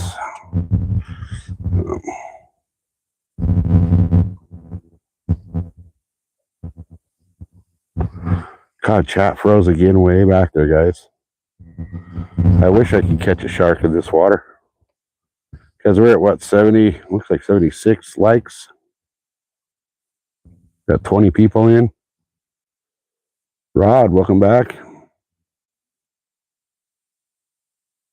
Oh, I guess Rod left. I'm fishing at a hidden lake that I won't name. All right. Putting that rod away for now. I'm going to bust out my little double jointed swim bait here and see if maybe we can get something on that. This is not the right time of year for swim baits at this lake, but we're going to throw everything in the freaking arsenal that we can. Because nothing else seems to want to be biting. So let me get over here where I can see chat a little bit. I have no live or cut bait. Live bait is not allowed here. And the last few times I've thrown cut bait for cat, I haven't got a darn thing. I don't know why it is the cat here don't bite. I think they're a strictly nocturnal bite here. But we're gonna see if we can get something on this little swim bait here for a second. A little double jointed bluegill pattern. So far, nothing's wanted to come out and play. I don't think I've ever gone this long on this lake without getting a bite. And I've definitely never thrown this many different types of bait and not got a bite. Especially in the spots I'm throwing these. Now there is a bass over in this tree that keeps popping stuff off the top water. I'm wondering, oops, I might have just lost that swim bait. I know I lost that swim bait. I threw it right into the freaking tree. Yep, it's lost. There's no way this braid's going to hold it. I went to throw that right where that bass was at, and it went about 3 inches too far and hit the tree. Oh, I got it. Oh, maybe. Oh, I might have it back. Nope, I got it into a different tree. Oh, I got it back. How in the world did that happen? I don't know how I got that back. Fouled up the hook on it. I don't care about that. But I got it back. That was incredible. I don't know how I got that swim bait back out of there. I hooked it around the tail somehow too.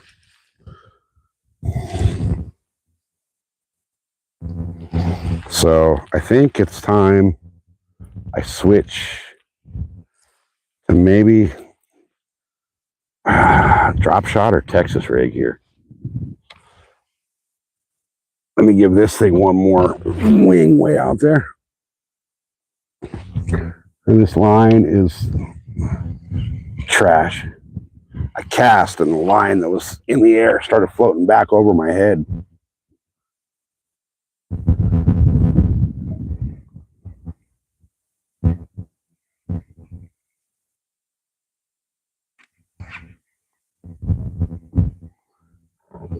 Oh, I am one frustrated fisherman right now. I don't think it's ever been this slow.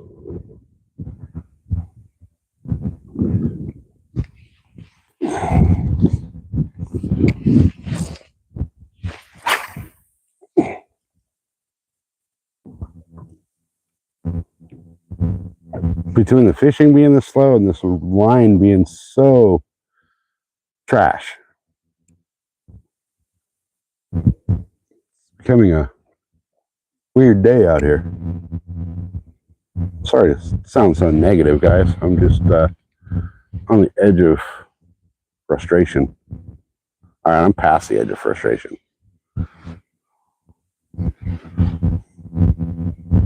I don't get why things are happening the way they are. Here we go, dragging anchor again.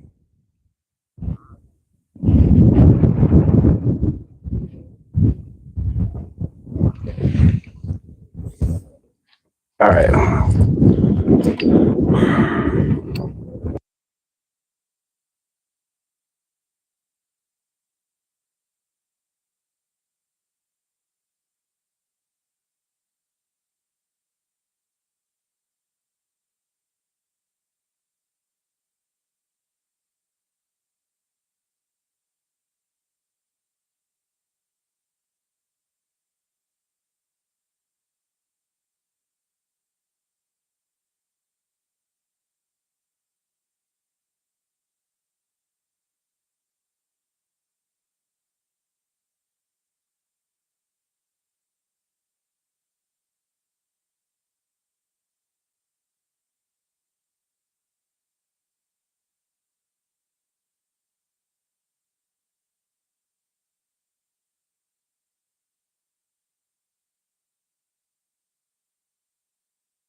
Can you guys hear me again?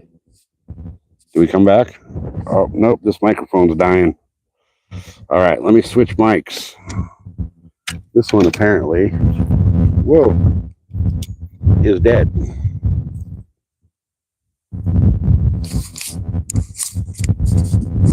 Hold on, let me get the other one. All right.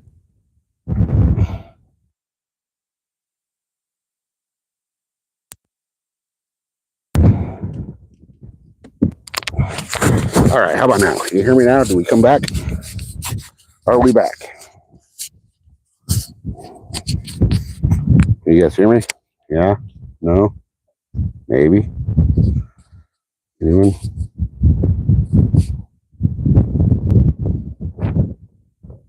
We back?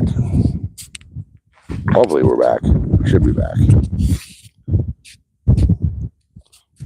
Okay, so that microphone says it lasts 8 hours of talk time, and it lasted 4 hours and 40 minutes. I can't believe how fast I'm moving for having the anchor dropped. I'm 60, 70 yards off of where I was fishing. The anchor is down. Doesn't make a darn bit of sense. What I'm going to do, though, is I'm going to pull up the anchor since it's not doing anything. And I'm going to, let me get that crocodile lure out of it. I'm going to pull the anchor and I'm going to re-rig. I think I'm going to re-rig a big fat plastic on a Texas rig. I'll set up for a Texas rig and then decide what worm I'm going to throw on it. So I have, what rod do I have that doesn't really have anything good on it?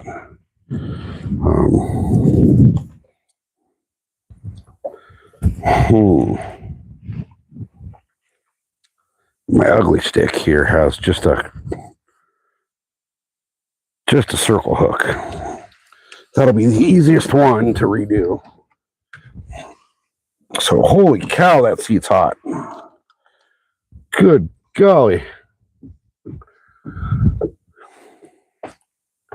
All right, there's only 8 people left. Sorry guys, I've been bitching and complaining the whole day. I know, I sound like a teenage girl who got told she can't go out with her freaking friends on Friday night. I'm just a little bit irritated with this situation. It's been one of those days where just nothing wants to cooperate. And where's the zipper for my bag? It's on the other flipping side, isn't it? Oh. All right. So there's my, you know what? I haven't thrown a crankbait in here yet. What do you guys think? Should I throw a crankbait on? Should I throw on a crank? Or, oh man, I'd love to have some rain right now. As flipping hot as it is, rain would be beautiful.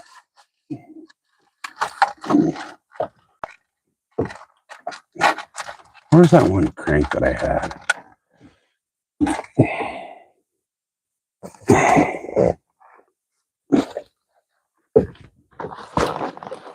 Oh, you know what? You know what I've always said I wanted to throw here? Jerkbait's deep dive. Okay, I'm going to throw something here that I've always said I wanted to try here.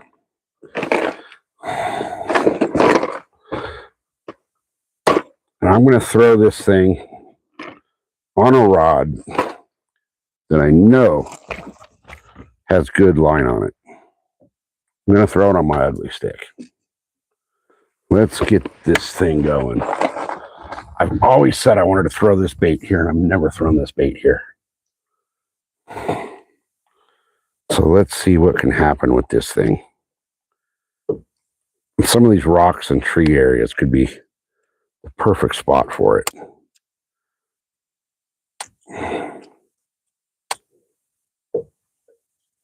And I am on a lunker hunt, so if I catch something on this, it's going to be a lunker. And as soon as I can get this little bit of line cut off there, as soon as I can get this rigged up, I'll show you guys what I'm about to throw. I'm going to throw it on my big old ugly stick. Because that thing, I know I can pretty much rip any tree out of the water with this. Question is, do I rig it through that, or do I want to rig it through the two potential rigging opportunities here on this?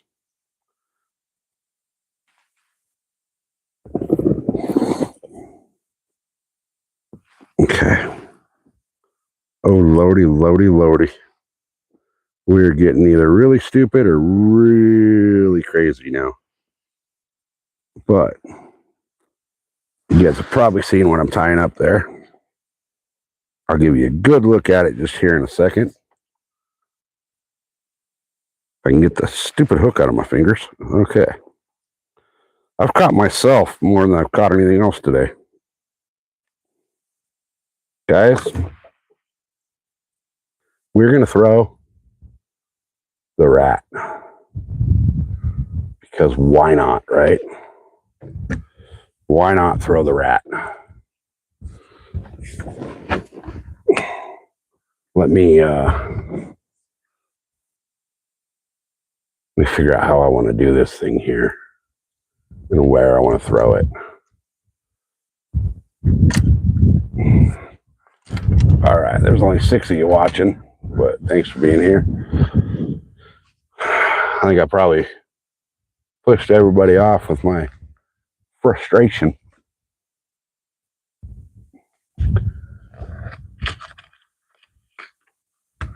Yeah, I did catch a 7-footer and a heifer.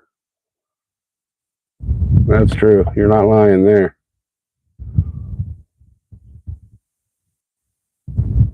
All right. My goodness, man. I didn't realize that this heat was going to be the way it was today. I think that's part of it too, man. The heat today is just brutal.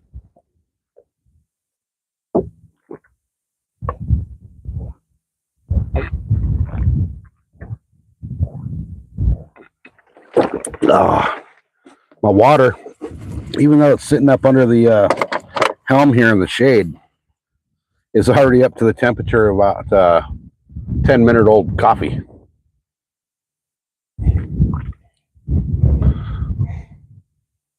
All right, we're moving so quick, just drifting, that it's insane.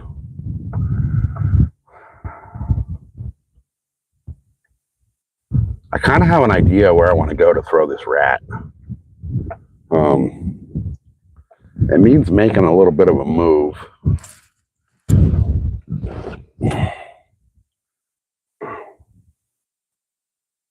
But it could be worth it. So let's do this. My feet are burning, man. Gosh. Oh, yeah. Oh, yeah.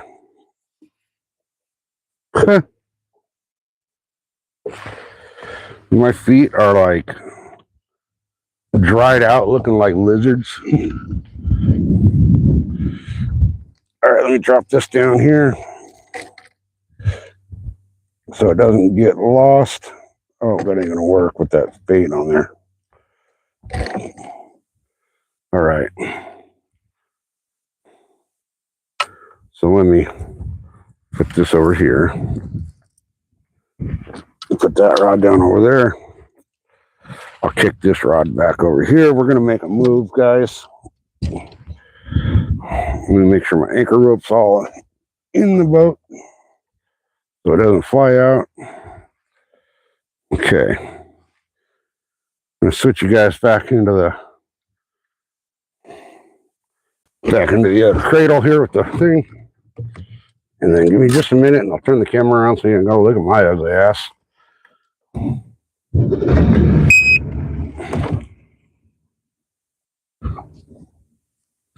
All right. I want to go. Where do I want to go? Ugh. I want to go not through my exhaust. Wow. I love the smell of two-stroke, but that was a little too much. Man, this lake is so bassy, but I don't know what happened. Usually I do really well here, and all of a sudden they're just not wanting to come out and play. Maybe let's go fish.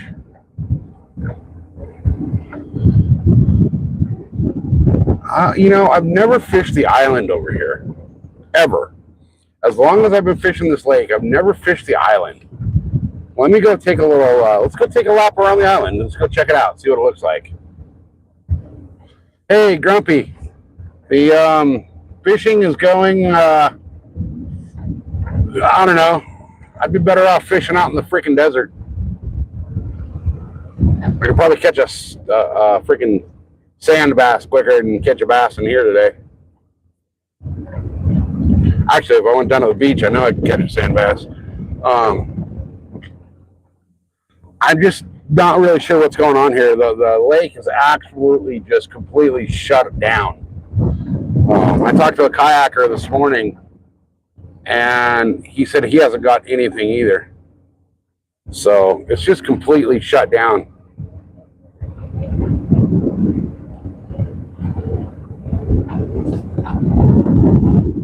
Let me go do a circle around the island and see what it looks like. I'll do a circle. I'll do a right-hand circle around it and kind of take a gander. That way I can come back on a spot that I want to and pull up on it and see what happens. So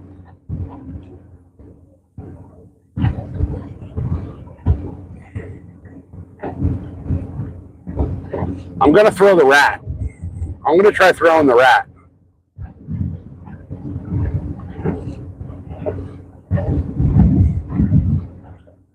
I've never thrown the rat in this lake, but I know there's big fish in here, so the rat might be the ticket today. Who knows?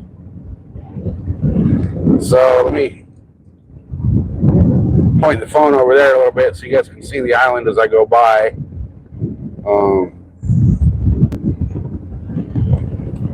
It does look pretty bassy in there. I know the island probably gets hammered really hard with rental boats and stuff, but I'm going to do a circle around the island and see what we can see. I am on the leeward side here, so we'll go around to the windward side and see what happens. But look at this. Doesn't this just look like it should be bass paradise? There's a big old herring standing on the rock. He's ducking down like if he ducks, I won't be able to see him.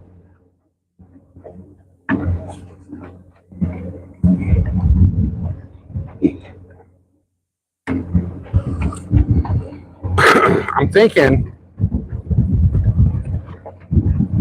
if I can get back over here a little bit into that little cove of the island, I might be able to swing this rat in there and make it look like it fell out of a tree or something. But you guys see, oh, there's a rock right there that is an inch below the water. If I wasn't paying attention, I would have hit it.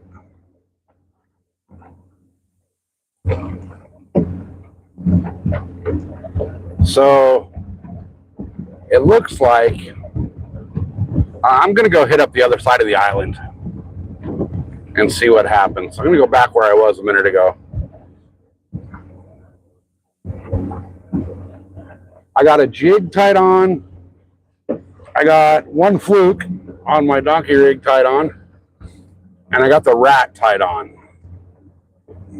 What do I got? I got the jig. I got the Jig, rat, fluke. Jig, rat, fluke. What's on this rod? Oh, my swim bait. My little bluegill.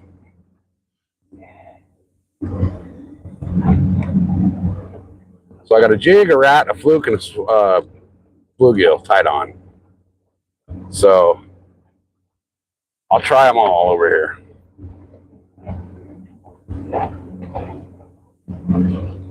I'm really hoping that I can get something on the rat, because if something bites the rat, it's going to be big.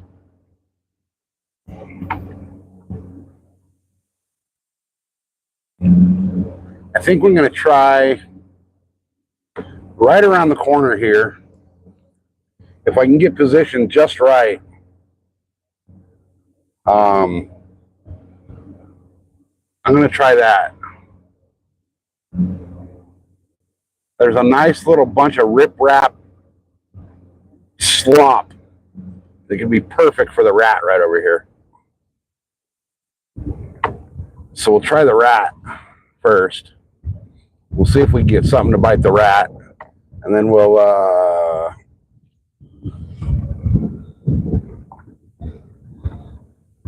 let's see. We'll go for the rat, we'll go for the jig, we'll go for the swim bait, and we'll go for the flukes. I need to get parked just right over here where I can kind of get some good casting angles. Because I think if I can get right into that crap right there, it might not be a bad spot. And there's a bunch of fish under me, but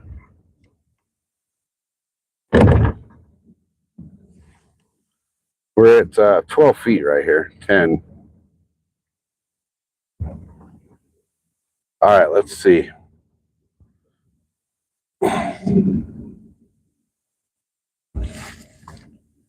I'm going to kill the motor. I'm going to drop the anchor, see if we can stay here. Hopefully we can. This to me looks fishy.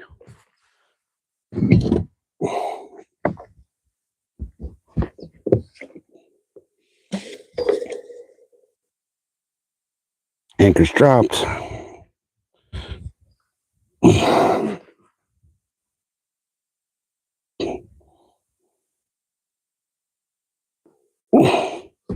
I think we're staying here. So, let me grab the camera and move it. We'll get up here and throw a rat.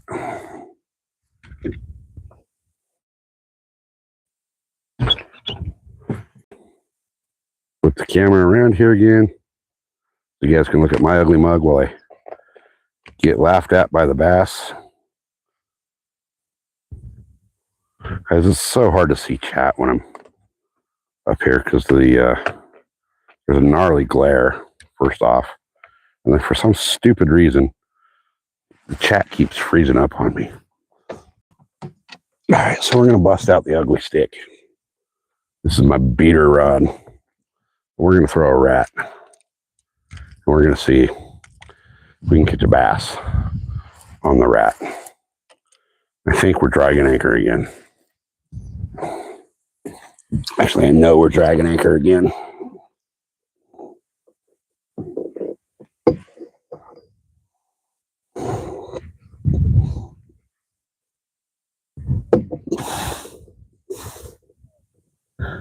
All right, hopefully it caught there. Seems like it might have.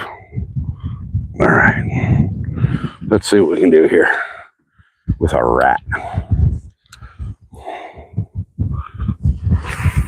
Will not catch the tree. Oh, good God.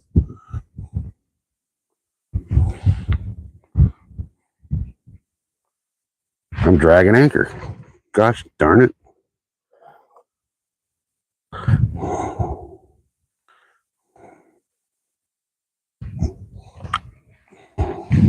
I don't understand how I can drag a fucking anchor that's made for a 40 fucking foot boat.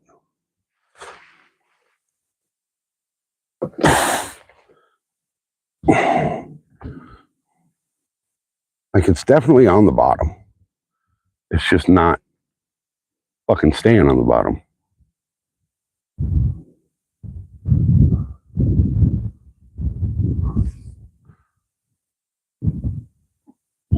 I'm 50 feet from where I started. I think it finally caught. But I might be far enough out that I can't cast into where I was trying to get to.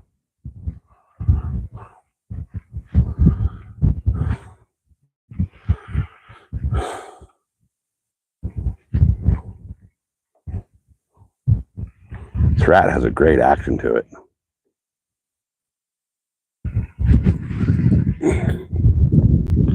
I'm just so far away from where I started now that I don't know if I can get him all the way back over there.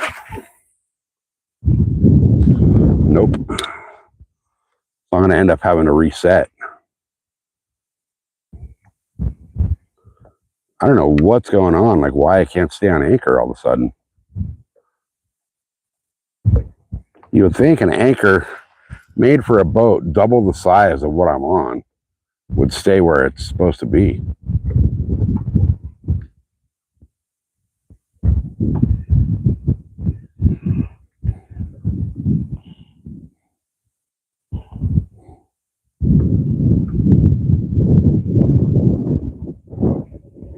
All right. Let me see if I can get back over this way. Yeah, I just can't get to where I need to be. Not with the fact that I dragged anchor so far. I don't understand how it's doing that.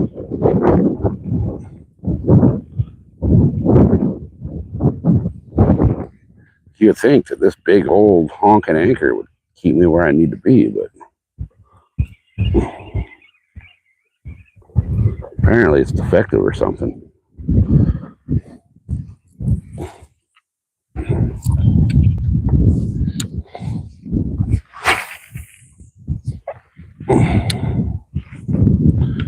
Come on, rat. Attract a big old bass. I can't wait to see what happens. Ooh, if I get a bass on this thing. Man, cat keeps freezing. Sorry guys, the chat keeps freezing on me.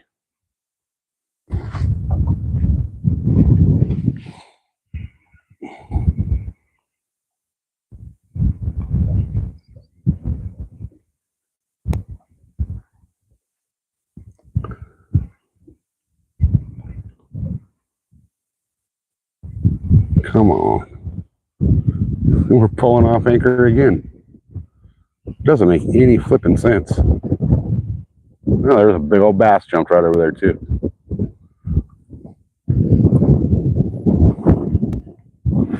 All right. I'm moving like I don't even have an anchor down. So what I'm going to do is pull the anchor up since it ain't doing nothing, and I'm going to see if I can get back in there. I mean, it's on the ground. I can feel it just dragging across the ground.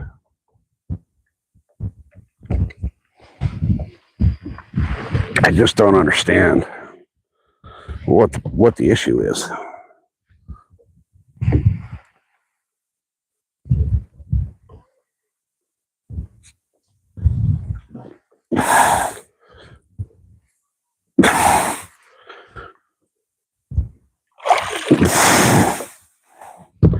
I really need a trolling motor with spot lock. All right, I'm going to bring the phone down here so it doesn't fall in the water when I move. Ow, I'm going to smash my knee into the windshield. That felt great. And we're going to move again. All right, so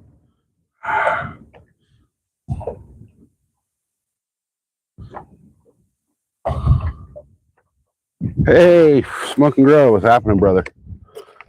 No, so this anchor, where I'm at right here, it is a sandy bottom.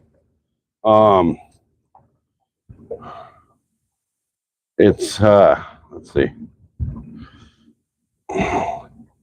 So that guy I just hit, the crazy British bloke, You guys saw the post yesterday. That's one of the accounts of the kid that keeps trying to stalk my channel.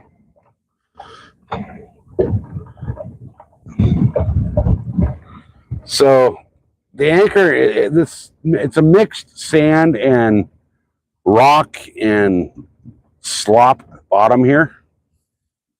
And even where I'm snagging up on like trees and stuff down below me, this anchor for some reason still doesn't want to keep me there.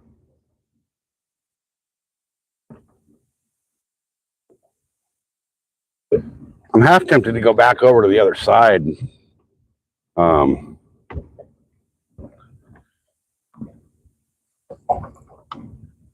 Fish the rat on the other side. But I don't know. I'm at the point now where like dynamite might work. Actually, it'd be my luck. I'd throw the dynamite in the water and there'd be no fish where I threw the dynamite.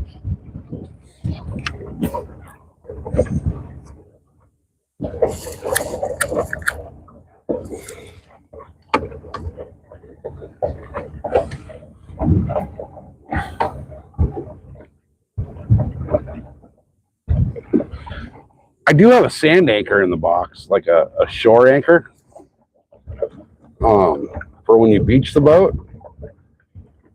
I'm half tempted to freaking beach it somewhere and use the sand anchor.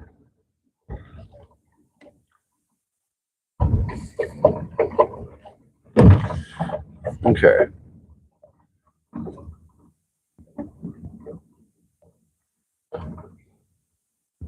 Let me drop it right here real quick and see what happens. Give me a second, guys.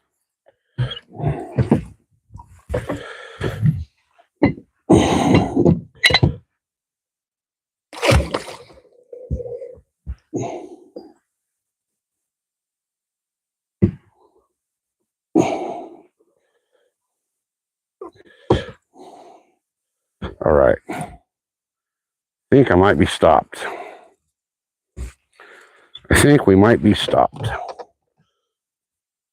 So grab you guys and bring you back up here. I'm not going to set you guys all the way up on deck again, just in case I drop the phone or something. Be my luck, the way today is going. Okay, so let me see if I can get this rat back over by the tree. Oh, not in the tree, by the tree.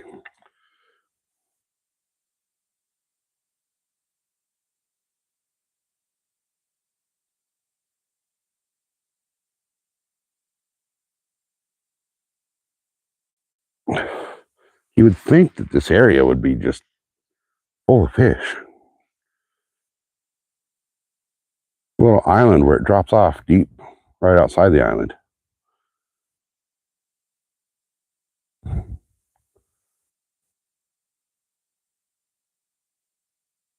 I'm throwing a drowned rat towards the trees.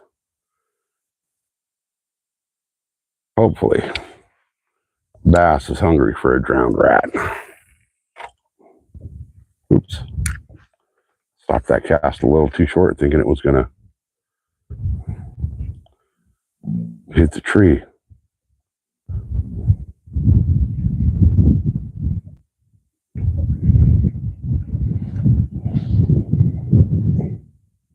You know, when you break out the rat, you're desperate.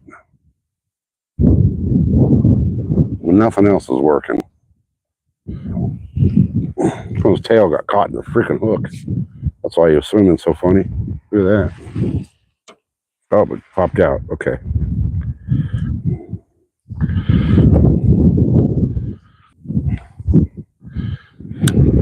Let me go over this way with it.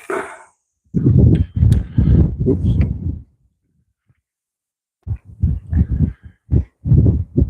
I mean, I am throwing a huge bait. I'm on a lunker hunt, so I don't want the little dinks. I'll take them if that's all I can get, but I am drifting again.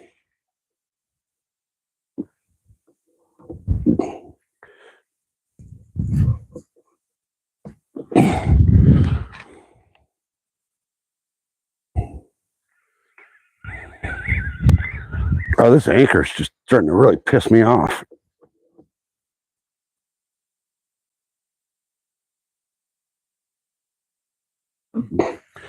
It's definitely on the bottom. Like I can feel it on the bottom.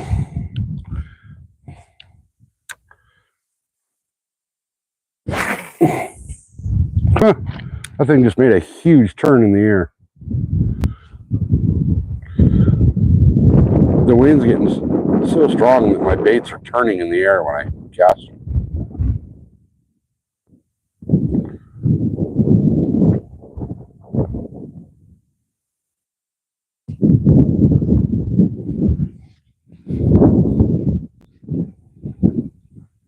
Okay, the bow's starting to turn, so I might have stopped.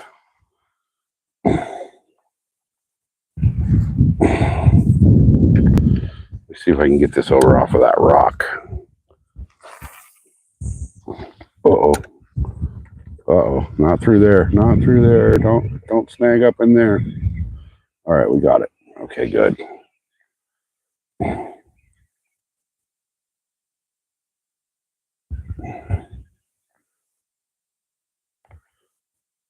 I want to get it to where it looks like it fell out of one of the trees over there, near the rocks.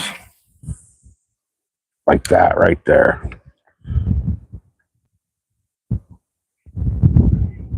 That was a good cast for where I wanted it.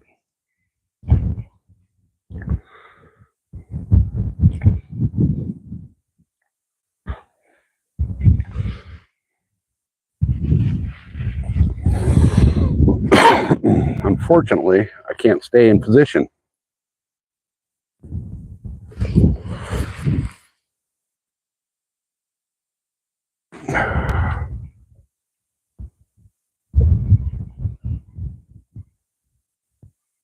Come on, Bassy, Bassy, Bass. Where are you, you stupid little jerks? Why don't you want to come out and play? I know you're hungry for a big old juicy rat. Oh. The wind carried that one.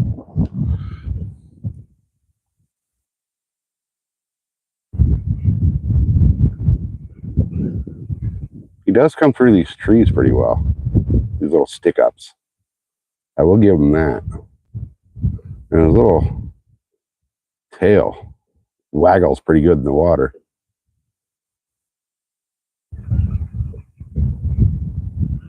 I fouled the hook when I hit that rock. It was like the perfect cast, and it fouled the hook. See if I can get in there one more time.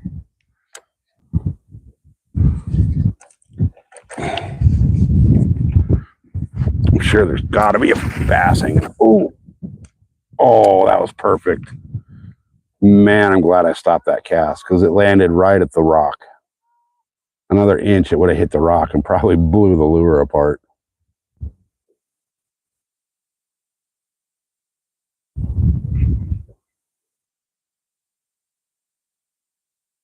Come on, fishy, fishy, fishy.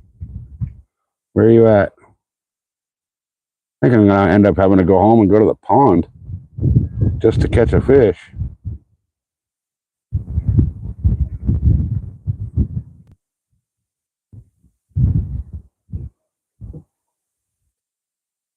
This rat's got a little square bill on him, so he'll dive about 2-3 inches under the water. Otherwise, I can just reel him real slow and he stays right up top. Oh, not in the tree. Okay, thank God. I almost went into that tree. Uh-oh, don't get caught up in there. Okay. He's actually coming through the vegetation pretty well, through the stick-ups and all that.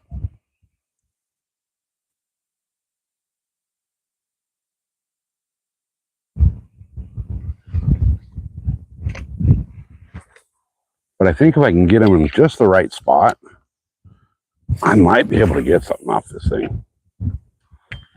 He started floating in the breeze and I stopped the cast. If I would have let it go, I think it would have been a perfect spot.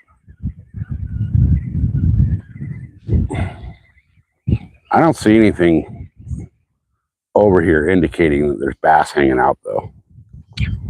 I mean, I see a bunch of stuff on the fish finder offshore, but that's most likely the carp. There's just so many carp in here. I'm just going to kind of slow roll this thing.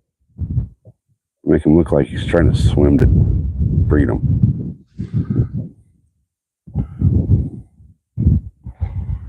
He's not wanting to attract any fish, though.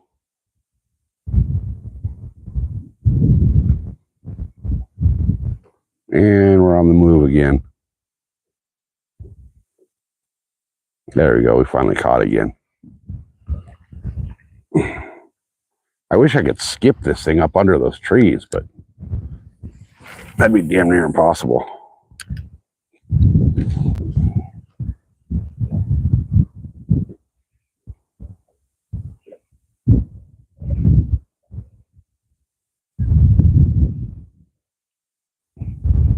He comes right over the top of the stick ups. I do like that about it.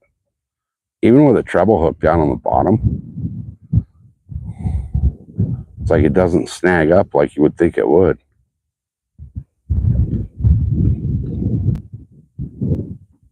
I do like the action of this thing, though, for topwater rat. It really does swim. It does look like a mouse swimming through the water with the triple joint or double joint, and then the tail doing its thing. It looks pretty cool in the water. It's just such a heavy splash when he finally hits the water that I think it's anything around it's getting spooked because of that big heavy splash.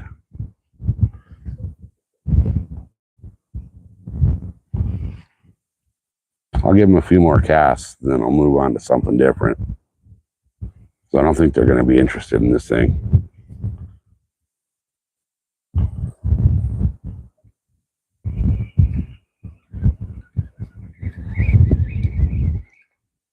All right, let me throw him over back over the other way a little bit. See if I can get him to bounce off the right near the. Oop, that's not how I wanted to do it. I want to get him over off this rock and make it look like he fell off the rock into the water.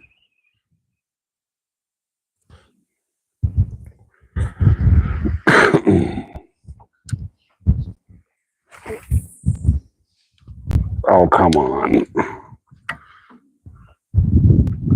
I mean, I guess off the. I mean, the bass wouldn't know if a bird dropped it, but off the rocks, you could assume a bird dropped it in the water or something.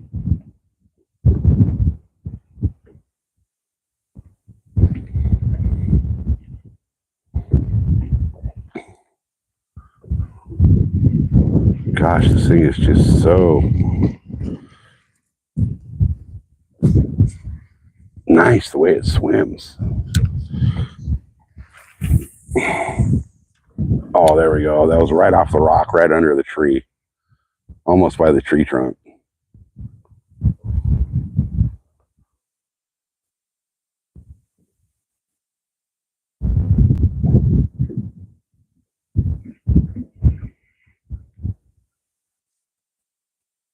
He snagged that branch a little bit, but he popped right back up when it came through it.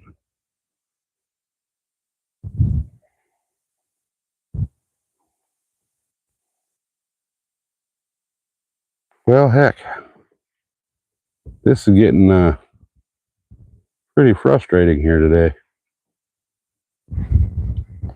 I set out for the lake record. I'll be happy for a dink. All right, one more cast with the rat back into that corner. I always say that, and then that's the one where I lose my bait.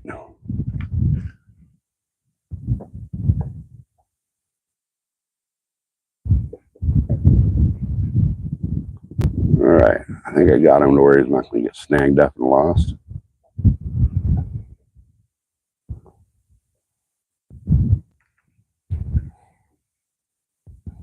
So the rat's not working over here. So the question is, do I go somewhere else?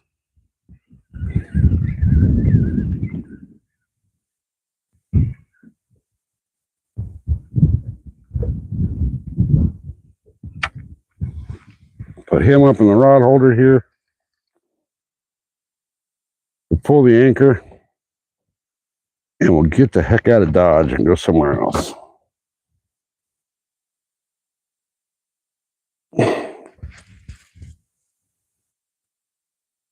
Oh, come on. Really? You're going to be like that? You're not going to let it walk in?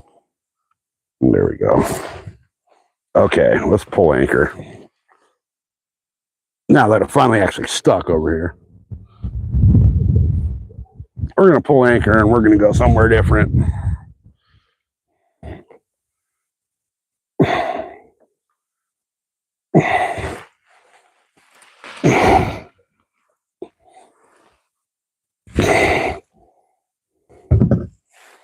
We might try some different tactics. Who knows?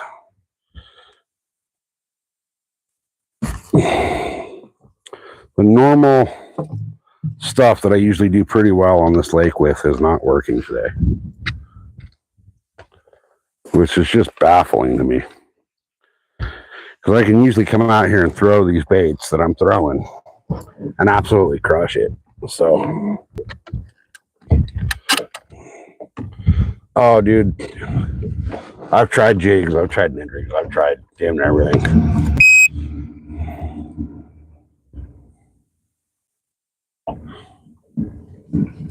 Yeah, the snakes work pretty well.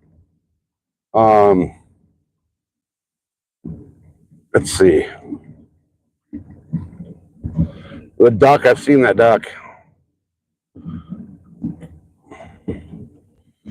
I've seen the duck. Texas rig worm, yeah, I'm going to probably do that over in the next spot. The jigs that I have that really work well in this lake, I lost both of the ones that I like the color that work here. I'm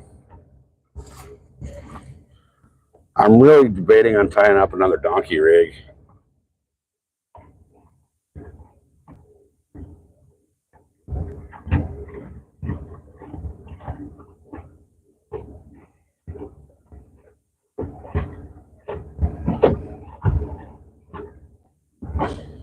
I don't know. I just got to figure out.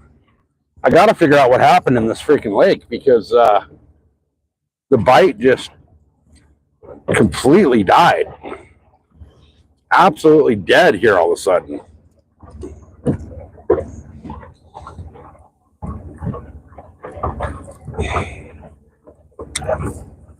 Let's tie on another donkey. Tie the donkey back on. See what happens.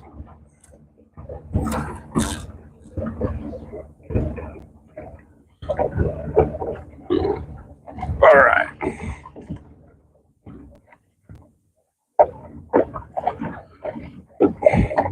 Oh, I have, yeah, those flukes I was using this morning. I have like 10 packs of those. Those are my go-to for my my donkey rig, which I'm tying back on right now. Those are the Zoom Super Fluke. They're the, what are they? The Super Salty Smoking Shad.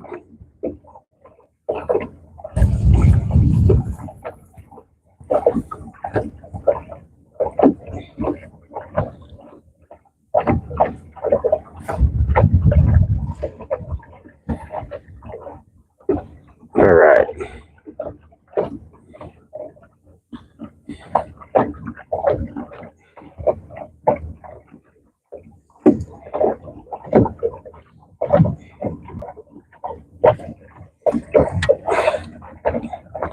One donkey rig almost tied.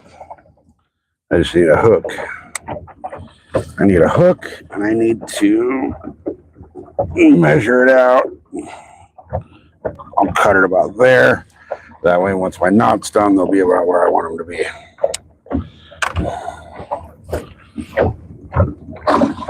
All right. I really need to, I should have put a rush order on my my jigs that I ordered. I got a swim bait coming, or a swim bait, spinner bait coming from Crappie Man that I really think would crush it in this lake. He made me a badass custom triple blade spinner. He actually put a short of it up on his channel. If you guys want to go check it out. But Crappie Man made me a badass swim bait, or I keep saying swim bait, spinner bait. I say swim bait because I throw so many swim baits in this lake when it's trout season. But yeah, Crappie Man made me a killer custom spinner. I cannot wait to throw that thing in here. I also ordered the core shot Senkos from him in the Ergol. I believe I also ordered the what the fuck happened there? The Ergol, I think I ordered his Morning Dawn and a trout color that he's got.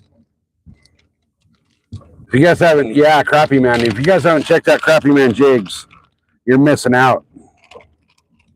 You need to go check out the Crappie Man.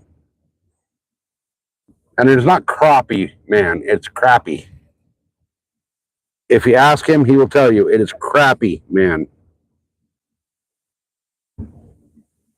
All right. I ended up with a little loop knot here on this thing, which is not what I was going for, but I measured it out just enough that I'm not going to try to cut and retie, because actually I can cut that and retie. Gosh dang it. I thought it was going to be a little too short to cut and retie. So now that I see where it sits, I'm going to cut and retie.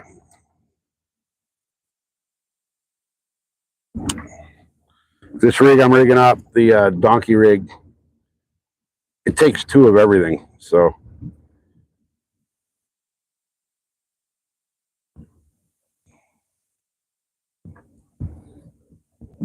when you lose it, you lose a lot. You lose two hooks, you lose two leaders, two baits. And in this lake, as you guys have seen today, gear loss is a common thing.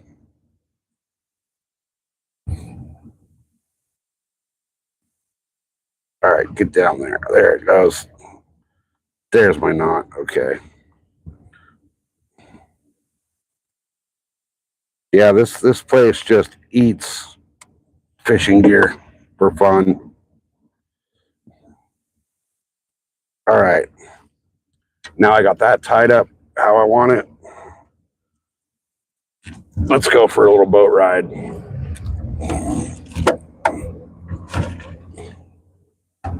We're going to go back and we're going to fish this north side right here again and see what the heck I can get out of here.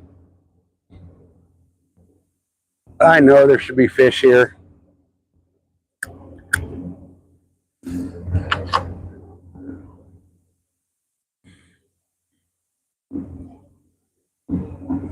All right, seems like everybody took off. Did I freeze? No, I didn't freeze. You know, I've been live for 5.5 hours here. What time is it? It's like 1:45. I think what I should probably do is I'm going to kill the stream and restart it here in just a minute. Because I'm wondering if the algorithm's got to the point where like it doesn't like me all of a sudden. So I'm gonna go ahead and end the stream, guys, and give it maybe 2-3 minutes, and then fire it back up. So see if I can reset the algorithm here and get. I'm on that goal to get to 1,000 subscribers. So I needed to push it out more. So, and it seems like it's not pushing the stream out. So what I'm going to do is I'm going to hit the emergency brake here on the boat. There we go. Pop it in reverse for a second. Slow my momentum. Is this mic also screwing up? Shouldn't be. Oh, you know what I should have done? I'm an idiot. I should have put the other one on the charger while I was using this one. I'm going to do that right freaking now while I'm thinking about it. What a moron I am. All right. That one's charging. There we go. Oh, I'm an idiot. I'm losing my mind today. So I'm gonna kill this stream for right now, and I'm gonna come back in just a couple of minutes on a new stream